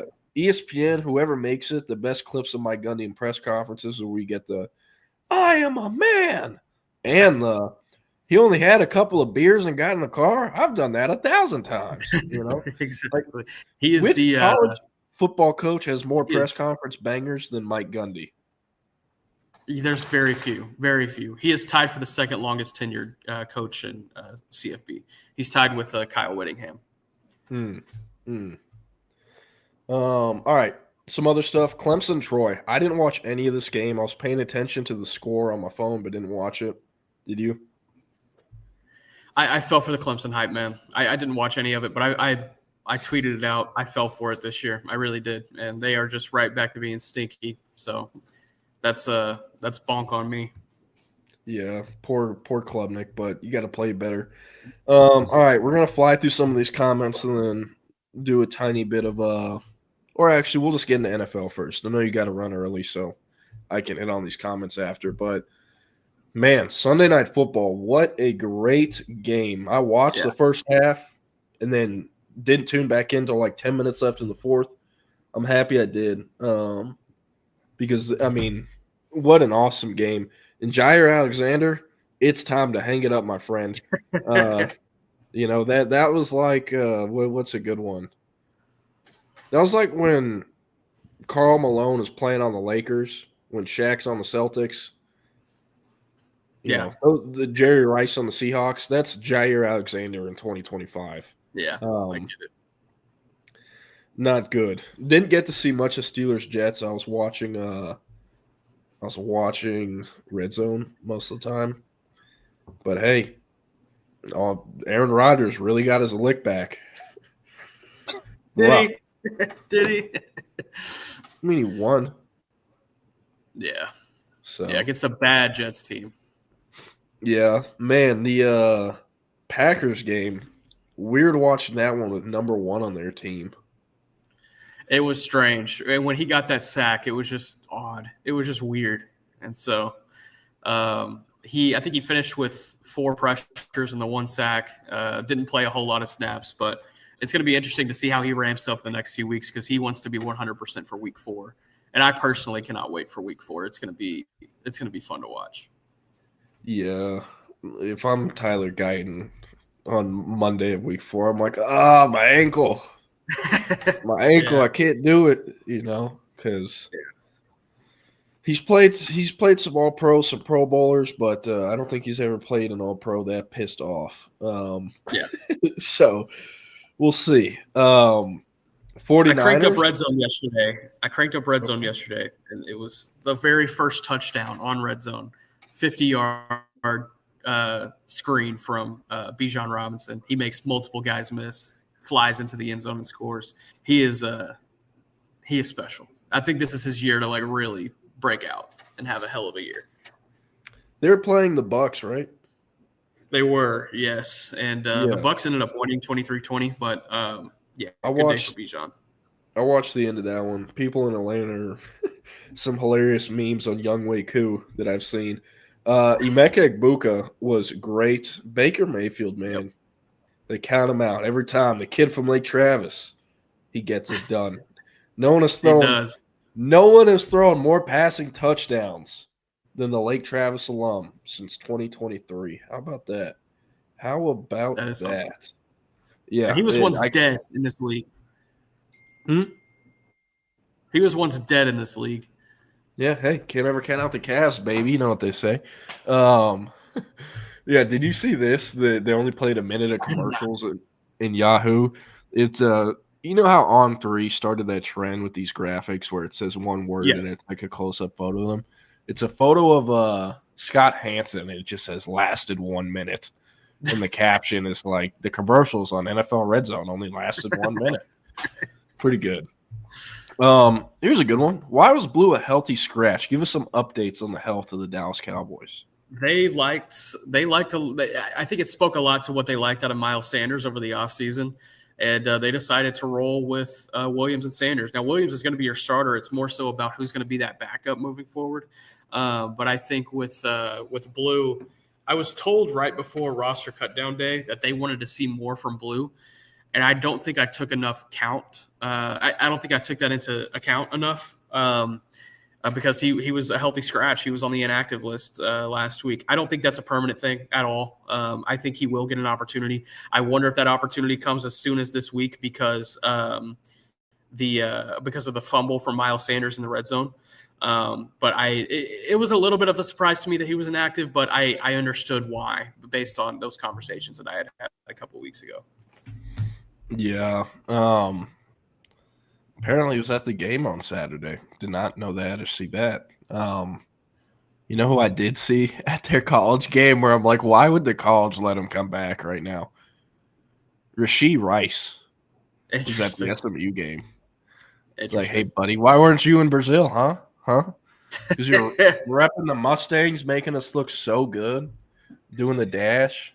Roderick Daniels, too. It's hilarious to me how the other players who are in the NFL, who were in that car and all those photos of Rasheed Rice getting out, none of them are suspended. Nothing happened to them, you know? Yeah. But, hey, that's how it does, I guess. Who do the Cowboys have week 2? I'm sorry.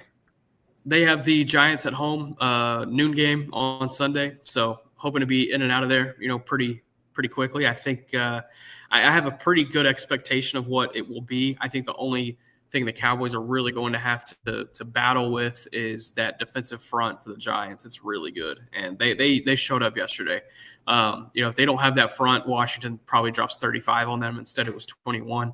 But other than that, I really don't have a lot of concerns about this Giants team. I mean, I would say Malik Neighbors, but he doesn't have a competent quarterback to throw him the ball. I think they have an okay running game, but their offensive line is not really that great to sustain it. So there's a lot of issues in New York, and I think it starts with Brian Daboll, and I think he gets fired this year. Yeah, that's another one where it's like, man, who the hell can fix them? They need a lot of fixing. Joe Brady. Joe Brady. Man, I would be very cool if I never had to watch Russell Wilson play football the rest of my life. I'm serious. Yeah. Like, what are they doing? Yeah. Jameis Winston. You and Sean Payton have something in common. Huh? You and Sean Payton have something in common. Yeah. And speaking of the Saints, looking like Wake Forest out there, those uniforms suck. They can't ever figure out a way to have the same gold color on their uniform. Vikings Bears tonight. Rod and Wags are talking about as we got on. Who do you like in that one? Give me Vikings. For sure. Just gonna speed through these. Colts won 33-8. Danny Dimes. Was he cursed in New York, or is Miami just that bad? I think Miami is that bad. But Mike McDaniel might be on the way out too. Yeah. Hey. That nerdy shtick is only cool when they're winning, I've seen it with Kyle Shanahan, and they come from the same tree. Steelers or Jets, we talked about it earlier, but hated to see Jalen Ramsey crush my king, Garrett Wilson. That was rough, but, what a play at the end of it. Panthers and Jags, I did not watch that at all, did you? How'd Travis Hunter look? He had a few catches, and he was really involved offensively, so that was good to see. Yeah. Last one I want to talk about. Cam Ward. I only saw the clips of that game from Red Zone, but the final drive, Calvin Ridley, you're supposed to be the man. You're supposed to be receiver 1, proving everyone wrong, and you're dropping the money. Gunnar Helm looked pretty solid, I will say. Caught a pass on that first drive. This with Tennessee, I'd say tear the whole thing down, but they're the number 1 pick in the draft. You can't really tear it down anymore. Outside of Jeff Simmons, Devondre Sweat, Cam Ward, and Gunnar Helm, a few of the other guys, there's no one on that team worth the damn. So yeah. Well, Nick's got to run. He's got a Cowboys press conference. What's this one about? Just basic regular week stuff.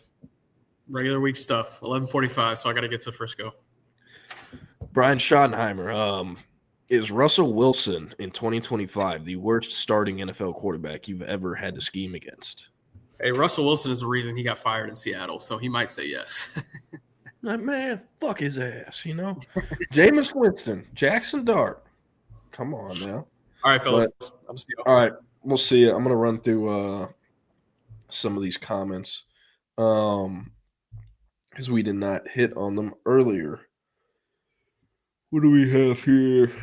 Marcel Reed. Yeah, so he got nicked up at the end of the game, but he's apparently going to be just fine to play in their game versus Notre Dame this weekend. Yeah, Spitgate. Damn, I forgot to ask Nick about that one because we didn't have a show on Friday. That one was pretty nuts. I don't know if anyone saw, but a Florida player, actually a kid I covered, went to Colleen Ellison, Brendan Bett, spit on a USF player and got kicked out of that game.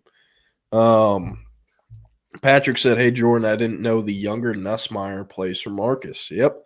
That's where his older brother went. Whenever his older brother was in high school, their father, Doug, was the QB's coach for the Cowboys, and that's where the family settled down in DFW. Brother's a southpaw lefty, also plays basketball for them. Not a Division I hooper by any means, but a really solid high school player. I believe he averaged like over 10 points a game as a sophomore in basketball, and he's also bigger than his brother. He's about 6'4", 6'5", and they're similar like pocket passers that can make plays on the run or outside the pocket, but he's a better athlete than his brother is, and he's bigger. That's why the little Nuss as we call him, is a 5-star prospect for us, and his brother was, I think, like a round 5 projection and like in like the 150s or the 180s out of high school. What other stuff do we have here? Florida LSU. I was thinking about going to this game. I'm going to get down to New Orleans this weekend. I'm going to see Diabell and the American Heritage Patriots play Hayward Howard Jr. in the Edna Carr Cougars. They're playing in the Superdome on Friday. I'm going to be there. Talk to my buddy at ULL. We were going to try to get to the Florida LSU game the next day, but I don't know. After how Florida played versus USF, I don't really have interest in that game, and tickets are also starting at like $300 for a game that I don't really have a rooting interest in. Also looked at that Sunday. The Niners play the Saints in New Orleans, but I mean, even after the win yesterday, I'm not very excited for the Niners season this year. I think they're just going to make the playoffs. I just think that's how it's trending.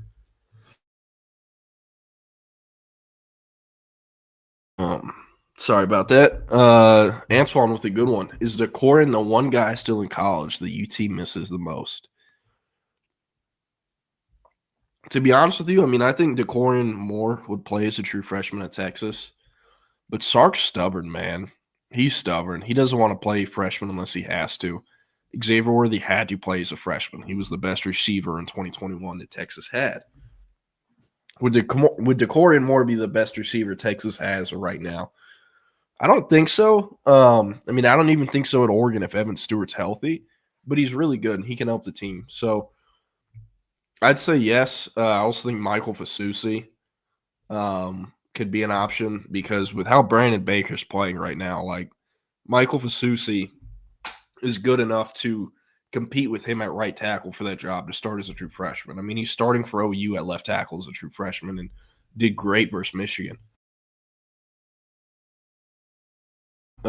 So yeah, DeCorin and Michael Fasusi, or I have to think of other players they missed out on, but either someone on the O-line or DeCorin Moore, I think is really good. Antoine said, what's a bigger mistake? K-State running off Will Howard for Avery Johnson or OU running off Dylan Gabriel for Jackson Arnold? I'd say OU. Like, Dylan Gabriel was such a great college QB. Obviously limited, and you have to run a bunch of short game stuff, but, I mean, a great college QB. And a big part of why he left OU too, I mean, I do think to some degree they chose Jackson Arnold over him. But the only reason he went to OU was because of Jeff Lebby, who had coached him in the past, recruited him in the past, and Lebby left to go to Mississippi State. And they promoted Seth Luttrell from an analyst to being the play caller, and then he got fired mid-season. So, I mean, I think it worked out the best for Dylan Gabriel. He went to Oregon and still got drafted and was very successful at Oregon, so I'd have to go there, especially because, like, no one looked at Kansas State, or at least I didn't look at Kansas State and think, like, yeah, playoff team, or, yeah, legit shot at the Natty. And that's with or without Will Howard or Avery Johnson. That's just what it is. So, yeah, Antoine said C.J. Whaley had a kick return touchdown Friday. Atlanta beat Hooks. Yeah, Whaley's going to be special. Total freak. Excited to see what he'll play on. For those who don't know, that is Chris Whaley's son. Chris Whaley Jr. is his full name. Antoine said, any insight on 2027 recruit Vincent Moody from Colleen, who was at the game? How many recruits are over there at Weiss? Weiss has a bunch. To be honest, I don't know much about Vincent Moody. I believe he has a few offers, not Texas. But the majority of kids who were at the game this past Saturday were local kids that Texas invited so they can have an experience and fill up the stands, to be honest. 11 a.m. kicks are just really hard to get players to, especially out-of-state guys or even in-state guys. And when it's a kind of a stinker matchup like Saturday was, not a ton of kids are going to want to be there. So that's why the visitor list was weak. And also, like, we're still in non-district play in Texas high school football. A lot of these teams from Dallas are playing in Houston or vice versa. So, you know, travel and getting there before an 11 a.m. kick after playing until 11 p.m. the night before it can be really hard. So, yeah. What other stuff do we have here? That is true, Jake Bayless. Offense on Saturday, not very great. All right, everyone keeps talking about how Parker Livingston or Livingstone pronounces his name. I spoke with him and his dad to their face in high school multiple times, and I always said Livingstone. I never said Livingston. I said Livingstone, how it's pronounced. They never said anything to me. They never said, no, Jordan, it's Livingston, or no, Jordan, you said it wrong. They never said that. No one did, including people at Lovejoy, people in the press box. That never came up. And I covered this kid from his sophomore year on. So I'm going to say Livingstone for at least 2 more years probably because it's just hard to break habits. But if that's on the Texas pronunciation guide, then that's how it's supposed to be. So Livingston it is. I guess just say it like the E isn't there. What other stuff? I've not seen this, but any Sunbelt Billy hate, I mean, I can get behind it. He should have been fired 2 years ago. It's just, hey, that buyout, man. What do we have? This is a great question, CB. I think Will and I, that'll be a segment we try to focus on. Does Lagway leave when Billy Napier gets fired? It's a great one.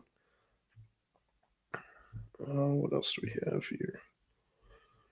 Below you blitz the whole time? Yeah, I mean, they're playing a true freshman QB who doesn't really have any receivers that are true difference makers. So, I mean, it's a great strategy. What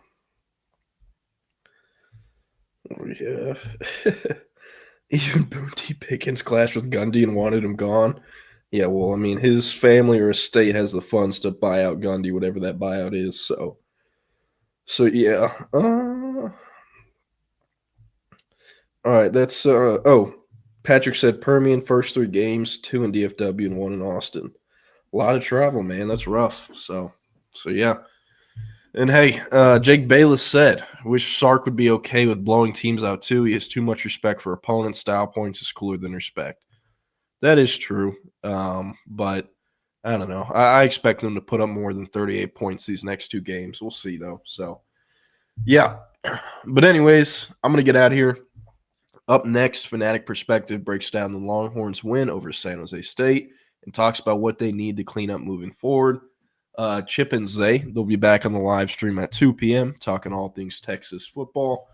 I'll be back on here tomorrow morning with Will Turboff at 10 a.m. Central talking all things Texas, NFL, and everything in between. So you all have a great Monday. Sorry for being sick, coughing, and sounding the way I do, trying to get through it, but appreciate everyone who tuned in and put up with me today. Patrick, Jake Bayless, CB, Doza, appreciate all y'all, Derek Vanetta, and everyone tuned in on podcast platforms. Thanks as well.